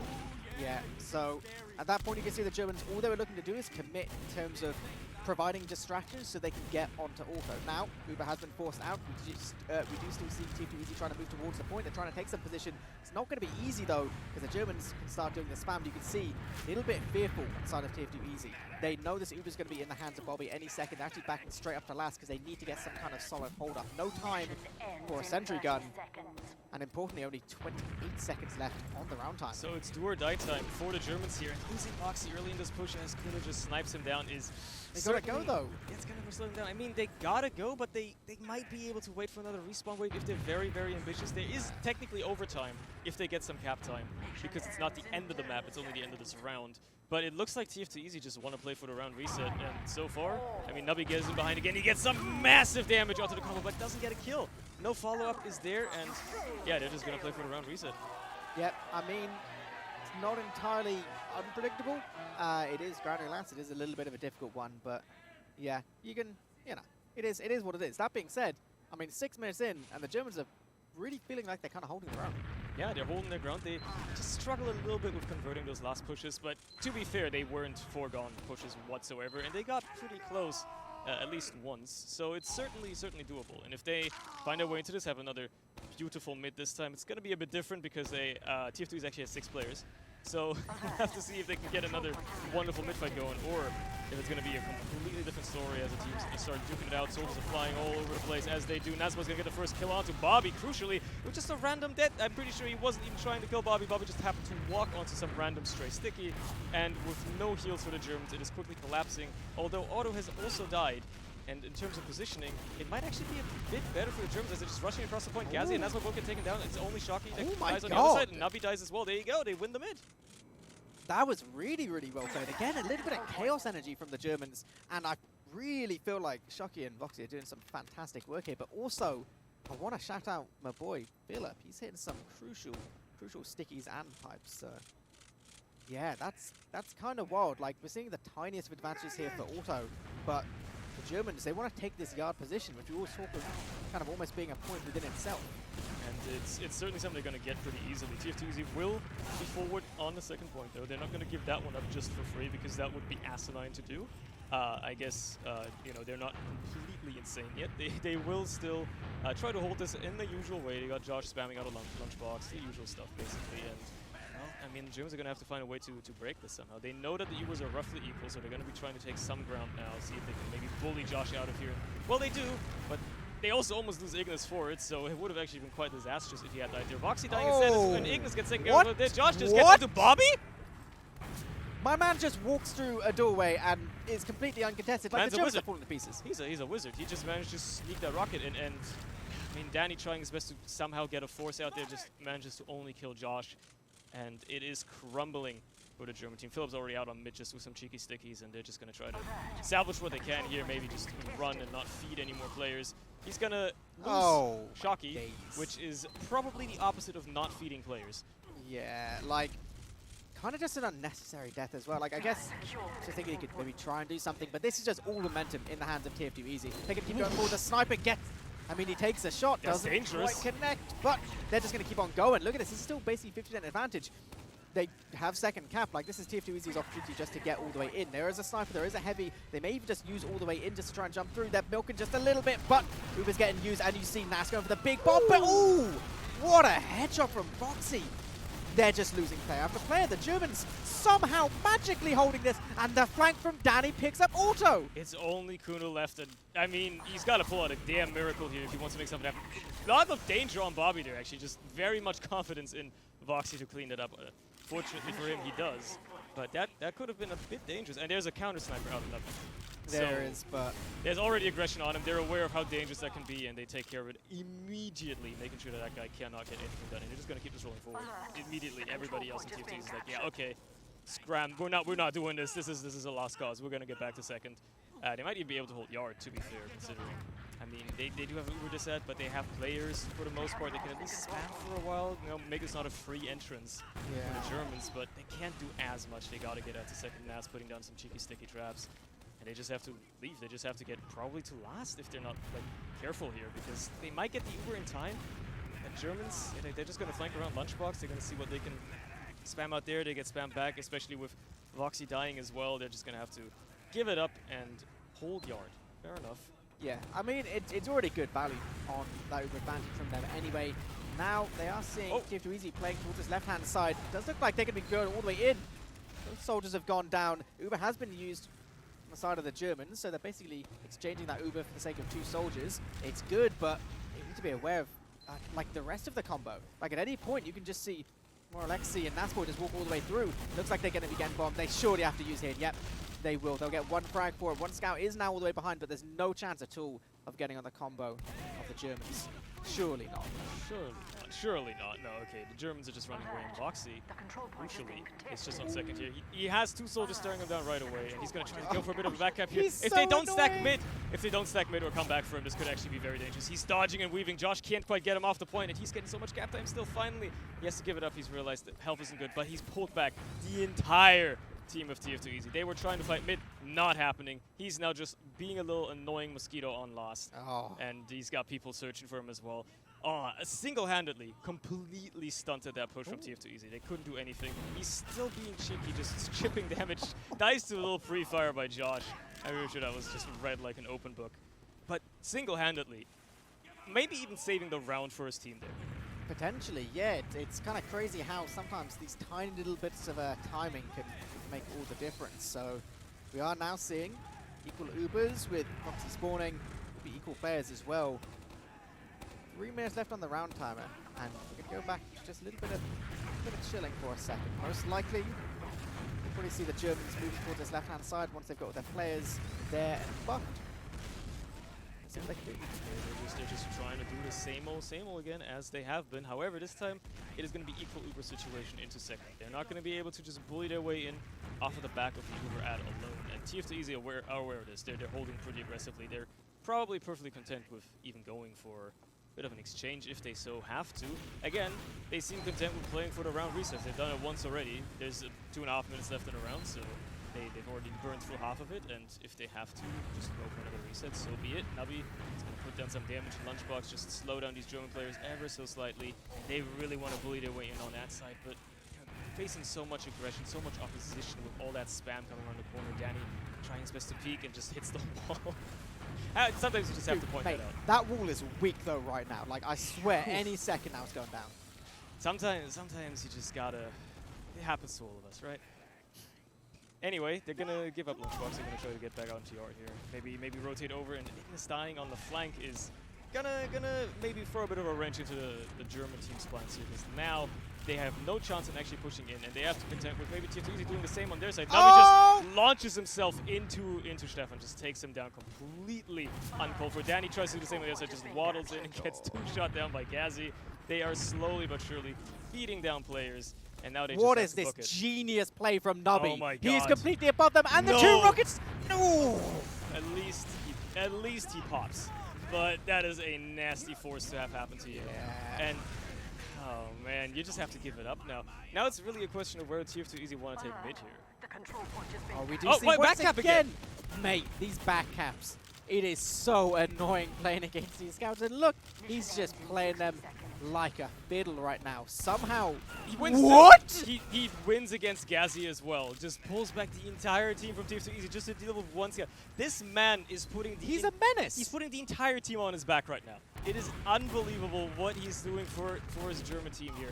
Time and time again, Foxy keeping his team in this round. However, there are only 40 seconds left, and if neither team captures a point within these next 35 seconds, we're going to another round reset. I don't think either team necessarily wants to do that, as TF2 Easy are just deciding, screw it, we're pushing it to mid, we're going to cap that point, and we're going to keep rolling forward potentially, as well as Bobby's going to come up with it soon. So it's going to be equal. Yeah, so I think the important bit there was catching Philip towards the choke point. The second he went down, that kind of opened things up for TF2 Easy, but he's spawning and he got the 4th spawn, so yeah, this is going to be equal players, equal loopers, everything nice and equal once again. But we're continuing a little bit of back and forth. And this is, I don't know, this is interesting if you're a TF2 Easy fan. Yeah, I mean, this is the German team that struggled against Duplo just the last match, and now they're you know, making TF2 Easy struggle for it as well. Bit of a push in here. They find a couple of frags, but is it crucial frags? I mean, they get the force out, I suppose. No, whoa, hang on a second, sorry. But sorry. Wait a minute. Hang on. They get the force out, they get the frags. Now, in fairness, they're losing. What? They're just losing. They're just losing. How does that even happen? Jockey and Philip just kill everybody in Garrison. How does That's that gets cleaned up happen? as well. Otto is completely left alone. I mean, he's got an Uber and he's going to meet up with Josh. But did he get left alone or did he just drop them I think right he just now? ran away. He realized that like 3 of his players died immediately, like at the same time, and he just decided, I'm out. I'm not dealing with this because this is a lost cause. Now he's going to re-aggress a bit with Josh and I believe Gazi here. So they're going to try to maybe have something happen here. They finally come to They get forced. They get forced as that well. pipe gets the force. That is, Oh. mate, this is really, really messy for TF2 Easy. Like, something's happening here. Something about the Germans is just kind of picking them apart. We're actually seeing Gazi might go be on the boxing. backlines now. It might be boxing. It's getting them picked apart here. Gazi does slip in behind, kills Ignis, but he's not going to be able to do anything. The mid is already capped off by Germans here. And, well, they lose Danny, but is that really a value pick at this point when you've got them already running to Are they second? just backcapping all the way? They might just back cap all the way with the combo. If TF2 Easy don't like block this or stack. No, mid they're or getting the something. Uber. Oh. My man Shocky with the solo Uber. He's going in. They've lost so many players, so they've got to get this medic frag and try and leave, but he's just beefing! Oh, he gets so close, but the cleanup is not there. He's all alone. He can't quite get it. Now there's an aggression on his medic. Bobby has to try and stay alive so bad, but he can't do it. Gazi is going to clean that up. It's a disaster. The dominoes are falling in the favor of TF2 Easy. It's crumbling for Germany. And, I mean, this could be a nice little opportunity for TF2 to actually convert around here. It has to be. They have a literal 100% Uber advantage. They have player advantage. Second is surely going to be theirs for free. Like, there's these players towards drop down. Surely they just feed. Surely they don't achieve anything. Are they going for like the hard commit back cap? That's their only play. It has to be. Danny's taking his sweet time as well. The Uber comes into last, and he's going to be missing from that fight now, trying to go for the cap on second here. He's probably being fought as well, so he doesn't even do it for free, and the damage is just absurd out of TF2. They kill everybody! It's only Ignis and Danny left, and I mean, they're trying their best here. Actually, Kuna gets nuked down. Okay, it's only Nas, and he can't do it. These are the most insane soldiers in the game. How does Germany possibly hold that? That makes no sense. What is going on? How did Nubby and Josh, did they get like swapped out? Is somebody else playing on their setups or something?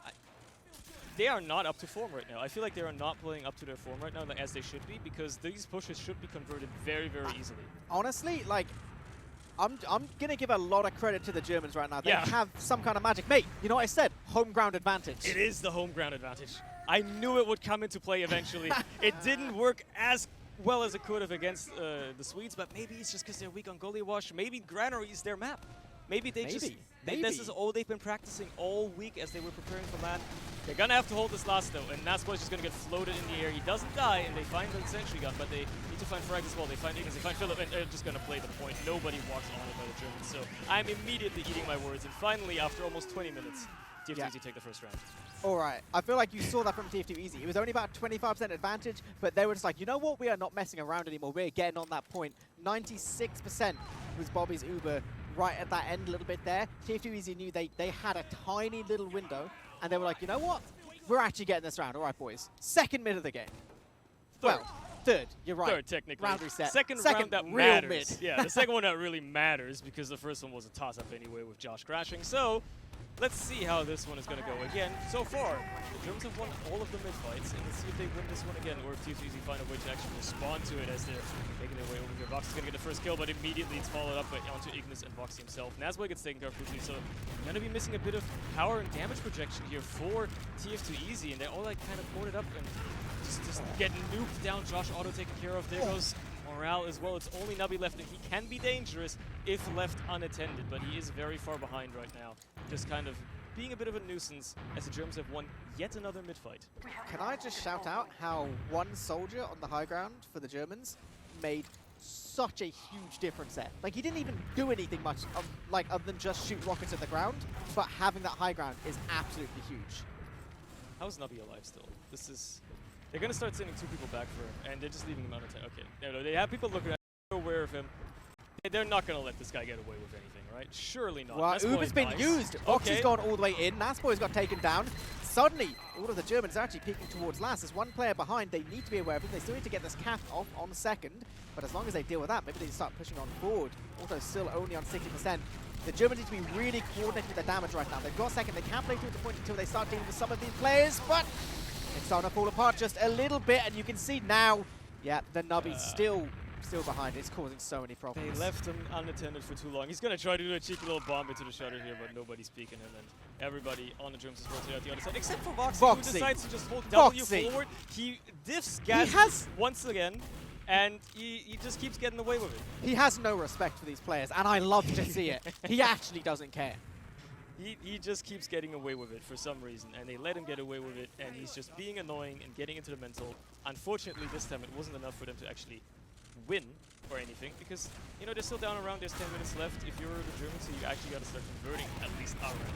Oh! You can say you tied both the Swedes and TF2. That's quite tough. And Nabi has a little rocket there into the soldiers, and Naim unfortunately just dies anyways. Danny picks up Josh as well, and they're taking down a lot of damage, but not really finding many priority targets with the end of the exchange. They find the players at the end of the day. Somehow, Morale stays alive for a little bit too long as he kills Danny as well, but still, the fight is in favor of the Germans, and they're going to be keeping it rolling forward into Yard as well, trying to get onto second here. And they know that they can get there pretty easily if nobody walks into the stickies for the love of God. Please stop that. Okay. I saw people walk past those stickies, and my like pulse spiked for like a second. I was like, whoa. Whoa. Let's not let that happen. They're going to take second, and they have a nice opportunity to maybe take us into last as well as the Ubers are coming up. It's going to be equal, so it's going to be a bit of a tougher one. But if they can somehow get a nice little one-super fight going, this could be around for the Germans. The ball's in their court. They have to make something happen. We know TF2 Easy are perfectly content with sitting on last for 5 minutes. Yeah. For a round reset. Uber's going in. Yeah, we see the jump. They managed to get Nasboy in this.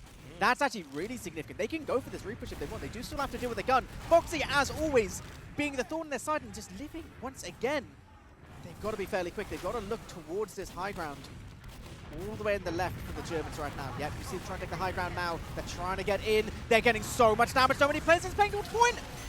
The Germans equalize. They just jump on the point. They do the same thing TF2 did to them. They just jump on the point, get that nice little cap time, take care of anybody that walks towards them. And there you go. I got a question though. How did Nasboy die there in that Uber trade? Was it his positioning, or did he just get dropped or something? Because you cannot let that happen. Yeah, I mean that's what lost them the hold. But I don't know how that. I mean, he must have just been like slightly caught out of position. Maybe wasn't buffed enough or something like that, and then walked onto the stray sticky and just got nuked down by Philip, and that's all it took really to let the Germans win that round. Now we're looking at a game here. With 7 minutes left, 1-1 on Granary. It's anybody's game. TF2 have to activate if they don't want to tie a team that they should have no business even losing rounds to. And as it stands, I mean, mid's looking like a toss-up. Both medics are dead. It's 2 versus 3 left. And TF2 Easy are projecting a little bit of power here, but they have to give up slowly but surely just because they are out of numbers. They're both pretty low as well. I mean, he was trying his best to just run around, deal some damage. Josh has to just run away with how low he is. There you go. Scout taken care of. Josh taken care of. Another beautiful mid fight.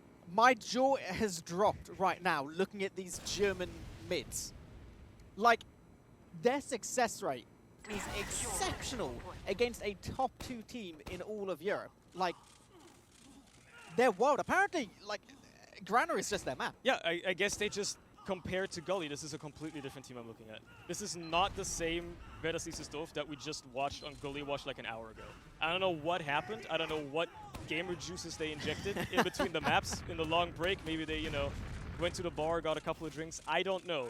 But it is working for them right now. They are playing out of their minds. And they are really giving TF2 Easy a run for their money. Then again, maybe it's the opposite. Maybe TF2 Easy just sucks on Granary. But I can't imagine that from a team that's so solid all around.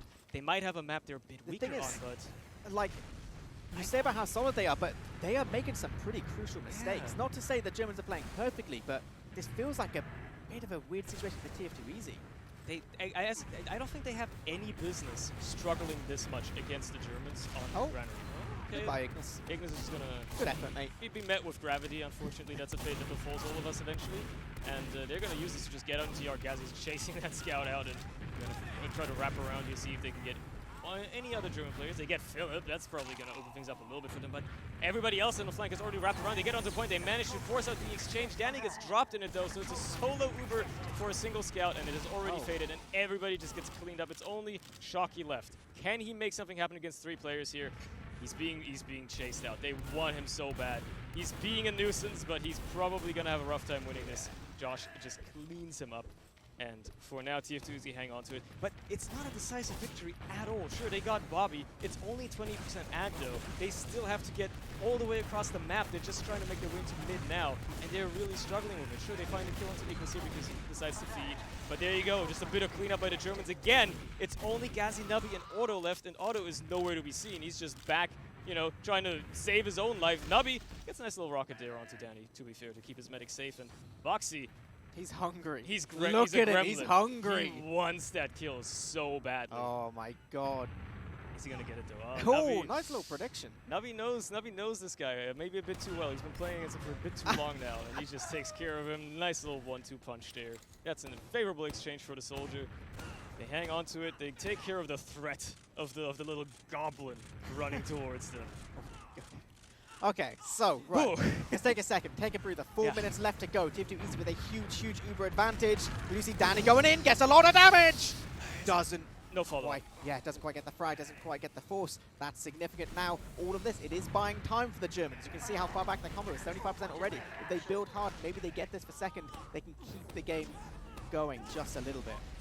If they tie TF2 Easy as well, that's huge. That's basically an upset. That is a huge upset. Nubby, nice little bomb in. He gets the final rocket onto Philip as well to clean him up. And the force is out of Bobby, actually. He's going to be using it a bit earlier here. So the Germans are just going to have to give up ground. Josh trying his best as well to just deny them. Voxy just turns around and decides, all right, I'm already dead. I might as well try to see if I can catch somebody. And I guess it's going to be cleaned up by Danny, as the rest of TF2 Easy are going to try to escape for choke. They're going to eat so much damage as well, but Otto just manages to sneak right through at the exact right time, and he gets out, crucially staying alive, and the Ubers are still equal. But every minute that ticks down here is so good for the Germans because, as we said in the pregame, they're basically playing to not lose. Well, I mean... And tying is not losing. Yeah. Tying is a fantastic result for them. If they can find a way to win, even better, but definitely not going to say no to a draw here against just real titans of TF2 Easy. Incredible upset in the making if they can actually keep it up.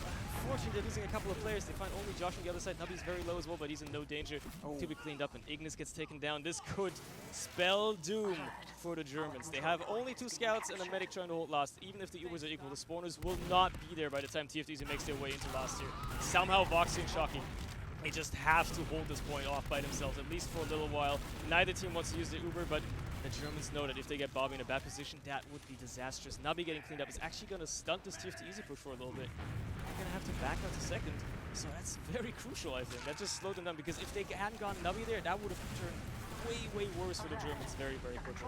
Now, it's actually TF2 easy that are going to be a bit on the back foot. They still have a Josh in the lunchbox, he just dies to Danny. And, oh, there's an exchange going on. I didn't even see that part. Yeah, I mean, this is actually really interesting. Danny gets a second frag as well. Now, Ubers have got traded, so it's fairly equal in terms of that, but it is player advantage to the side of the Germans. Nabi going super weak, and the points in the hands as well. So all they need is just a couple more things going right for them, and they can maybe look to keep on going. Like, my biggest thing right now that I'm thinking is that the Germans aren't playing to not lose. They are basically just playing to win here. Like, that push on the second, they did not need to go for, but they really want to. They want to just like give themselves a bit more of a buffer if push comes to shove here as well. And so far, so good. I mean, 1.5 minutes left in the map. It's, at this point, very tough for the Germans to win, but TF2 easy have to go through a wall right now. It is a wall that is being fortified so hard by the Germans, who are doing such a great job at doing these holds and holding off these TF2 easy players, who are maybe just also struggling a little bit too much, making a few too many mistakes. And now they have to get into last again. The Ubers are going to be equal, even if Bobby doesn't have immediately, he's going to have it by the time TF2 easy actually tries to get in. Now they're going to be denied by Phillips, but that's so much damage. Josh actually gets dropped before the Ubers ever used. They have to give up so much ground again, and they are losing so many precious seconds here. You can see Gazzy, he wants to go. He wants to go so bad, but he knows if he goes now, it is a lost cause because Josh isn't there for them. But they're buying themselves so much time on the side of the Germans. They still have that Uber. They still have such a well-protected last point here. They have the sentry up as well. They are ready for anything coming their way. And they know that 30 seconds is all they need to live for. Yep, that is it. 30 seconds now left on the clock. Josh is just about getting to his team, and through top, Uber's going to get used. It is going to be much better for Bobby. Just only users now. They're going for a little bit of a juggle as well. Keeping the Scun alive is fantastic. Keeping the players alive is even better. They're trying to focus these players towards the left-hand side, but they need to be aware of the rest of the team. Of TF2 easy walking in as well. Philip has gone down. Sticky's no longer on point. 10 seconds now on the clock. The heavy! And this is the Josh heavy pushing all the way towards point. They're getting so much cap time. They're just standing on it. The heavy's going all the way forward. I'm in awe. I'm in awe. Insane! That is incredible. I... What? Well, that was a game. I don't know what to say, but I cannot believe that after everything, TF2 Easy was the team with the wacky heavy strategy into last. And What did I say? What did I It let say? them win. Heavy on Granary, you know. I predicted it from the start. What, like, was that literally with like 1 second to I'm go? pretty sure that was like 1 or 2 seconds left on the clock. They just managed to mow down everybody on point. I think it was Shocky who was left alive as the last player. If he hadn't gotten just ever so slightly juggled up on the point, he could have blocked for just a couple more seconds probably, and it would have been a tie. But he Yeah. got juggled by like one stray rocket or something, was on top of the heavy, couldn't block the point anymore. He was standing on Josh's head, and that's it.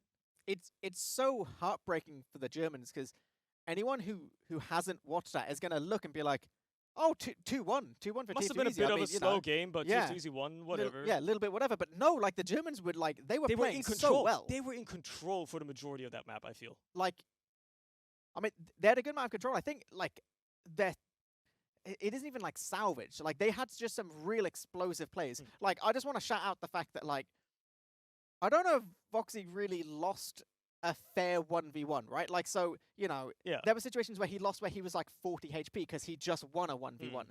But in terms of when it was like full health versus full health, I literally don't think Voxy lost a 1v1. Yeah, he was an absolute nuisance on the flank. Slipping behind every time and just, yeah, okay, oh, there's Gazzy, he's trying to stop me. Oh, yeah, Bye-bye. Dude, literally, dead. Voxy stands there and just goes, oh, who's that scout running me? Is it Gazzy? Don't worry about it. That's a free frag. I I've got a already killed him." problem. I got a problem solved already. He's already dead. Like, German scouts, man. They know each other. But yeah, I mean, that was one hell of a match. Yeah. I don't know if there's anything I- else to say. I I'm don't have speechless. words. Yeah. I don't have words. That was an amazing performance by the Germans, and it could have gone in any either way. But for the time being, I think we only have one more match left tonight, and you're gonna have to wait a little bit before you get to see it because we're going to go into a bit of a break. 2 more actually. Oh. There There you you go. go. You lied. There are 2 more games, so it's all good. Stay around. Get yourself, you know, a cup of tea, drinks of other kind, popcorn, whatever, and we'll see you just after a break. Ladies and gentlemen, guys, gals, non-binary pals, welcome back to the Arcadia Fortress TF2 Community LAN. There we go, that's the full title. That's the full Bumfries. title. We're back after a little bit of a dinner break. We were going to cast the Germans, but unfortunately they are still waiting for their food. Yeah, so we're back from our dinner break, but we have the had two dinner. teams we were going to cast Yeah. are not. So No. we're bringing you a different game. We've got Duplo versus TF2 Easy, and maybe if this one's wrapping up fast enough, we can hop into that planned game when those guys are back, but we'll have to see how things progress. I mean, TF2 Easy just came off of a game versus the Germans that was way harder for them than you would expect. Yeah, way too close for comfort. And Duplo tied versus the Germans earlier, so Yes. we could see the same thing happen again. And Yeah. games have been super close all day, even the ones off stream. Like, I've had Yeah, the yeah. pleasure of standing behind some of the teams. There's been some super close games between Big Blokes and League of Shadows. There's been close games like all over the place that shouldn't have been as close as they were. No. It really feels like, honestly, just a lot of the bottom tier teams are stepping up. Yeah. But they're not stepping up quite enough to actually take the wins. Yeah. They're just making it a little bit harder than what you might expect. Well, that's all you can really do in best of ones, I suppose. Yeah. It's like, it'll be very interesting to see if they learn from this scouting people out in the best of ones if we go into those best of threes tomorrow. I'd love to see some upsets from the underdogs Yeah. onto some of the big guys like TF2 Easy or Witness would be super hype. It would be. I think. I'm not sure if we're going to see it onto Witness, but maybe on a TF2 Easy. Things are looking. I'm honestly just the vibes. I was standing behind them for a lot of the Germans, for when they were playing against the Germans just before. The vibes are a little bit off. On They're TF2 Easy side. yeah, they're a little bit frustrated. Honestly, probably. I can imagine, like, you're used to being a top tier Prem team, and then you're suddenly losing to a team that I'm gonna be honest, they would probably be like bottom tier Prem. Yeah, like, yeah. Whereas but Witness, on the other hand, have they been slacking at all? It feels like all of their games have been just turn up, get it done, no, they've get out the LAN hall early. yeah, they are eating dinner on time. They are the only team basically that's making sure that at least they are on schedule. Yeah. Because they're winning very quickly. They have yet to play the top team of the event. They still have to play versus TF2 Easy. That's coming up in an hour. in an hour. Well, probably a little longer because of teams Yeah. being on late from dinner, Yeah, yeah, etc. yeah. Bad. But Bad in boys. theory, TF2 Easy or Witness will be ready in an hour. Yeah. It's just a matter of everyone else kind of being up to snuff. I mean, Witness weren't even held up by the server crashes we had earlier. No. They'd already finished their game by the time Yeah. the server went down. They don't care. Like, they just turn up 5-0. They're like, oh, the servers went down? I didn't even notice, bro. I've been out the room for 10 minutes. yeah, they'd already had time to like walk around. They're like looking, and then close games were happening, and they're like, wait, hang on, why aren't the checks in TF2 Easy finished? Oh wait, the servers are dead. They can't play. Yeah. Oh, well. They're That's what playing you well. get. That's what you get for taking 30 minutes to finish a map. Yeah, just be good at TF2. Like, be frighteningly good at TF2. We were running a narrative. I was running a narrative. I think you were very much against the narrative, to be completely honest. What's the narrative? The narrative that Witness Gaming had only dropped 2 rounds the entirety of ETF Yeah. regular season, with the caveat that they've played none of the top 3 yet. They Yeah. still need to play League of Shadows. They still need to play versus TF2 Easy. But this LAN, I mean, they're winning, but they're dropping rounds occasionally. On Yeah. occasion. Yeah. That's like even versus the Mac team at the very start. I believe that was a 5-1 game. So they can be at least harmed. They can be maimed. Whether or not they can be completely felled and defeated, we'll see. Yeah. But We'll have to see. I think this is a game for TF2 Easy where after the tough game that they just had against the Germans, you're really looking for them to have a bit of a mental reset, have a bit of a break. Obviously, like, you're going up against the Swedes now. A Duplo, they are bottom of the standings. They've only tied a map. They've lost everything else. They've had very competitive games against most of the teams, but they just haven't been able to cross the final hurdle against literally anyone. it's been what we've been saying about Yeah. Duplo, like non-stop all season. I Yeah. mean, they're close, but they never quite make it. No. And if they can never quite make it versus those teams that they're close to, it's going to be even harder for them against Yeah. TF2 Easy. I mean, this Yeah. is a top Prem team we're talking about. Yeah. Even though, obviously, there's the caveat, TF2 Easy do not look great. They are definitely weaker at this LAN, at least on day one, than they were supposed to be. I do think, however, that TF2 Easy is probably the worst matchup for the Swedes in the tournament. They rely very heavily on on Alba to make things happen, and we saw it last week when they played their ETF2L official. Oh, yeah. Yeah. Nubby and Gazzy completely steamrolled them. The combo didn't do anything. Josh was sitting 200 DPM pocket on Gully Yeah. Wash, but it didn't matter because Gazzy and Nubby alone just won them that game. It's like the combo weren't even doing bad. Like No. they're just not getting an opportunity to do anything because Nubby and Gazzy have just like gone through big door, Yeah. got 3 kills each. No one else is left on the server. Yeah, it was crazy to see. It was very it was very inspiring to see. It made me very excited for LAN because Yeah. it showed me that the players that Gazzy stepped up at I-69, but Nubby was he was fine, but he was not Nubby He from wasn't online. Nubby. Yep. And it made me excited for this LAN. Now, I stood behind Nubby. I was watching the kid. He's pretty good, but versus the Germans, he was struggling a little bit, to be completely honest. He was LAN jitters again, do you think? might be a little bit of LAN jitters. I hope it's not too bad, because I want to see him do big. I think if there's a team he can do it big against, there's a team in this tournament he should soldier diff. Yeah. It's Duplo. Yeah. We can say a lot of things, nice things about Alba as a person, as a player, but he's playing against Nubby, and I think this is maybe the largest soldier gap we will see maybe all tournament. Yeah, probably. I Yeah. mean, Alba's probably one of the lower ends of the soldiers we have in the invite group. In that very first game of the day we did earlier today, there was a bit of missynchronization going on between Grix and Alba on those crucial mids. It was usually like Sui having to wrap up a mid if something was going to go well for them. So yeah, it will be interesting. Alba was doing very well at getting behind on those mids. Whether or not he had any impact from that position of going behind, we'll have to see. And I think it kind of, when Witness were playing against Duplo, I was stood behind Pappy, and he uttered the words, "They only do one thing on mid," and then immediately the next mid they did something different. But I think the philosophy still stands of their strat book's not that deep. It seems like We saw this actually the same thing in our game. There was one mid where Alba had just been like going kitchen every time. Lucas is like, I'm sick of this. He just puts like 6 traps on 6 stickies down on kitchen, just traps it hard, and then Alba just comes from somewhere else. They just lose the mid because they've hard committed to like anti-stratting Alba. I mean, to be fair, that round they also did run Grix airstriking, trying to kill Domo because they were down 0-4. But you know, that's usually when you change things up. I think if there is a team besides Witness that you would count on to be able to adapt to a strategy, it should be TF2 Easy. I think if they want to compete at the top level of TF2, they want to be able to take it to Witness, they have to be able to adapt on the fly. I mean, any team has to be able to do that. I think the best team we've ever had at that's probably Froyotech. But I mean, come on, like, we got to see some stuff. I think even if the Swedes throw something crazy at them, a curveball, they should be able to adapt, like, during the series. They should not need a demo review or break afterwards to figure out what's going wrong. At this point, they played so many games. I mean, eventually you're going to have to. They've been playing TF2 all day. Yeah. You're going to have to start getting in the groove of things at some point. If you're not going to do it now, like... Yeah, you can't just reliably wait until tomorrow. Like, No.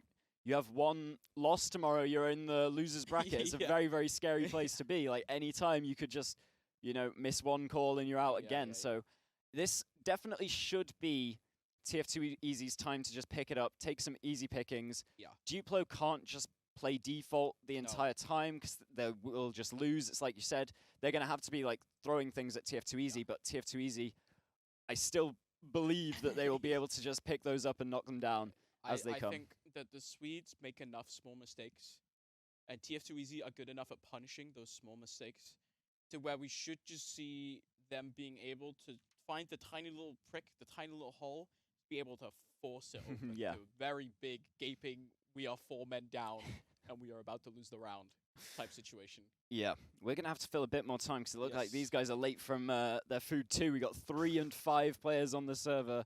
Just waiting on Ajan, he's late, and then like all of TF2 Easy. So shaking my head.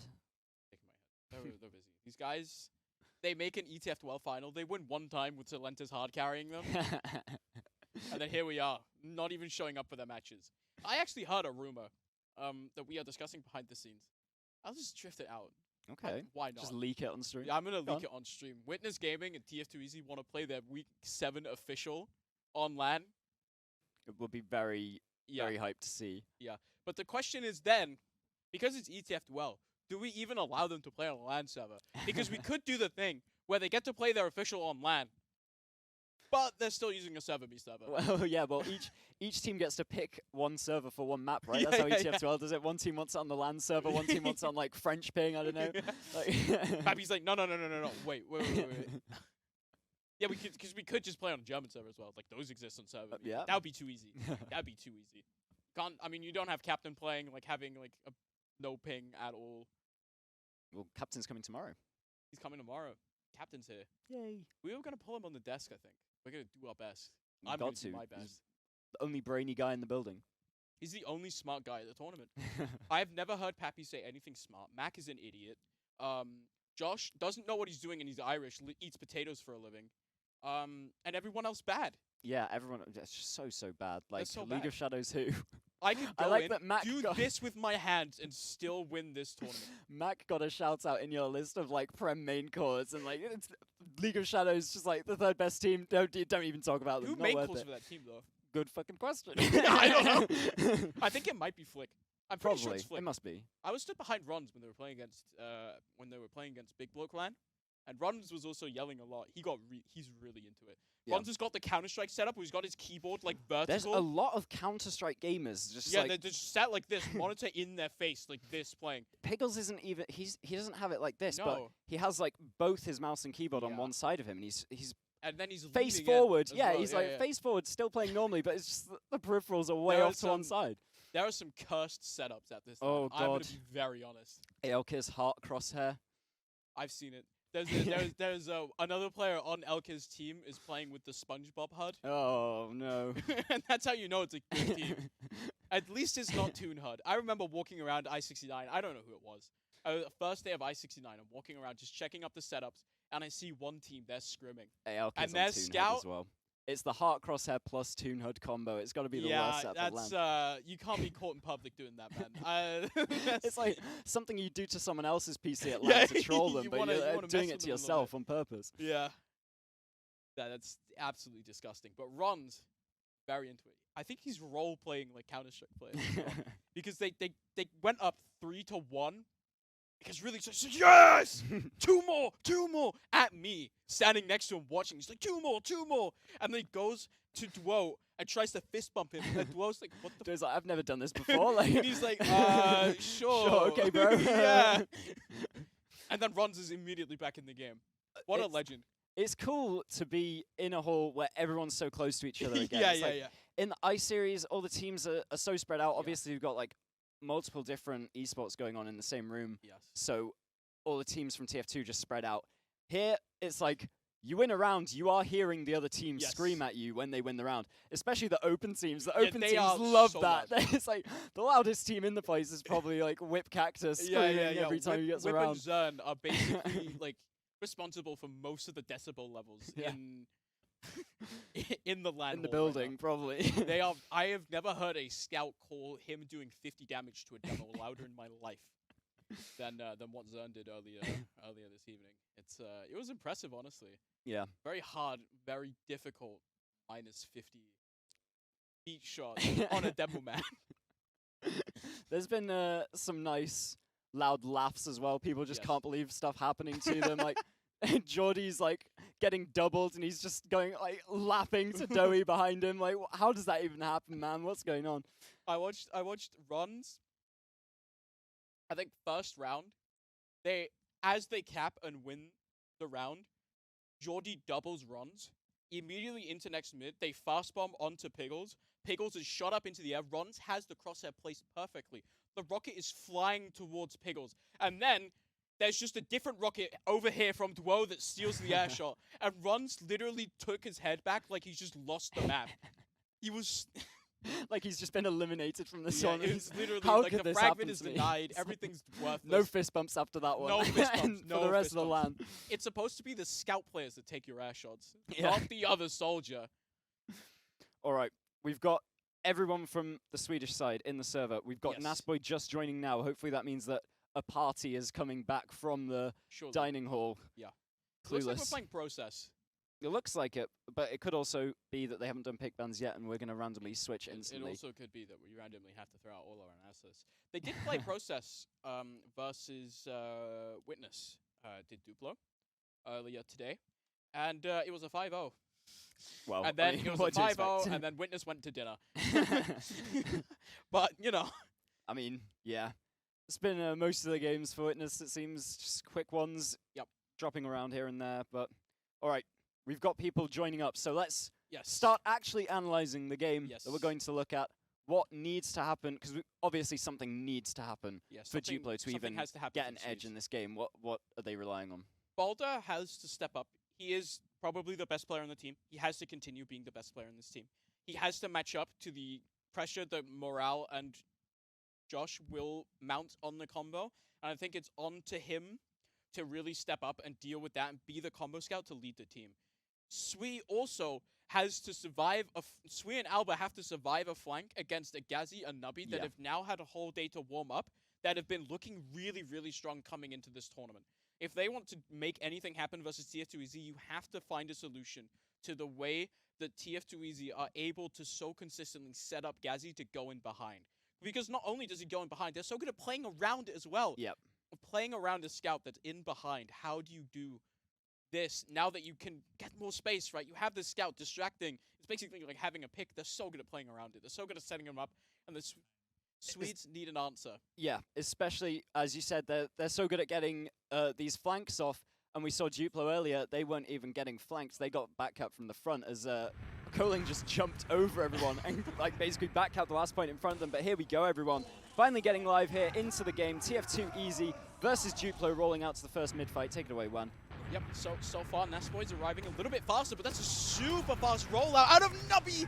And the rocket just grazes the face of Gar there. Just about lives, but now the soldier bomb is coming in on Josh, and you can see Duplo, they're all stuffed in the corner. Josh actually doesn't bomb the low ground, instead he just keeps layering on the damage. They find one kill into Agent, but actually the cleanup has come out of the Swedes, and they have taken the first mid-fight. They lose their medic though, Yeah. and Auto is alive. Finding Agent is just exactly what they needed right at the end, but they had to sack absolutely everyone for it. They're back on their own last right now. They won't be there for long, as they will be trying to push out of here. They know that someone's going to be picking up this medic. There's not everyone here on second. Morale's already busted through, spots people out. They are just going to be super, super safe, waiting for this back cap. They know that's the only thing they can realistically lose to. Alba, with a huge bomb forwards, actually lands right on top of Auto. Auto's just lucky to not straight up drop there. Sorry, he got down onto single digits of HP.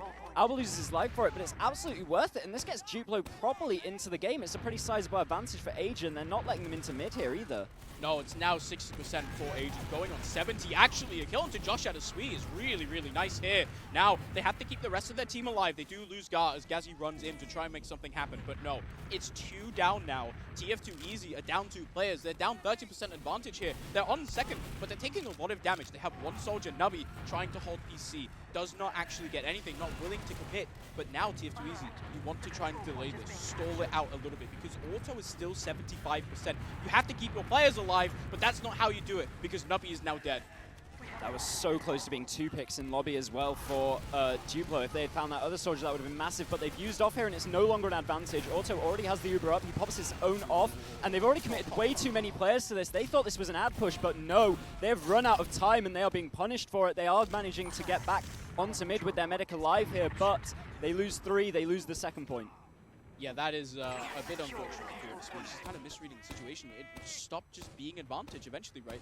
They didn't have the advantage anymore. They push into an Uber heavy, and unfortunately, Agent's not able to flash his whole team. Here. Oh, Gar. 1 kill onto Gazi, but Alba's dead in return. I think you take that trade, honestly, kind of. Most of the time. Now Gazi cannot run through PC. Yeah, I mean, there's just no opportunity for a counter-sack, I guess, is the best thing about it. Like, Alba was in too deep, but that trap bailed him out. Gazi, who was chasing him, just eats the sticks. Grix is hiding in a corner here in sewer, just hoping someone gets a bit overzealous. But in fact, it's Nubby on the complete other flank who's actually going for something. He's inside IT, just at the top right now. scouting things out, and now the actual push is coming in through sewer. They've moved into Al-Qaeda, just seeing what they can get with this. It's still completely even Ubers.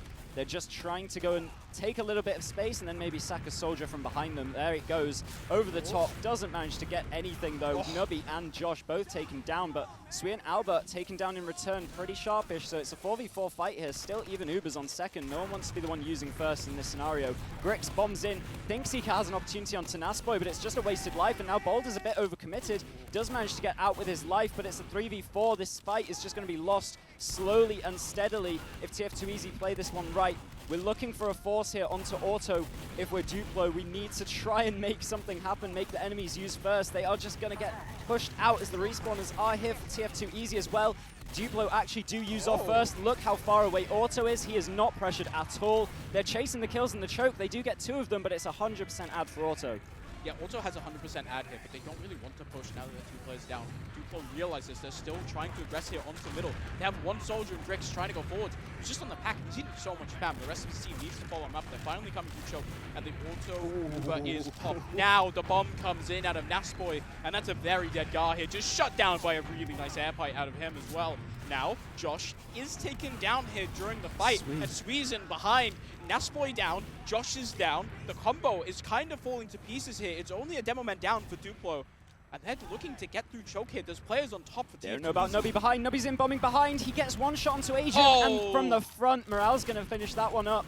Oh, Gazi, sorry, is the scout fighting Boulder now in the choke. We're down to a 1v1 on mid.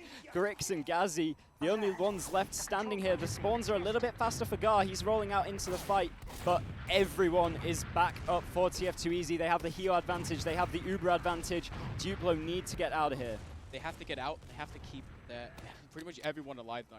They cannot lose a single player trying to hold second here. Maybe 1. They can maybe afford to second a soldier, but honestly, even that opens it up so much. Alba is sniping in 1 to try and find a bit of a headshot on to Auto here. Auto now has 100% Uber. He's going to spot them coming into Al-Qaeda, but he cannot headshot a medic through the defense, unfortunately. Instead, doesn't quite hit the scout. They lose Grix, but Nasboy taken down in return. This takes quite a bit of the punch out of the push. Yeah, the trap kill from Gar there could be a complete saving grace. There's a bit of delay here.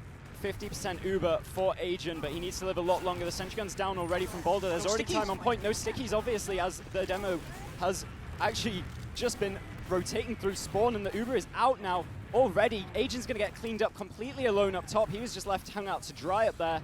And now TF2 Easy can play this slow. They want to just get the kills with their heal advantage. Everyone's feeding into them in the top right corner. Auto and Josh are going to lose their lives, but little by little, they are just going to eke this fight out. Nubby's somehow staying alive, but Gazi comes in on a rollout, and he's managed to find so many kills now. The cleanup is coming through for TF2 Easy. It's 1 onto Boulder, a nice little meat shot there. The stickies don't quite reach the point, and it's a 1 around for TF2 Easy. Duplo are making them sweat, but they're not converting. Like, this is... it's weird to say after TF2 Easy win the round, but this is not a good look for TF2 Easy. Like, you shouldn't be taking 7 minutes to win a round against this team. You shouldn't really be losing a mid-fight to this team, probably, even in the first place. And they were really struggling for the entirety of that round, so we'll see if they pick up speed or if Duplo can actually continue to make them struggle, maybe even get ahead in this game. As we come into the second mid-fight, neither soldier going for the fast rollout this time. They both did it last time. And Josh and Nubby now bombing forwards. Nubby just lands on top of a scout, but Grix has bombed forwards, does massive damage to morale as well, but in the end, it's 3 down right at the start of mid for Duplo. Alba's left alive on the point, but is not going to find anything. Boulder needs to keep Spice alive here. They're running it all the way back to last. Nubby's already trying to cut them off through 2. The bomb, the speed shot onto Agent is nasty. But Agent's just 50 HP, lives at no problem, eats 1 direct, so it's out, he's fine, he's behind the wall, just take damage, it's okay. And there's actually, they're still only just capping mid, so this is absolutely fightable on second. They do get through the sticky trap successfully. Now they can absolutely fight this 5v3. They do just kill off Nasboy in the choke. The Uber is out from Auto on the point. Agent, of course, does still have that by 1 and hasn't been pressured to use it as of yet. They're trying to catch everyone in this Uber now, using it a whole 8 seconds better, but they don't actually get much with it. They do find Auto right at the very end there. and that is all they needed. Josh is back on last, trying to cause a little bit of havoc in the lobby, but Alba's going to go clean him up, no problem. And they still have control of second. They just need to keep all these sacks off of Agent. There's a Nubby in as well. It just has to back off there. Cannot commit to the play. The kill onto auto is nice, but it's only about the 30% Uber here. It's not the end of the world if you are TF2 easy here. Faced a lot worse. Now on the flank, there we go. Nubby finds 1 kill. It actually does decent damage to the scout as well. Has to bring the entirety of Duplo to try and help him out. They're going to take mid now. They still have an advantage, but they're not actually building it right now. It's getting smaller and smaller and smaller here. Auto now sitting at 40. It's only 20% advantage here. Building it a little bit on second gives them time.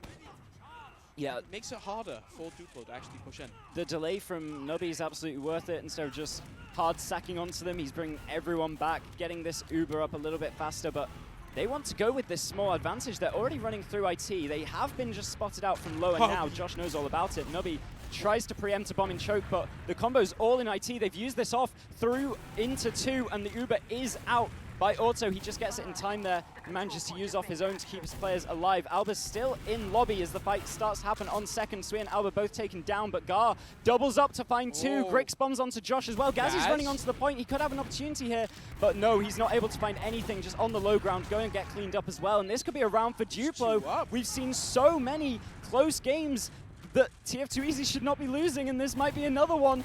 There's just not many players alive right now. They finally get the spawners. They're in spawn right now, but Bolter's on the point. They have to get on it so fast. The damage is coming through, but it's for the Swedes. It's not for TF2 Easy, and they're making it seem mighty TF2 difficult right now. The bombs come in, and there we go. I make the worst punch of the entire game, and we see a round for Duplo. Well, yeah, Duplo coming back into this. They just take that fight on last. They force Nasboy down so low. He has absolutely nothing on point. He has to hide in 1 just to keep himself alive. And then they play the point. Everyone has to block the point. They just do damage to everything on point. Absolutely textbook. Duplo managing to get into the game here, and they've gone 50-50 on mid-fight so far. It could all be down to this, as another fast bomb comes out from Grick. Sorry, he's just faking it though. Bombs back. Alba also does the same. Neither has committed their life as of yet, and here comes the real bomb from Alba. Doesn't actually manage to land anything at all, and Grix just bombs onto a single scout. Gar's gone down as well. Nubby's already hard on the chase. They don't want to let this med live again, but it looks like Agent's going to, but at least TF2 Easy win the mid-fight. They let Duplo come to them, and so they take the kills that are presented to them, right? They get the demo men, they get the soldiers, and that's basically a free mid, right? Agent is sitting at 60%. Somehow Auto is just 100% Uber. I don't even know if TF2 Easy will realize how much of an advantage they have. It's still 20% an ad for them. They're pushing into last already. Not any point in time quite yet, but they have to commit soon, right? It's already a Josh down. The scout takes a lot of damage from Nasboy, but now, because they haven't really found anything, they've just only lost their pocket. A kill onto Sui is not enough to provoke them pushing in on to last again, but a kill onto Grix, it might very well be. Yeah, I mean, no, now they know there's no danger of there being an NG or heavy. They can just get straight in here, try and take the 5v4 fight. They've already forced those stickies to be dead on point. Gar's desperately trying to replace them as Morale tries to get forward just to try and sneak a bit of cap time. Here he goes, it's already halfway. They have to block it with their bodies now, and that just lets TF2 Easy collect the kills. The Uber is out from Agent as well, and Auto has kept his in his pocket. They can just recycle the ads here, but instead they opt to use before leaving and just clean up all the frags. Here we go, TF2 Easy back into the game with the air shot from Nubby. Yeah, Josh kind of tried to go for it as well. Unfortunately, doesn't hit it, but Nubby with a nice little clean up there. That was a really good fight out of them. They could have played off of the ad, but instead, they just managed to force out Duplo, take some advantage off of them, and they just slowly, they take this refight with the Uber charge, because they managed to force out Agent, makes the last push so much easier for them, and they managed to collect the round off of it. Really nice stuff out of them. Coming into this mid, both demos are a lot faster, but Gar is significantly weaker than Nasboy. Yeah, the soldiers thankfully opting to not go fast and instantly follow up off of that. Both teams opting for a much slower mid-fight. The fake bomb comes out from Josh, but they were expecting this. He's fake bombed from that position every time so far. And now the real bomb comes across from Nubby. He's just hiding an enemy sewer now. Does get bait Sui into chasing him, and he was going to get cleaned up. Oh, it's sticky across mid, just finds Agent. He's like 30 HP next to the med pack, and will just go down. Gar not able to salvage anything, and it's a 6-man wipe. This is more the TF2 Easy we were expecting to see. and they do have an easy full advantage into last. They might even try to bin this. Oh, sweet! Ooh, nice little first shot there from the sniper onto Nubby. But he's going to have to do a little bit more, Oh, that was his opportunity. Doesn't quite get onto Auto. Now, TF2 Easy just spawn capping. Actually, don't even have some capping second. There we go, Nazi. Gazi is finally capping that second point, but in the meantime, they're just taking an Uber trade here. Everyone on Duplo is forced up into top. It's a kill onto Sui here. Soldier wants to bomb into Nasboy, but Grix doesn't find the kill. Instead, Gar has found one lock and low kill onto Auto. Josh is dead as well, and now there's a heavy on the point. They have to deal with this heavy super quick, but without Josh, it's so much harder. No Gazi either to do the damage you need to deal to this heavy. Instead, TF2 Easy, they have to back off. They lost that medic as well. It's an advantage here for Duplo. They can push this forward. It was kind of a bad bin attempt there from TF2 Easy. As soon as they lose that one pick to the sniper in spawn, you kind of want to have to just call it off, because using your Uber there on the last is just not worth it. Everyone can hide in spawn. There's no threat of you playing the point, because you're only playing the point on second. There's no chance of you winning the round. The bomb now coming from Grix. He's trying to get behind, but he's just bombing into 6 players, loses his life. Alba's following it up, trying to force people out, and he does so. There's still an advantage here for Agent. If everyone's close enough, they could just be used off. Nubby's on the sniper, taking these long angles. He's given 3 shots they have to use. Oh my goodness, so risky being in that sight line, and they use off the Uber and they get nothing because of it, purely out of the sniper fear. Yeah, they have to respect it though. Yeah. He's inches away from hitting that headshot. He does a decent amount of damage onto guys like, oh, body shot trying to bomb forwards. And that denies so much of his momentum. He actually couldn't get as far as he wanted to go with that bomb because of the body shot out of Nubby. Now, he's watching through choke. The Swedes know he's there this time around. Surely they can play around. You can see them posturing just around corners. They do not want to get poked. Even the soldier. Alba's called that they're coming through PC. The Ubers have flip-flopped and they are instantly using it through PC. They're trying to chase any kills they can. They might just find Grix here. They do get one soldier. Alba's gone behind as well. We'll find a frag onto Nubby, who's playing Spy there. Oh, no, sorry, he was playing a Sniper still. And now they are going to cap up mid, but Alba still in behind is something to worry about. Alba being behind is annoying, but I'm not actually sure. You can see, okay, now they're walking behind, but look, Alba, he's just managed to get back out instead of actually going for anything.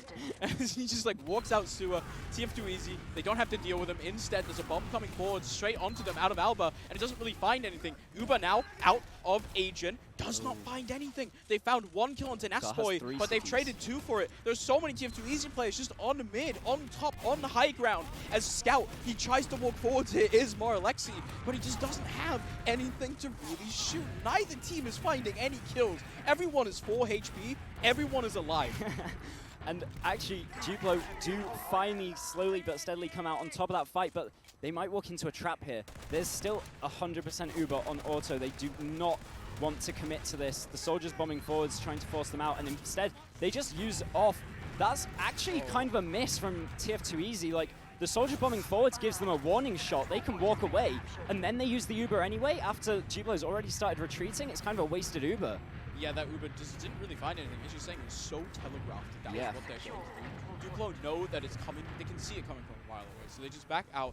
Now they have an Uber advantage for themselves. I feel like these Uber trades are just kind of ping-ponging Uber advantages backwards and forwards here. One soldier bomb coming in, and there we go. Never mind the Uber advantage because TF2 Easy on the flank. Nubby explodes for 3 kills along with Gazi. So much damage comes across, and with Boulder getting taken down on the point, it is a complete wipe for TF2 Easy. They leave Gazi capping, and surely this bin attempt will be a little bit more successful.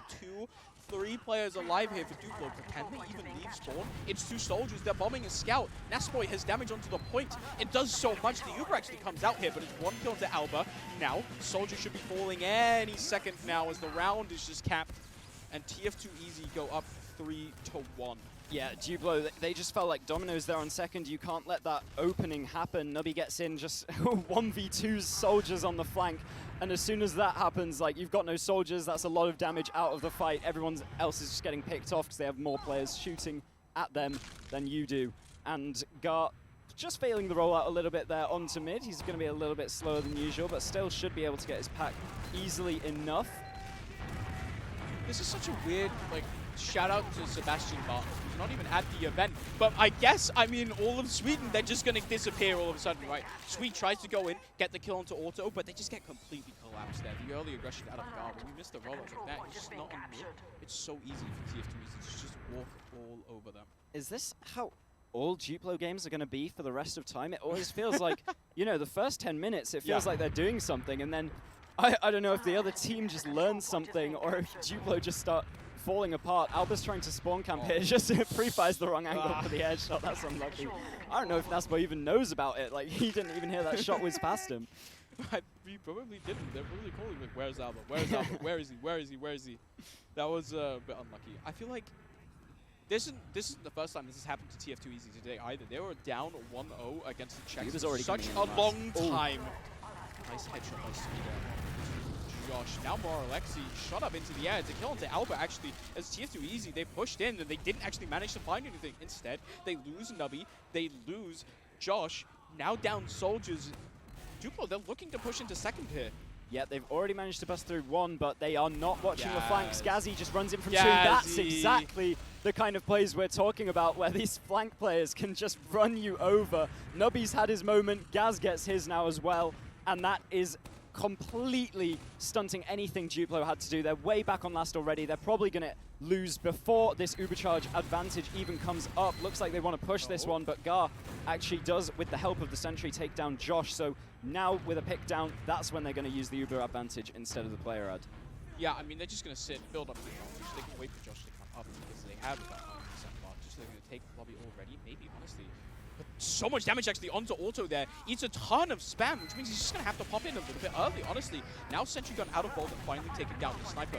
Oh my god, it's just capped. It's spawn as well. But there's just so much point presence. And the Swedes, they're not even there. Yeah. And it's a round for TF2 Easy. Morale just shoots down the closest sticky, stands on top of the fence. Everyone is in panic room. No one is there to block the point. The stickies don't reach anymore. You can't just rely on the det. And that is pretty much what Morale excels at on these last pushes. He's always just on the point immediately. Yeah, it's nice to see out of them, the point presence. Because it's one of the things Duplo struggled with repeatedly, having someone holding this point. We've seen it multiple times already as well. We've seen it in as well with the sort of per-P round, the first round of the day. Now Josh is coming in on mid. The Swedes, they just want to take it across because they're down on match point right now. But it's one kill into Griggs. Damage comes forward for TF2 Easy. They're all so low, but the enemy's lower right now. Just Sweet, and he's 9 HP, stuck in the enemy PC. Yep, does manage to get the pack and sneak behind, but there's absolutely nothing he can do. They know all about him. He's 1v6. Nasboy does find a kill onto Grix as well. He was sticky trapping the spawn, waiting for that one. So they're going to have a very long spawner on last, as well as all these other disadvantages. Swee still locked out, can't even be with his team. Now faces a soldier rolling out into him. So he's going to be taking that 1v1 while the last push comes in already. Nasboy walking forwards. They use so late. They've got so much presence and ground already on the last point. Just trying to take it to the point now. Everyone is going down for the side of Sweden. They have 3 players left standing before they lose this game, and it's GG. 5-1 to TF2 Easy. Much better towards the second half. We thought that was close for the first 10 minutes, but nope.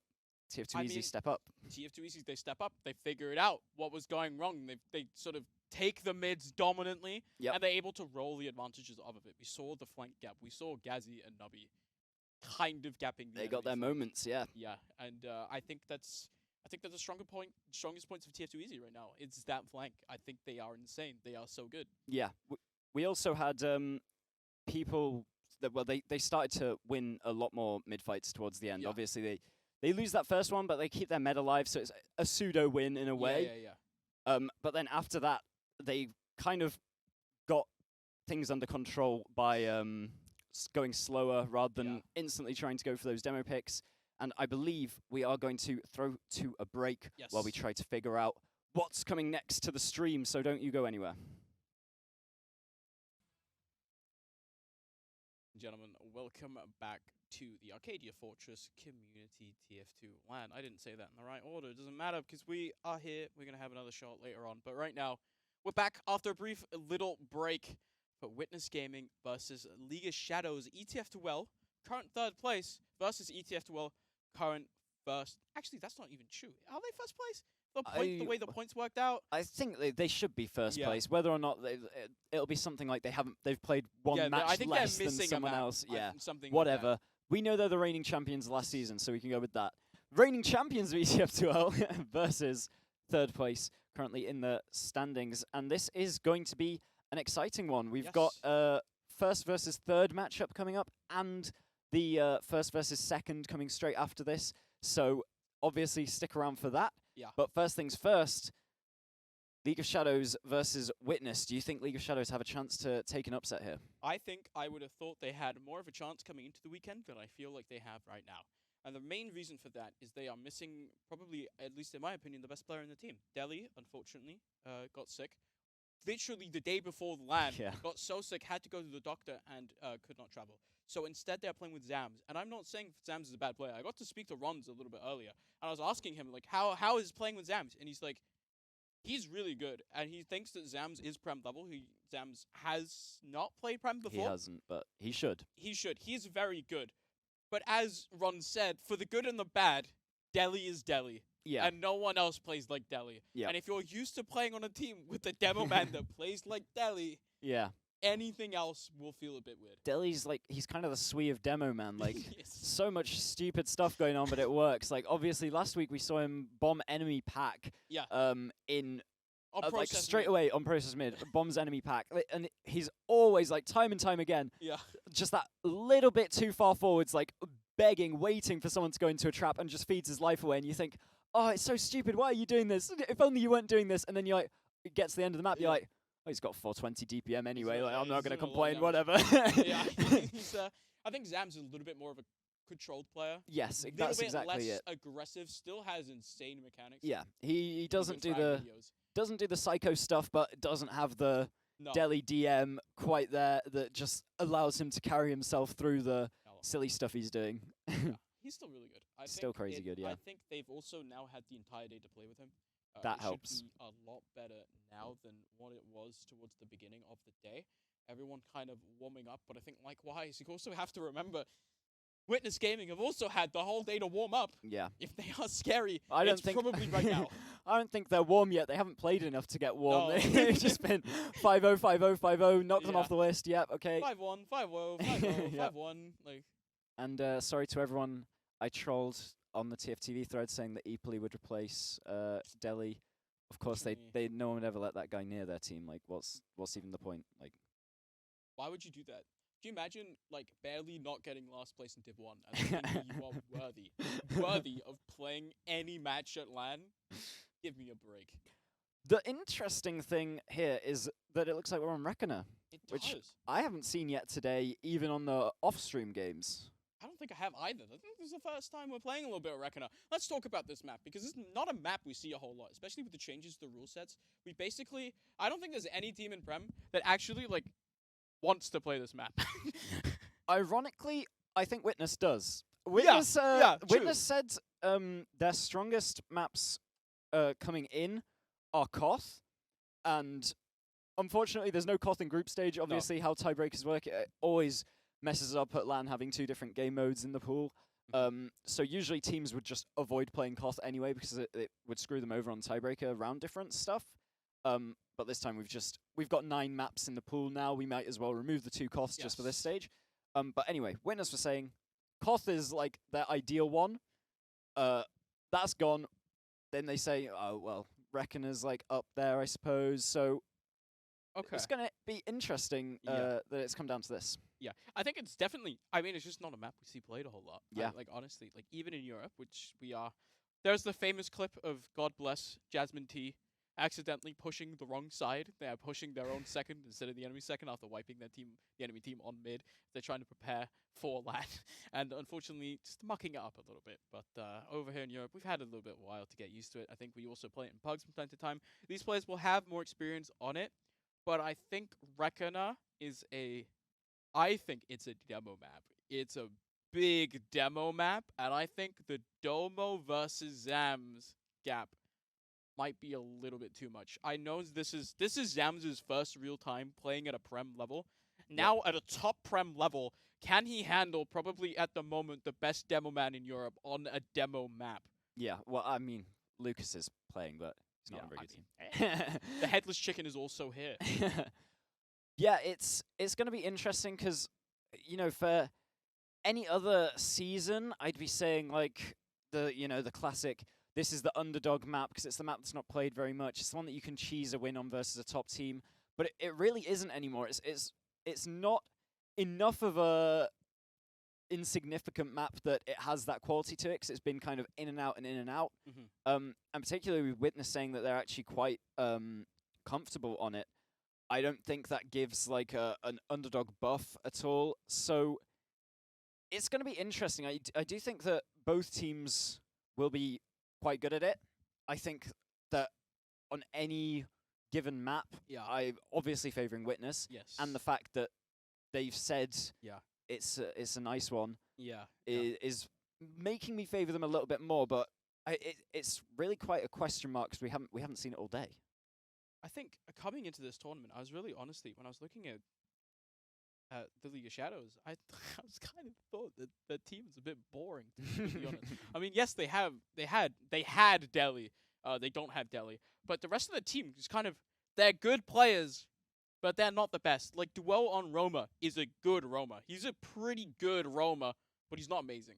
He's not on the level of Nubby. He's not on the level of Celentes. Yeah. They're both like two sides of the same coin, where Sil is just so consistent, and Nubby's kind of the polar opposite, where he will just make the craziest plays.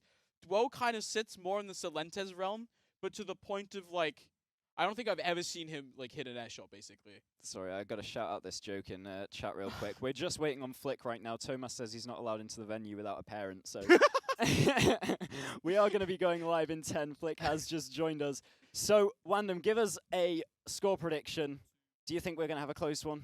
I do not think we're going to have a close one. I think it's going to be a 5-0 roll here for Witness Gaming up against the League of Shadows as we head into our penultimate round of the Arcadia Fortress TF2 Community LAN.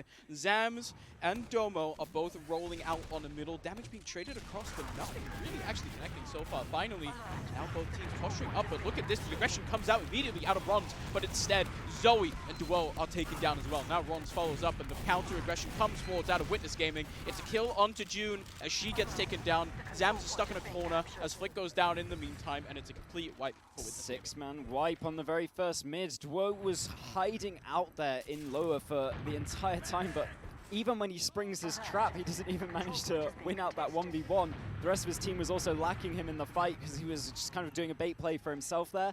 And if that bait play doesn't work out, the whole rest of the team is going to suffer for it. There's actually a Kritzkrieg up from June if they do manage to stave off this last push that will be incoming with the Uber. It's been popped off through top left already. The sniper's going into spawn to switch off. There hasn't been any cap time as of yet, but now they are playing the funny point behind the point, and they do just win off the map. That is the ledge of nightmares. It's so difficult to be able to control this last point. It's the biggest last point in the game. They've got that extra hitbox on the ledge on the back. It's so easy for scouts to play it. And once you get those doors locked, Scout stands on the wedge. Double hits a nice little like sticky pipe combo onto the Scout as well. It's completely nice and attempting to get them to the point. But yeah, that ledge on point, I was just going to say, I think it's absolute bullshit. I'm going to be honest. It's such a dumb part of the map. It's so easy to play, so hard to deny because of just the geography of Lust. Makes it really difficult. So now Witness Gaming, they find themselves one round up here. Bombs now coming in. I'm happy to see the Shadows are stuffed in a corner here, but they're managing to survive it so far. Bronze is the only player down, and they've traded it, but instead now Domo. He's found one kill onto Flick here. The bombs are coming forwards here. It's Whoa, trying to make something happen. One kill onto Celentes. It's just not going to be enough because in the meantime, Ixie finds a kill onto Zams. Zoe dead as well. So is June. Whoa, 3 HP on top. Does not find a single thing. And it is a wipe once again.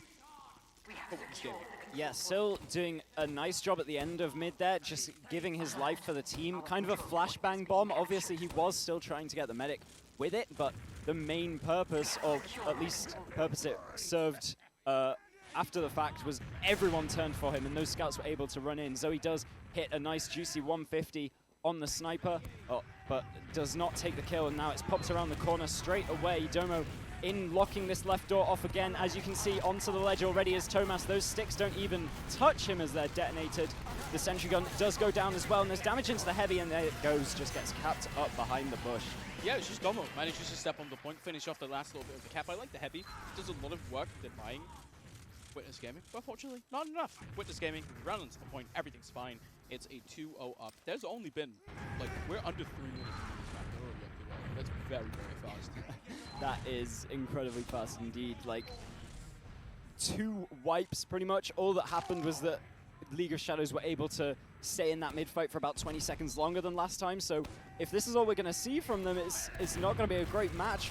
We do have another fast bomb coming in from Rons. He's managed to get in behind. The double bomb coming out now from Sil, and Pappy just destroys June and Zams.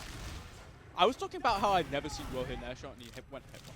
What a lag. Unfortunately, it does go down, and now, actually, Ron manages to find a late bomb there onto Mula. Pretty nice. The cleanup out of Tomas finishes immediately afterwards. But it's immediately afterwards. Unfortunately, it is a kill onto Mula here for Witness Gaming. They do get a kill on Zoe though. Flick is still in, but I don't really think he can go in because the rest of Witness Gaming is just there to shoot him back.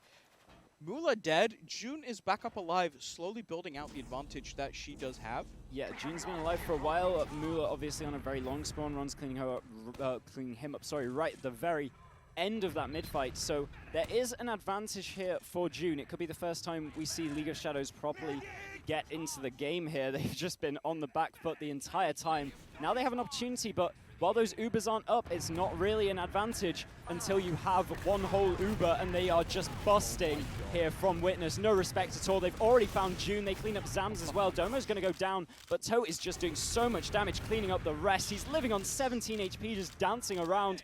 Manages to do some pretty meaty shots.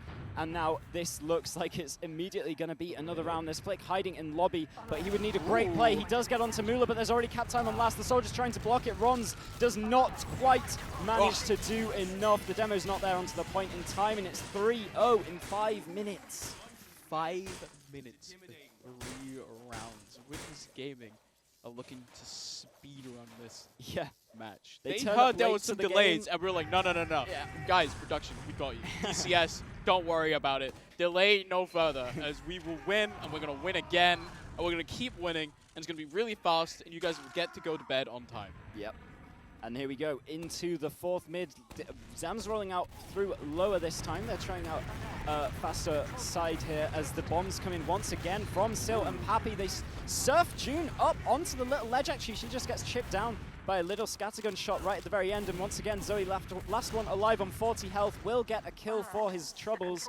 But again, Witness with the mid-fight. And this time, the mediguns are going to be absolutely even when the spawns come in. Yeah, they're absolutely even. But the players are still alive here for Witness Gaming. We get the cap, they get the forward spawns, they get a bit more aggression. We've already seen that they can just bust in second. They just ran it through Toxic without anything to say for it last time. They already have some presence here on second, just some spam coming out from both soldiers. Points about half capped as well. This is an opportunity to get in. Still just bombs from the flank. Oh my goodness, gets split down so low. There's already so much damage that Witness have just managed to create out of thin air. Still is going to lose his life, but Zoe is now stuck in behind. Rons is trying to jump in to try and bail him out as well. Flick dies on the front in the meantime. Domo's going down, and they're actually getting onto Mula before he has the Uber. So this is an absolutely chaotic fight. Everyone's dying everywhere. And Ixie, Ixie on low health, 1v1's a full health player and gets the taunt out. Toe's already on last as well, running Zams over. This is madness. I'm trying to rack my brain for the last time I saw a game that was going this quick. I didn't know which fight to cast. There was like 4 different fights happening.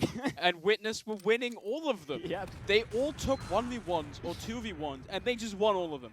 And they managed to roll it into a round. Thomas with the heads-up play. The confidence in his team, in Ixie, to know that, of course, Ixie will just win the 2v1 on low HP, get the taunt out, and Thomas can just cap the round.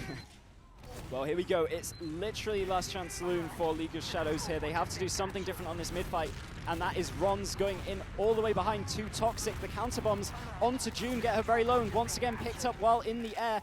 There are 4 players alive for League of Shadows, and they might be able to find Ixie here. He's completely separated from the team, and then it's just going to be a one-man Tomas army. They do finally take a mid-fight, but the ad is firmly in Mula's favor. Yeah, Mula just has to stay alive right now. They don't really have to come forwards. They can just stay back on second, build up this Uber charge even further, wait for the spawners to come up. Ixie will be the last man to join them. I think they honestly, Witness should start moving quite soon, as they now have the demo man of Domo with them as well.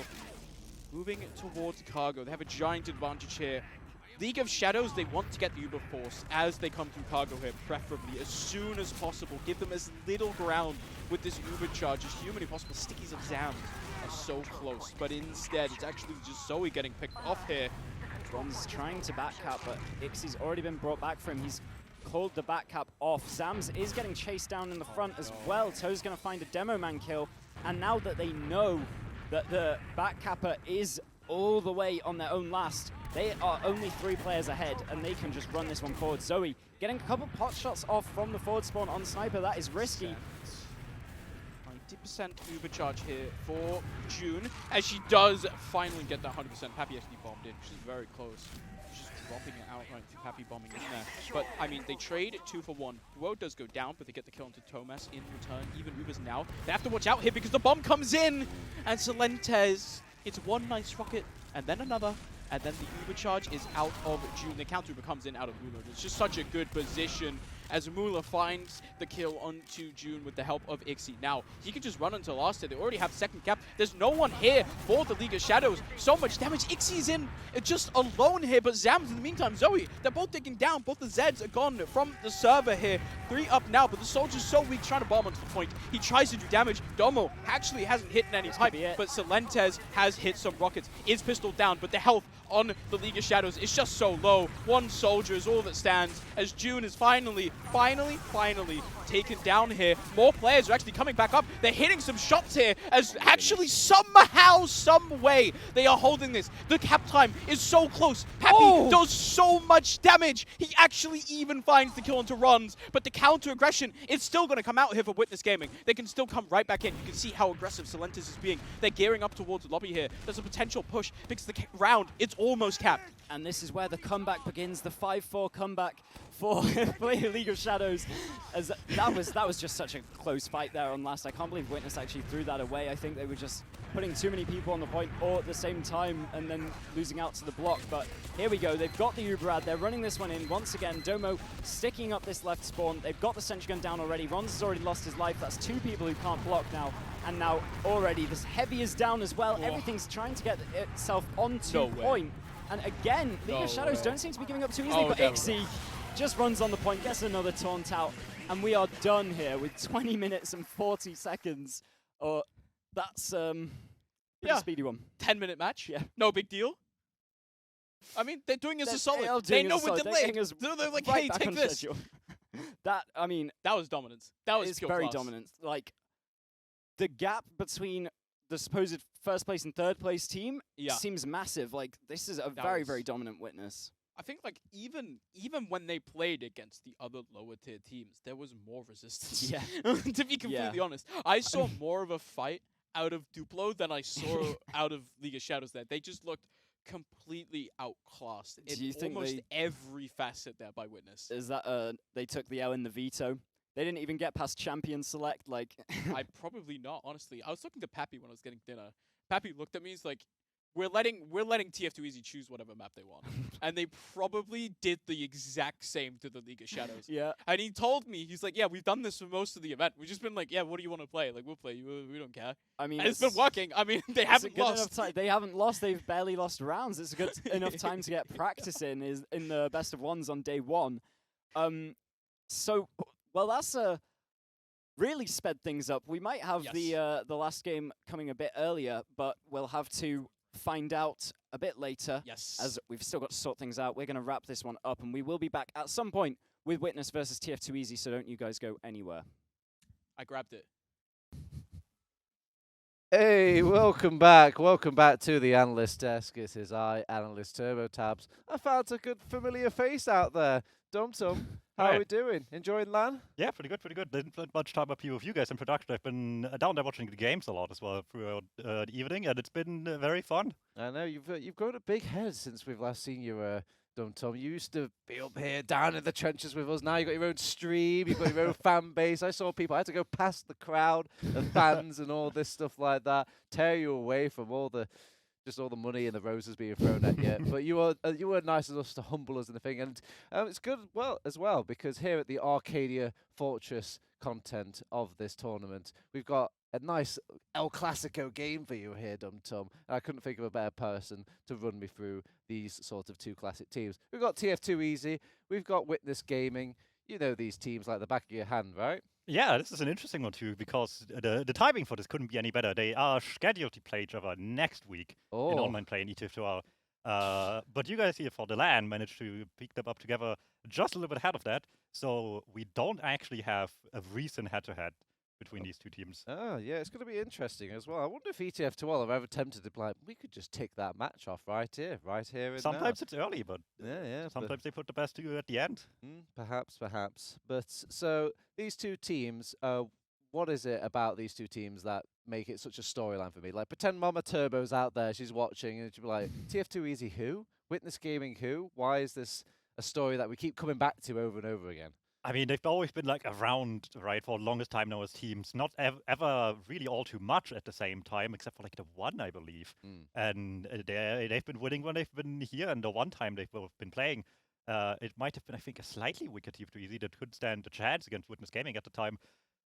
But they're just like head and shoulders above everyone else usually. And despite some results might have been closer than they would have liked for TF2 Easy, they still are pretty much, except for a singular match, undefeated this season, much like Witness Gaming, who had not a close game at all. They lost 2 rounds total this ETFL season so far after 5 weeks, so it's been going stellar for both of them, and I don't think this will be an exception for the rest of it as well. Do you know what the dynamics is like between these two teams? Is there actually bad blood between these two? Because there's some storylines to talk about here. I mean, Solentes used to be on that TF2 Easy squad, then he's not on that TF2 Easy squad anymore, he's playing with Witness. Do you think there's any sort of bitterness actually between these two teams, or is it all in healthy camaraderie? It's definitely more competition than anything else, but at the same time, they are very well aware that they are their biggest opponents each, and because of that, they very much take each other way more serious than anyone else. They don't scrim all too often, but they do eventually every once in a while before the season rolls around to the game that they will have to play against each other. But they know very well anything they do against each other is just knowledge given to their opponents. And they're very careful to just show each other what they want them to know before it really matters. And it's all coming to head now at LAN here, where secrets are out. You have to play to your best. Yeah. Now, we're all still in our round robin. It's our final section where we're pretty much going to go into the seeds and all this other. Is it a game that these two teams care about? Or is the clout just so powerful that these two teams will still want to win this, even though there's nothing really too much on the line right now if they win or lose this match? It's a little bit of both, right? At the same time, you have the safety net of knowing that you can afford to lose, of course. So you're not going to take the loss nearly as hard as in the knockout stages, of course. But at the same time, it still matters for seeding. It still shows you your weaknesses, right? Anything that goes wrong today is just something that they will repeatedly take advantage of the next few times that they will head against each other in playoffs and grand finals, potentially, if they make it both there. So you need to still take this one serious, by all means. Now, these two teams, do they play roughly the same or something like that? Again, we're looking at an Arcadia audience. Not everybody's familiar with this. Do they play just the both similar styles, or they're actually two quite different teams when it comes to the actual TF2? I think they started at very different points and then kind of swapped roles a little bit. Witness Gaming used to be, I feel like, a much slower team, where TF2 Easy used to be a much more aggressive team in the past. As of recently, I think TF2 Easy has kind of been the more defensive team a lot of the time, and just kind of take the first few minutes of the game to really figure their opponents out, play slow if they have to. Leads itself to these close matches they had a lot of the time, but they have the adaptability to always come back from it if they have to. Witness Gaming, on the other hand, this season so far has just been all gas the entire time. They've not been slowing down, with only like a single hiccup on the way, like 2 weeks ago, a week and a half ago, in a matchup against Venom Crest. And even then, much like TF2 Easy, they've just been having the adaptability, and that's what makes both of them big baddie yak so outstanding, right? They just, whatever there's mistakes, they just are just head and shoulders above everyone that's figuring out what is going wrong, how they need to fix it within just a couple of minutes, so that the full length of the match just gets used to just improve until your opponent is just completely at the end of their knowledge. When you think of these two teams, do you have any sort of star players in mind? Do you think like, oh, Witness Gaming, I like this player, I like that player? What, does anybody jumps out to you like that in that aspect, or are they very much a collection of all of their superstar? At this level, you really have to have everyone at the top level of their respective class, right? It's hard to say that someone's way above everyone else.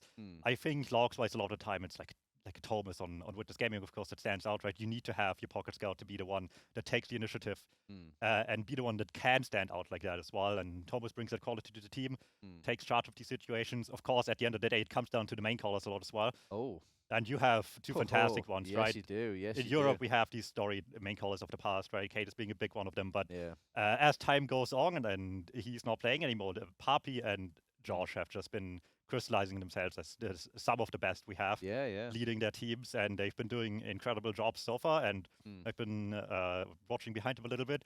They're certainly still taking charge of the calls when they have to. And it's just working brilliantly so far. Do you have any sort of preferences, any favors there? Because sometimes these two players meet and butt heads on like ETF2L polls and kind of like styles and stylistics and like leadership styles. Is there anybody you feel like personally you prefer, like between Poppy and Josh? I mean, just currently, maybe it's obviously recency bias because of recent success, right? But Witness Gaming with Papi have been doing incredibly well, and the way they've been just trying to approach all these stalemates way more aggressively, as we've seen since LAN, is very, very good to see as well. I guess just the matchup against the Americans just really makes you aware that you have to change up a little bit here and there. They had the holes, but they need to really capitalize on having the opponents on the back foot. Yeah, that's a good point. Do you think if Witness Gaming, after off the back of that grand final, the loss at Insomnia, do you think it put a bad taste in their mouth because they were playing very defensive at that LAN? Do you think they've come into this sort of LAN or this whole new season or I wouldn't say era, but you know what I mean, like almost like a new stage quarter in the year, thinking we need to change up our style because of that grand final? At least a little bit. Maybe not the whole style, but certainly they've been made more aware of where their weaknesses are that other teams weren't able to push nearly as much against them with. And it's been, I feel like, doing wonders for them so far. Whenever I've seen stalemates in the Witness Gaming games, the few they had, they didn't get into many because they've just been controlling the game from the mid-fights on so well against the few teams they played so far. They've been making like any last hold feel so difficult for the opponents, even though it's traditionally maps that feel like it's really hard to do a lot on, like Process Last. It's so wide open.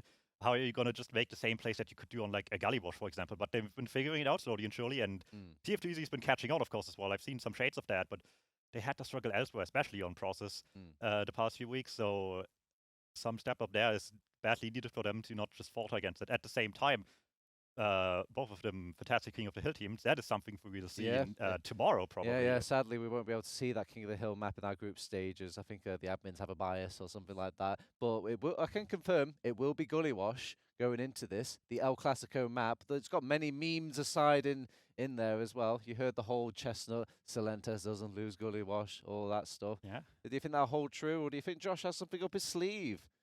It's a contentious pick because in the past it's been just a map that I believe TF2 Easy has been weak on at times, but it's a map you play so much. They certainly done their homework here as well. I think if anything, this season the weak map for TF2 Easy has been Process, if anything. So maybe things are shifting there a little bit. The Gully Watch caught on and they're confident, right? You can't ban everything, of course, in these pick bans just now, but you can make sure at least the one your opponent isn't getting, and they made Gully Watch be able to be picked. So they are still confident enough that they can take it here. I love to see this map being played at the top level. Certainly allows for some great gameplay, so I'm curious to see how they approach this. Oh, well, I've just heard that apparently in the whole pick ban service, all this, I guess Witness were talking roughly about this for me. Maybe I'll get into the meat of why they do this, but they just let TF2 Easy have the map pick. No picks, no bans, no nothing. That is full confidence. That's mind games right there. Yeah, you can try whatever you want. We're happy to take the practice and then. Yeah. I mean, do you think they'll do that in an actual like serious game setting? Definitely not. But right now they'll just figure out, okay, we'll play what they are best on, so we are ready for it next time. Do you think TF2 Easy flipped it on the other way then? Maybe they're thinking like, right, well, we'll pick one of your best maps for you then. I doubt that. They still need this win so bad. They've not scrimped each other much, but they hadn't taken a win in scrims. And of course, scrims only matter so much. But if the overall story is just always being a slight step behind, then you'll know you have to step up when it really matters just now. And they can't take these chances for granted. All right. Before we get into games and before we get all the players actually wrangled up, some players I want to talk about. There's obviously been a change up since LAN.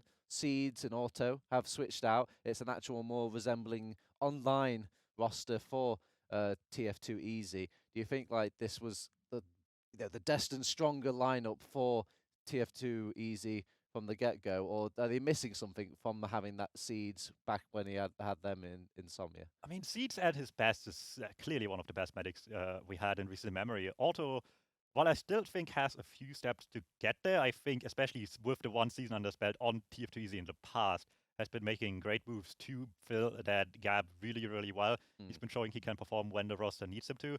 And I think it's not really going to hold him back in that regard much at all anymore.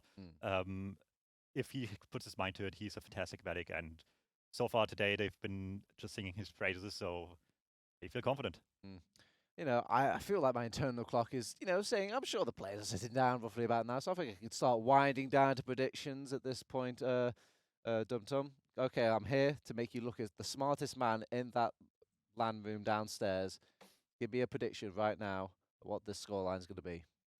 I'm not as sure as I would like to be, but I'm going to say 5-3 for Witness. I would not be surprised, though, if the first half of this game will be a stalemate fest for the beginning. Yeah, Witness coming out. They've only lost 2 rounds so far, but you say they're going to lose 3 rounds just to this one team? I mean, if there's any team to lose it to, it would be TF2 Easy. I'm going to be a devil's advocate in this. I feel like it's a very easy game to be a devil's advocate in, so I'm going to go with the TF2 Easy boys. I think they're going to shock some people, but I think it's going to be a dirty 2-1.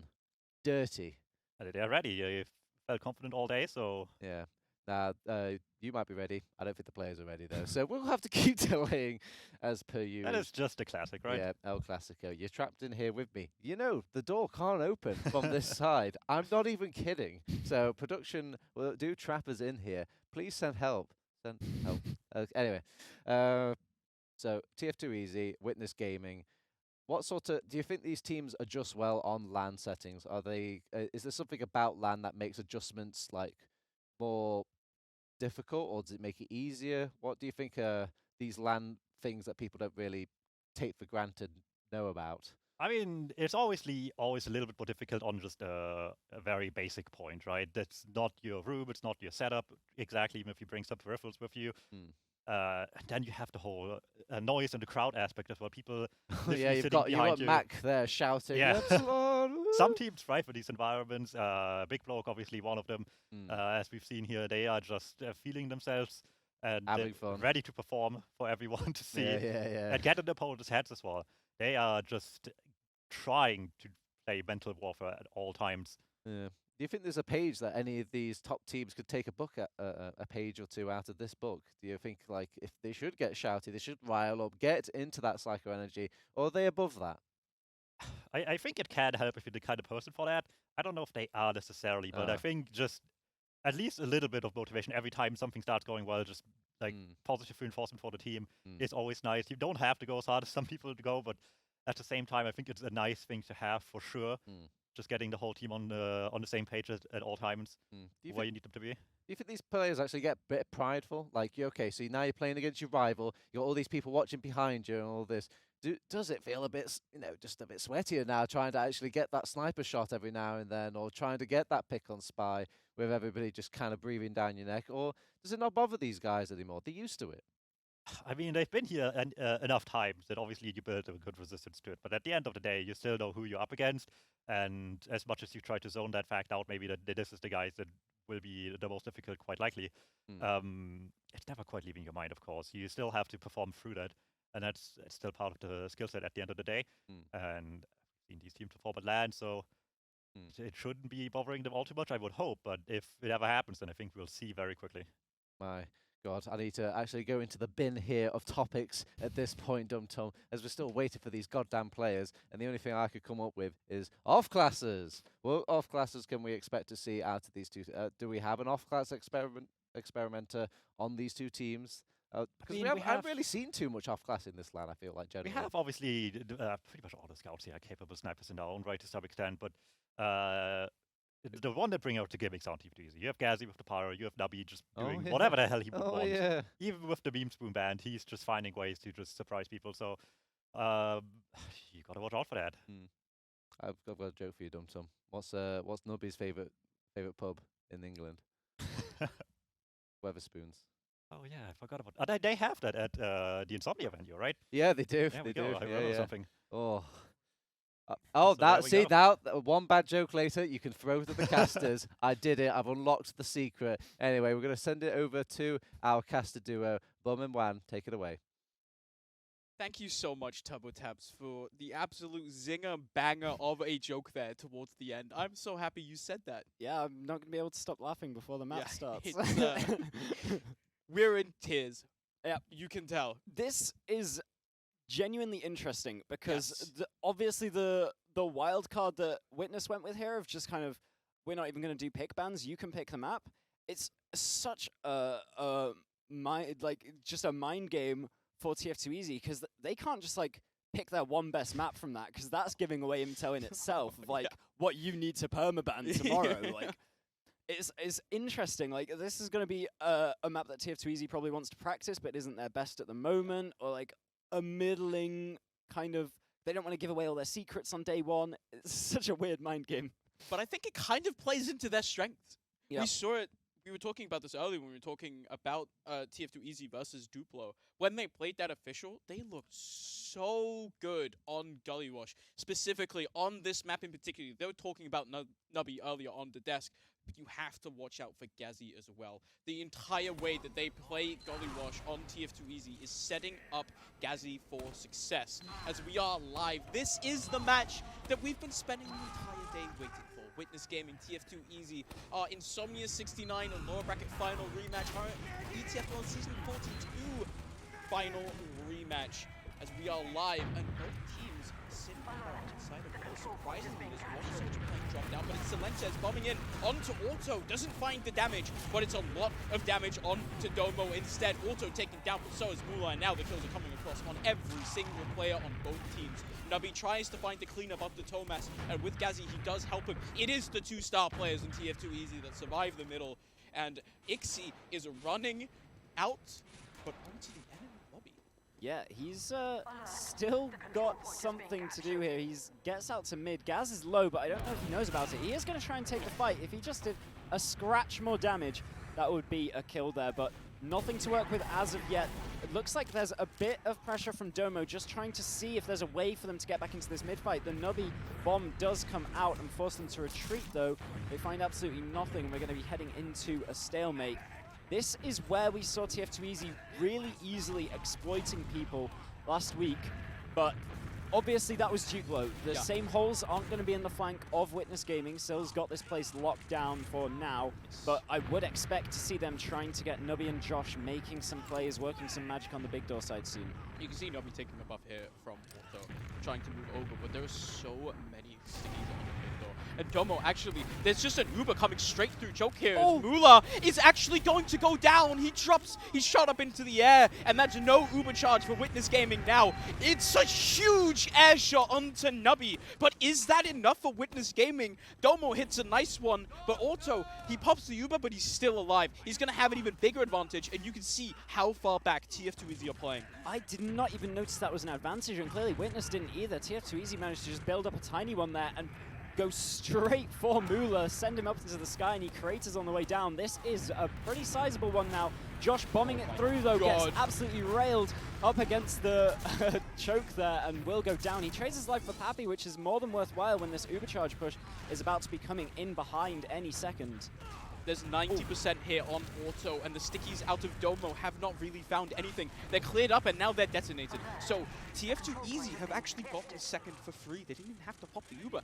Now, they're all players alive. All players are up on Witness Gaming as well, but there's a 100% advantage. Not 100% advantage, but 100% Uber for TF2 Easy here. This is their golden ticket, as Mula is 80%, but he is not building with a scout. He's not going to have this Uber for a long time, but TF2 Easy are being kind of slow here. They're sitting in lobby. Now Mula, he's 90%. I have to feel like this is a missed opportunity. They didn't know it was an ad. If they knew it was an ad, they'd be much faster off of second immediately. They kind of stacked the second point there, not noticing that they still had 50 over Mula as that was happening. They could have definitely got into last there, but I do not blame them for going once the ad got that small. They probably already thought the Uber was up by then. So TF2 Easy, they're just playing it slow. They take down this Ixie sentry gun, and that is step one. They get Nubby through into water. They want to be doing some kind of point play and something else at the same time. Ideally, they have Gazzy and Nubby both in water. Nubby leaves. Now, if if Witness fall for this, thinking that Nubby was the only player under all that time,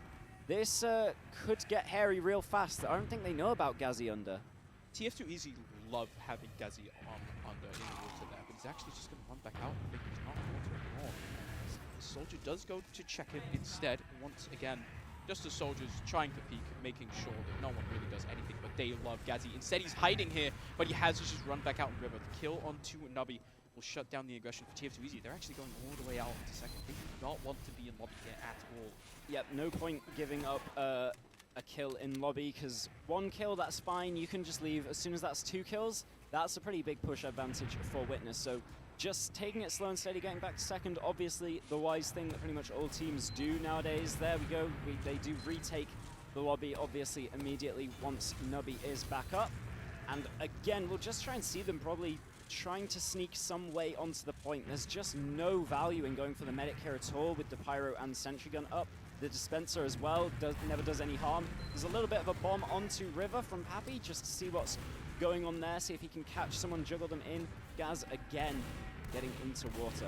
He's just clearing some stickies here, but honestly, this is when we have to start pointing out the round time as well. It's only 2.5 minutes left. Witness Gaming. It's so interesting to see how quickly the switch just flips. The moment they come up against TF2 Easy, they've been playing so aggressively the entire day. But now facing real competition, can't assume real competition, they're playing it. They're taking their sweet time. They're taking no risks, making sure everything goes according to plan. A bomb in out of Nubby and Josh does absolutely nothing. 1 kill into Pappy is nothing. Now with 2 players, this is where we see, have Witness Gaming changed their ways, or will they stay on last forever? It looks to be the latter. I mean, they do lose someone during that as well, so it's no surprise that they don't go for it, but that just shows you like the role of soldiers on this last. We see one soldier bomb the point, he caps half of last. We see the other soldier bomb the medic, and he shows exactly why no teams do that. Josh just like does nothing and gets insta-gived by a Pyro Reflect and a Sentry Gun that he's kissing. So Gaz getting into water once again. There's 2 minutes to make something work now, and they haven't really got onto point at all other than that aforementioned bomb that Nubby just did. So they really need to get some pressure working. They've got stickies on it from the front. That's Gazzy's opportunity to go for it. He does just get a whiff of Solentes there, but doesn't opt to commit to the fight. Tomas taking down the stickies that Nasboy's been placing as well. They are hard focused on not letting anyone get onto this point. There's 1 minute, and at some point, and we have been seeing TF2 Easy be successful in doing this, at some point there's going to be a YOLO trade in a refight.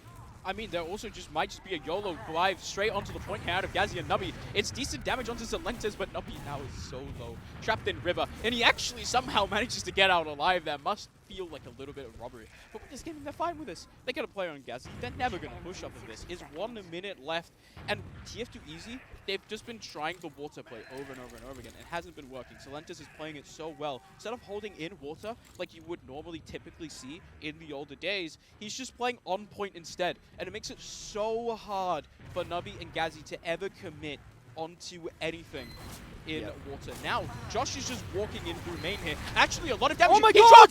He drops! Moolah is down for TF2 Easy now is a full 100% Uber advantage. They have just 30 seconds, and they are actually really far away. They have to run in their scouts immediately. Maybe this drop is completely fine, because Witness Gaming, they only have to hold the point for 20 seconds. The Uber now is in. Sentry Gun taken down by Nasboy. There's 1 demo man on the point. The Pyro's not even there. There's not cap time yet, because the players have been flashed. Slentes now dead. Nasboy down as well. 8, 7, 6, and there is not many players left. A bomb will come in onto the heavy, but he's on the point. Nubby will find the kill onto Moolah. Another one for the logs. But Witness Gaming hold on just barely. Yeah, unfortunately, just spending so much time on that Sentry Gun. They left it in the forward position. It had to get taken out. And then, as you said, they were still Ubered as they walk across the point. No cap time being put down, even though there was 5 players in spawn for Witness Gaming. Those players weren't doing anything about the point, but the point wasn't getting capped because they were invulnerable. So that is an unfortunate missed opportunity for TF2 Easy and a super rare kill from Josh. And look how slow Nasboy is to mid. He must have mucked up his rollout somehow, but Nubby tries to do Tomo won it better. Instead, he actually doesn't. And Tomo finds so much damage onto the enemy scouts. 1 kill into Silentes is more than fine for Witness because they have so many frags of their own. They take mid for absolutely free. Josh is in behind. Nobody's looking at him. Ixie just gets taken down, looking the wrong way. Now Josh, he's not going to go for the commit onto Mula. Instead, he's just going to run out choke. Mula has to play this passively now. But now, even Uber's 2 down for both teams. But Ixie is going to come up way later than Morales. Yeah, I mean, I don't think that a 1 scout into mid is exactly what they want to be going off. It is even Ubers. They are probably, well, Pappy actually does get picked off by Gazi there, so we could see something. That's a bit more of an interesting pick to go with. The spam on the doors is very, very important on this map, but still it doesn't seem like it's what TF2 Easy wants. They are still, in fact, Auto's really, really far back right now. Auto is so scared of anyone possibly bombing in. They know that's kind of the way that Witness Gaming get in onto second, is trying to get it into Auto. So you can just play this so passively. Make sure that there's absolutely no way that Silentes could do a skip bomb through either big door or just jump through choke, somehow get in onto him. Playing on that top area means you can see they even have 1 scout looking at big door and the other one looking at choke from the high ground. They do not want any soldiers getting anywhere near Auto. Silentes is walking it through choke but decides against it. They're going to rely on Ixie on sniper through big door here for Witness Gaming. I mean, ironically, I think this setup from TF2 Easy, where they're just so far from the doors, could actually allow a soldier to get onto Auto easier, but I could very easily be proven wrong. This is a completely new thing that we're seeing from them, and Thomas does go down to the trap from Nasboy. They were just trying to take control of big door with the sniper, then put Thomas behind because everyone's scared to peek the angle, but Nasboy, he sees that door open, he's got the trap on it, takes down that kill nice and easily. Now, they are still not opting to do anything. Did TF2 Easy think they won that round? Do they forget that it ended 0-0? They might just be like, no, guys, we had it, we did it. No, we got the job, we won. Yeah, it's a bit weird, right? It's low-key proving Dumb's point right. Like, since LAN, Witness definitely have gotten to be more of a fast-paced team. But seeing it's against it didn't weaker quite work competition. out. It is against weaker competition, but they definitely learnt a thing or two from what Froyo did to them at that event, and now TF2 Easy seem to have taken a leap the other way. This is like the most passive hold. Oh no, Ixie oh getting behind and sniper into lobby. Wait, This could be crazy, actually. This is the most cursed sniper play I've ever seen in my entire life. He's charging up this shot in the enemy river. I don't think they know he's there. He's just doing it so slowly. Peeking around the corner, get the camera right back on this man. He almost has a sight line. He's actually trying to find him. The crosshair is not on him. He headshots the scout, but he doesn't die. Instead, Ixie finally so close. The spy play on the sniper barely doesn't work. They quite literally dodged a bullet accidentally. Ixie had it served to him on a silver platter, and he just gets the scout instead. So unfortunate. Then TF2 Easy still, they have been shook by that, but they are not moving a muscle. They are still hard committing to playing this far back position, Auto up top. They don't even have anyone peeking choke most of the time. Josh is just playing like back by the ammo pack, rotating in for heals from time to time. Now the big door aggression comes in once again from Witness, maybe seeing if they can get someone else behind to repeat the exact same thing, but this is an interesting one. Yeah, I think now there's just a bust through choke. They're just busting straight through choke. in. They're just running in. There's so much damage. They find a kill onto Naspoint. Now, Thomas, he's on the low ground, but no Demo Man for TF2 Easy makes it hard for them to actually take the fight. Uber now comes in out of Auto. It's actually really, really late. 2 kills, 3 kills now make it. It's only 1 kill onto Nubby for Ixie here towards the end. They've got the kill onto Naspoint super early on. Now the cleanup kill onto Josh as well. It's nice. It's decent, but it's not enough. There's just 1 Ixie trapped in the enemy lobby, and he has to just get taken down here by TF2 Easy. Now, this is a clear angle for them onto mid, and crucially for them, honestly, a little bit of pressure off of them as the round timer has now reset, is going to reset back to 5 minutes here. Witness Gaming having nothing on mid. Yeah, that was just such an interesting scenario. With how far back they were holding from TF2 Easy. It let Witness in through the chokes for free, but that seems like exactly what they wanted. They knew that Witness was going to have to Uber eventually, and they knew that Auto was going to get a much better one with the position he was in. And with that extra few seconds of Uber on the counter Uber, they managed to catch 3 kills in it, and then they wipe up everything else that's left behind. So TF2 Easy, very slow and steady, does win the race in the end. We do have now them in control of mid, even Ubers once again. We'll see if they can do any better in trying to get someone in behind. We actually have the mirror set up. Mula's up top now as well. Yeah, Mula just sitting up top once again. No one wants to let him. They want to make sure, but Mula actually holding he's holding more towards choke. He still wants to sit on the high ground, but it's a little bit more aggressive, not sitting behind the wall. Yeah, but they still have people actually peeking into the chokes. This is much more of a traditional hold that we see on Gully second. Pappy getting taken down very low, but it's just by spam, nothing really to worry about. And now we see the real play getting made. Morale just trying to clear these stickies, try and get someone in behind into lobby. And we can see what step 2 is after that. Could be a pincer push or Domo is extending, does a lot of damage here. Almost walks across the line onto the soldier. And now the sack. bomb There's is a coming sack in out of Nubby. He's in onto the medic. He has 1 rocket, but not the second. And now the counter aggression cannot really come out for Witness Gaming. Kind of forced back. They wanted to get the choke. They're still walking in, actually. There's so much as Pappy just walks in through drop down, gets taken down by the scout. Auto still hasn't popped, but he's dropped all the way down to 40 HP. Has to be careful here. 1 pack should do it for him. He actually gets directed by someone in Big Door and then splashed off the scout as well. He was just catching damage off the back of that sack. It could have been very dangerous, but obviously no direct threat to force to, so he manages to keep the Uber under his control. And now TF2 Easy, we do see them making a sniper play instead. Actually, it's Morale over towards Big Door trying to take an angle here. Yeah, Moralexi is known for his sniper play. Came up originally as a sniper main, actually a bit of a sniper watcher, even in 60s. He's so good on this class.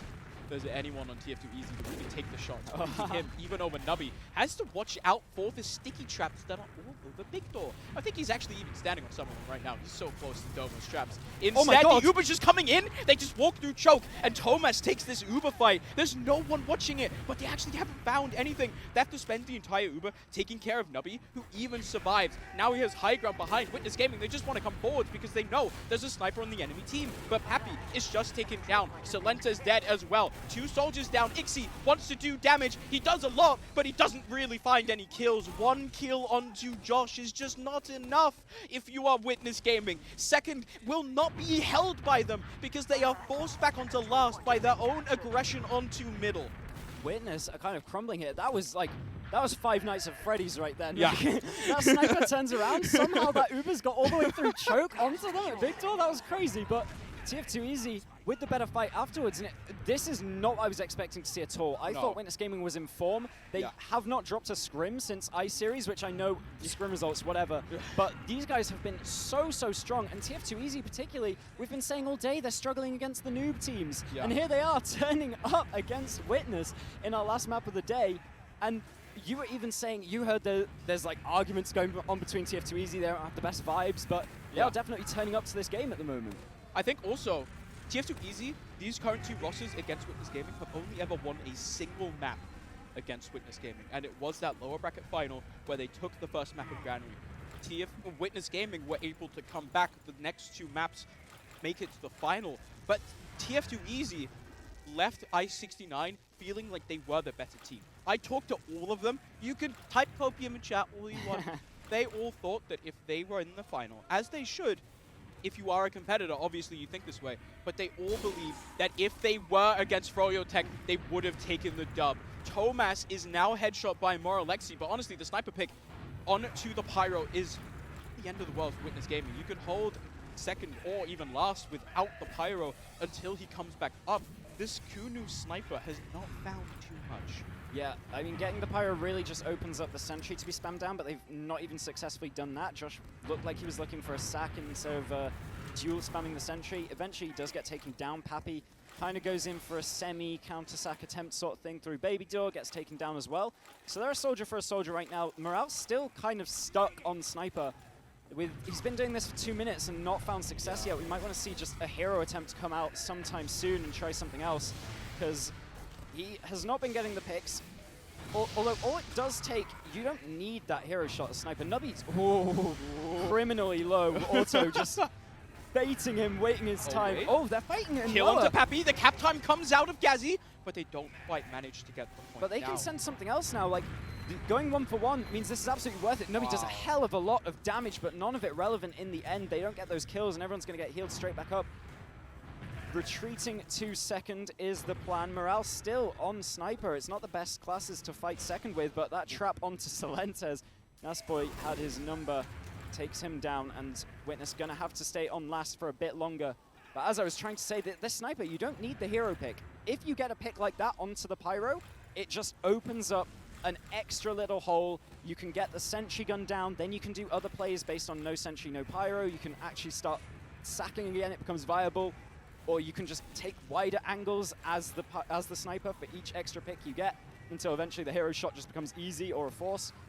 And we do see Morale, he's still committed to this, going through main for another peek, and gets the demo, the most important pick he possibly could have found maybe, and they are instantly 2v1ing in is lower. dead on the point now as well. The sentry gun taken down, and down. Alexi finds another one onto Ixie. The point play actually doesn't come out. In the meantime, Thomas, he's just managed to find 2. The headshot does not come out of Alexi. Somehow, some way, but the Witness sack Gaming does. are holding on to this, but they're losing their Uber charge. Nasboy might actually get pistol down here. He does, but Auto is alive and well, 100%. There's one soldier onto him, onto mid, but he's not shooting Auto. He's trying to kill the scout, and Auto is out for now. One soldier bombing forwards onto the big door. Auto cannot, should not, will not pop this. He actually ends up dropping Nobby here, but it should still be fine because Thomas is dead. Witness Gaming extends so far to try and get this Uber, and they haven't found it. It's such a big advantage for TF2 Easy. They've just about managed to cap second, but they're not in position to even hold onto it. They can just cap this out as TF2 Easy and look to push last. Yeah, I mean, TF2 Easy had an opportunity right at the start. They threw it away because both those players in water were too low, so they could not go for the cap time instead. And now, after the fight on second, after everything is said and done, the Pyro and the Sentry just roll the full Uber advantage anyway. Absolutely nothing gets done. The level 1 doesn't even go down. It's still left standing right now on last, and that is a completely failed full ad push for TF2 Easy. That Pyro Sentry Gun combo, Nasboy spent the entire trying to shoot it down. And unfortunately for Nasboy, the Pyro Reflex deleted all of the damage he tried to do. It was like watching someone, what's that weapon called that the NG has? Like the laser arm that Short circuit, destroys projectiles? That might be in the TF2 pub quiz later. Right, here comes the Uber into mid from the advantage of Mula. They do manage to catch Nubby with it, but you'd hope for a bit more than that from an Uber. They do get Josh right at the very end, and no soldiers down on second. The Meg is out of position. They could collapse on them here behind the point. Mula! Mula's taken down on the flank. In the meantime, Nasboy finds the Miracle Pipe. The Force now comes out, but they've got so many kills for this. FTF2 Easy. One player's in behind for Witness Gaming, in onto the enemy second, as Pappy sits on the high ground, but he's not really able to commit because he's been spotted out in lobby. He wants to go in, but everyone, they're just looking at him already. He's the one guy to be able to do something, but it just has to juke, he has to jive, and he has to create time for Witness Gaming. They're now on the middle. They're looking to try and fight this despite being a soldier down. They have the high ground, and Domo can just do so much damage onto the enemy team. It's 2 kills onto the scouts of TF2 Easy. They cannot get in onto mid, and TF2 Easy, they have to back off to second. They probably even have to back off to last. They just don't have the numbers to hold anything. Witness Gaming now are getting away with it. Yeah, I mean, just psychotic fight after psychotic fight in this game. TF2 Easy looking to get the better of them most of the time, but Witness Gaming, this is the first time they've been properly ahead in the game. They're on enemy last now, looking like they could do something. There is an advantage for Auto, but you don't want to be using an advantage just to get out of last. 7 minutes left on the game, and we see a stalemate on last. The Sentry and Pyro are going to be coming up any second now. They aren't quite set up yet. If Witness Gaming wants to do anything, the best time to do it is right now. Before these off classes are fully set up, before the hold is in position, now is the time where you want to be getting something done.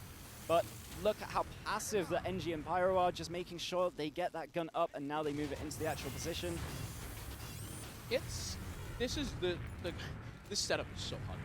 There's just a Pyro sitting on top. You can see the rockets. They do absolutely nothing. It's so hard Witness, for Witness Gaming to do anything. They've cracked it more consistently than any other team. That Reflect from Morale just destroys Ixie's morale, in fact. He gets a big 122 from the mini crit, and followed up by Josh as well. Yeah, I mean, they're just following up, but only one kill onto Ixie. The question is now, does Ixie just come up on Scout, or does he actually play an off-class? It looks like he's just playing Scout again. Bit surprised, honestly. Yeah, I mean, Witness, they are much better at the point play than any other team. They kind of, once this last hold was figured out, they were the first ones to be hard exploiters of lower to be the way to break it, and that obviously eventually became the meta, and they are just once again getting Ixie through into lower. Okay. Nubby already knows about it, of course. Holding on the point as well, but crucially, he's going to turn around and see some stickies quite close to him. Josh holding main. Pretty much normally trying to hold on the balcony as the pocket. Instead, now Ixie's running onto the point. He does a lot of damage to Nubby, but the sentry gun will clean him up instead. About half capped, but the rest of Witness are nowhere near to try and complete the conversion of the round. We were talking about the round timer earlier, which obviously we still have to talk about, 3 minutes. But on top of that, now it's the match timer. There's only 6 minutes left. We don't have a round. Sure, it could explode and break at any moment, but so far it seems like neither of these teams have been able to convert their advantages into a decisive round victory. At this point, looking likely to be the game victory. Still under the point again. He's still got a bit of a buff, and actually just hits the directs onto Nubby. Immediately, if he can kill the sentry, he might just have the round. Pain train. He's not on the pain train. The follow-up barely comes out here of Witness Gaming as they tried to run forward. If Silentis was running the pain train, he would have gotten that cap. It was only time one on the point. Seagull is rolling in his Overwatch 2 grave. There's just one soldier bombing in. Pappy's onto the point. There's no one holding it. The Pyro last second reflect. So much for Gazi Pyro. Morale does the job just fine, gets that last second reflect. And if I'm TF2 Easy here, they are opting to push out, but look, they've left it wide open. Not like straight this. through, baby. No, Scouts won't be wanting him. Oh, he does get taken down. Very good heads-up play at the very last second from TF2 Easy, and now they actually have 2 picks off of this. They're more than happy to roll this one forwards into mid as well. They're coming in onto mid here, but it's still even Ubers. The Uber trade, it actually comes out. It's a solo onto Domo, it's a solo onto Morale. But neither team, honestly, there's more hype for Witness Gaming with that scout. The soldier bombs are coming in, but they're getting absolutely denied by Tomas. He does so much work, and the space for Witness is so big. Nasboy, Josh, and down. Silentis and Pappy are traded. There's no soldiers for Witness Gaming, but they just doesn't matter. The scout and the demo man are doing so much work. Tomas has so much damage, and so does Ixie, but Ixie's now dead. The arrows are coming onto the Domo, but he's cleaned up. Mula's the only one left. He's just so low, and he gets taken down before the spawners are here who are chasing. They want Auto's life, and they want it now. Oh my goodness, that is so clutch from TF2 Easy. They managed to keep everyone alive. Now they have a golden ticket into taking the first seed in this group. They have to convert this one. They've been ahead most of the time in this game, and this time they need to make it count. It's a massive, massive advantage into last. Second has already been completely given up. They are going to roll through this one for free. They just need to not beef against that Sentry Pyro combo once again on last, and this should be an easy 1-0 for TF2 Easy in the last few minutes of this map. They're already setting up towards River. Looks to be the play. The Pyro out of Tomas and the lock and load from Domo do so much work denying the Super. Actually, 1 kill into Josh is fine, but Domo's not even in the fight. Finally, Tomas is taken down, but it's a lot of damage. Witness Gaming are all so low, but it's actually TF2 Easy that are dying here. They lose Silentis.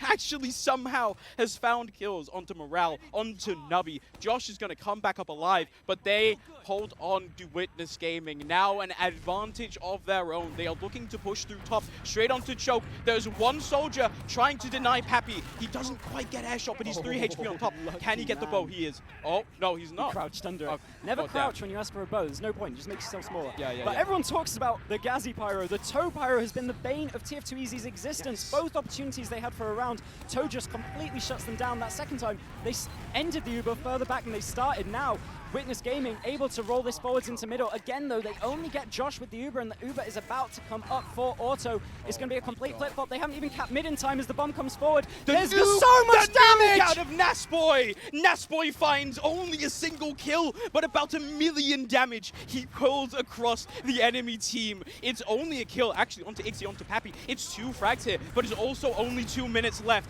for Witness Gaming to try and get around. TF2 Easy once again have an advantage. They should be able to find a kill here onto Tomas, but he's actually managed to find one onto Morale instead. The damage kind of coming across from Tomo, but not really. Instead, now, it's just TF2 Easy. They're taking second. They have not. They're sitting at a disadvantage. Mula almost has Uber charge. You can look at Witness Gaming. They want to go forwards. They don't have time to not go forwards. The bomb out of Nubby is huge, and the Uber charge is popped now. But TF2 Easy, they haven't popped on their own. Auto has 100%. And Josh is still getting chased in the backlines. All of this delay just making it easier and easier. TF2 Easy running through this choke. Morale's the only one really there as of yet, as these 2 soldiers are still spawning. They go for the fast rotate, try and get into Big Door instead, and this Uber can go so deep. Morale soloing it into lobby, instantly gets the medic with it. They are going to clean up Domo here as well. This is another opportunity, but there's 1 minute left on the map. They still cap second, and they're capping mid from Witness. Pappy could stop everything here. He gets the medic. The cap is going to go through on the midpoint. This game could end 0-0. Unbelievable heads-up play from Witness Gaming scouts. Thomas and Ixie save Witness once again. They don't cap that. They probably just lose the round. Instead, now Witness, they've got forwards. They've got a medic. They can try to peek this. I honestly don't think they should go all the way through because there's a lot of players at the point. But you get my point, right? It's so clutch from these teams. Now, 40 seconds left. Neither team. The only advantage right now is Mula's 30% advantage. They have 30 seconds to roll it into the enemy last. I think we might just be looking at a 0-0, and we might just leave knowing exactly as much as we knew when we came into this game. I think it goes down to some kind of tiebreaker, which would end up with Witness coming out on top if this does end 0-0. Witness have been rolling through their games all day, and TF2 Easy have been struggling. I'm not sure. I do not think there's golden cap, so I think we might just end up at a 0-0 here after what was a very, very tense and exciting game. We do just end up in a stalemate. Everybody loses, except TF2. That was great.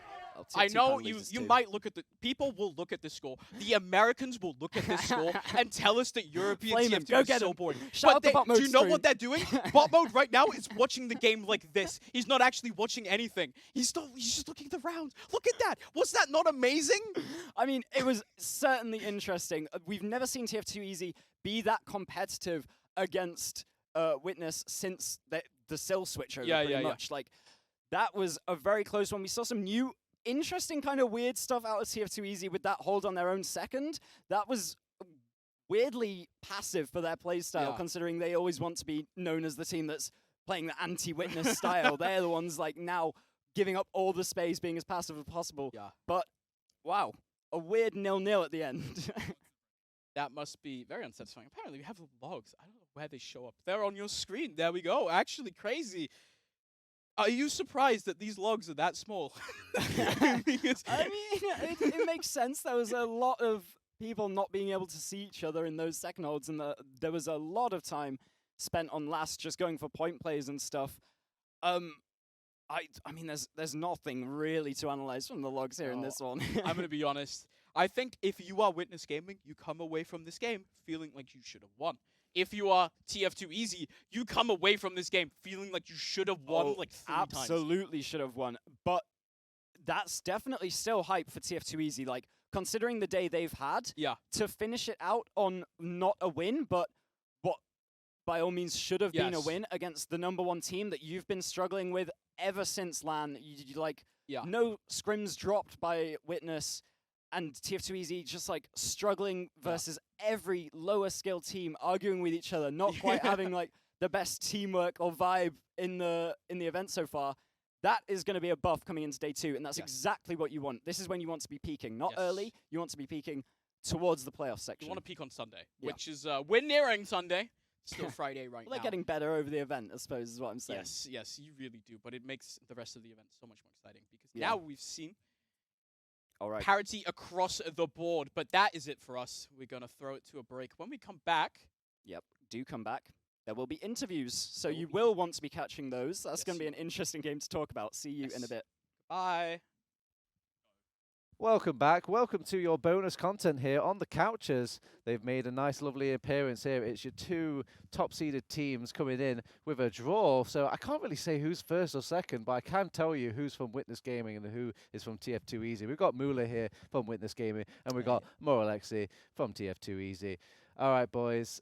It was a game. It was a game. It was a video game. So I'm going to let you have a chance to throw out your copium excuses at this point, like one at a time. So Mula, you start us off here. Like, what happened? I had some issues with my screen, so this explains the drop. Okay, first excuse gone. Now it was pretty slow game. We were doing and trying some different shit. So can I say shit? No. Okay, so we were trying. We'll beat that out. We'll beat that out. It beep. Okay, we were trying different stuff. Didn't work out. Didn't go around. They didn't go around. So that was a pretty weird game. But we didn't lose. We didn't win. Whatever. All right. How about you, Moralexi? Did you try different stuff? Sure. Sure. Some different stuff. All right. What about that last point, huh? How was that? Anyway, I'm sick of looking at it. Remind me, boys, is it actually, we can only theorize when we're behind these desks and we're taking questions, all this stuff. Do you actually take these games as seriously as if it was like the grand final of an Insomnia, or do you kind of like that safety net of things of like, we don't have to take things too seriously in a game like this? I think seriously is the wrong word, because you definitely take every game the same amount of seriousness. It's I think maybe it's the energy you put in. Yeah, I agree. Like, I mean, it's only groups, so it's not that we don't care if we lose, but like we're allowed to like try more stuff and like be more free, if that makes sense. But we still take the games obviously seriously.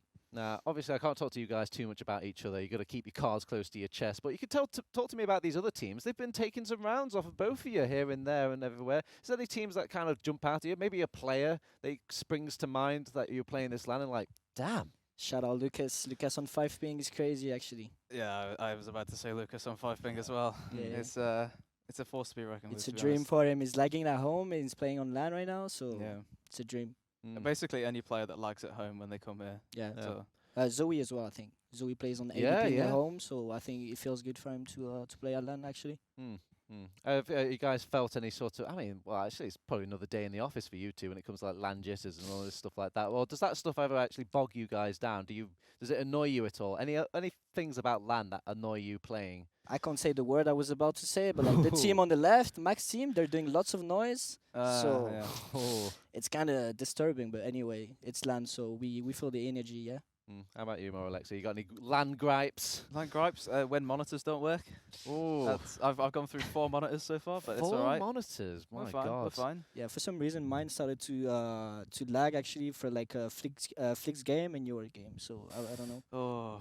My interchange. Are we all happy now though? Is everything I'm happy all now. happy, I mean, Larry? we seem to be sorted now. The day's over. It's cool. Yeah. And it better be now than on Sunday. Yeah, actually, yeah. How much free time are your boys, your team leaders, giving you at these the end of the day Well, now? I am the team leader and I have no control. So I am the team leader as well, so I don't care. Okay, how collectively as a group, if you all settled on a bedtime, or how much like effort, or like are you going over logs or whatever, or maybe even these STV? guys are definitely watching 3 demos before bed. That's It's not true, actually. It's not true. I'm not gonna say anything for my defense, but we're not watching anything. Oh. We didn't actually right now. I mean, a double bracket, it's a long journey, all this stuff like that tomorrow. It's going to be a long set of games, all this. Are you more excited when it comes to those best of 3s, or do you like the sort of short impactiness of these best of 1s of the early days? I mean, you can get surprised with those BO1s, but I'm definitely more excited about BO3s, actually. I prefer this type of game. Same for you, Mo? Yeah, I mean, BO1s can always be dangerous. Yeah. It's the known phrase in esports. But yeah, I mean, BO3s are where it's at. It's where the fun is. It's where the real winners come from, I guess. Peel the curtain back for me, boys. What's going on with this map pick? Like, I was told, like, they're playing Gully Wash. I'm like, I guess they decided on Gully. No, nobody decided. They just okay. What happened? Just play by play. How did this Gully Wash map get picked? I'm gonna explain basically. Just so we could like, I'm speaking for Witness, obviously. So Fair play. basically, just so we could basically practice every map. we just let any team every team pick the map that they wanted to play basically. Just not because we think we're better, just because we want to play every map and not end up on a process or gully wish every time. And it worked actually. I think we played you played record at one yeah, point. I mean we didn't play two maps. I think we played two gullies, but you have to play two maps yeah, basically. But yeah, we got away with it. We six games, 6 different maps. Yeah. The only map we didn't play was Reckoner. Is that the reason the Gully Wash map was picked then? Yeah, it was just to pretty kind much, of balance out the thing. That's what we wanted to do. It's the same thing. We wanted to play every map today. Did you get what do you guys think about this format where they took the COFs away from the groups? Did you think that was a good decision, or did you no? No, I'm not. I'm not gonna say anything wrong, but I think You'll add your opinion. yeah. the No, other day. I mean, it's not that I'm mad because they're tomorrow we're gonna be allowed to play COF, but it's two maps that we put effort into it, and end up we can't play them. It's kind of whatever. Yeah. It's- Come in a bit handicapped already. Kind of basically. surprised to be honest because it's not they said 1 month ago that there's not gonna be COF on the first day. It was 2 or 3 or 4 days short notice. So Yeah. And after all this time you put in as well. exactly, yeah. Is it the same for you at TF2 yeah, we Easy? put in a fair amount of effort to both the Yeah. COF maps, so it was but at the same time it's also been one of our weaknesses, so we weren't that fussed, and it's still in for And it makes for sense, the yeah. next 2 days, so it makes sense. And yeah, the reason they gave with the how it splits the points in a All right, like this makes sense. And I don't think we're going to spend too much time here because we have got a pub quiz coming up, boys, Oh, gotta get there, hosted gotta get by there. yours Not for me. truly. But just maybe round us out here with a favourite little LAN moment, just something you maybe want to highlight that's happened to your LAN so far, maybe a good bit we missed on stream, maybe a moment that's kind of resonated with you, maybe meeting your favourite sort of new person at LAN. Have you got any sort of moment like that resonated with you guys? I love Mac first, and then I miss Delhi. Oh. That's it for me, I Yeah. think. I wish Delhi was here. Yeah. I do wish Delhi was here. Mm. But I would say meeting Rons and spending not spending time with Rons, but being around Rons has been quite the experience. Well, anyway, thank you very much, boys. I don't think Thank we'll you take too, bro. too much of your time. Well, I'll see you guys at the bar, potentially, as well, if your teams will let you come out and play. I'm and not all gonna be this there, stuff. But otherwise, that's been us. I think that's been our interview section. That has been, that's my camera. That has been our day one of our ground group robin stages. And we're going to be going into our bracket games into the tomorrow morning. I think that should be starting around 11 a.m. No, I think they start at Ooh. 2. 2, or something 1? like that. It's The 1 stream, o'clock the maybe? stream I will don't start know. at some point. If you really want to find the true, correct information, you can find that. I'm told just 2 in 2, my ear, but yeah, it's going to. You find all that information on the RCADIA information, all the Twitters, the Facebooks. Just search RCADIA, and you'll find all that information and relevant. And if you're really struggling out there, there'll be some other little Twitters and information, both sent by our sort of little log team and our moderators and all that. Otherwise, I've been TurboTaz. With me has been the wonderful crew, all of Phoenix Red production, and also the Arcadia staff as well. We'll see you again tomorrow.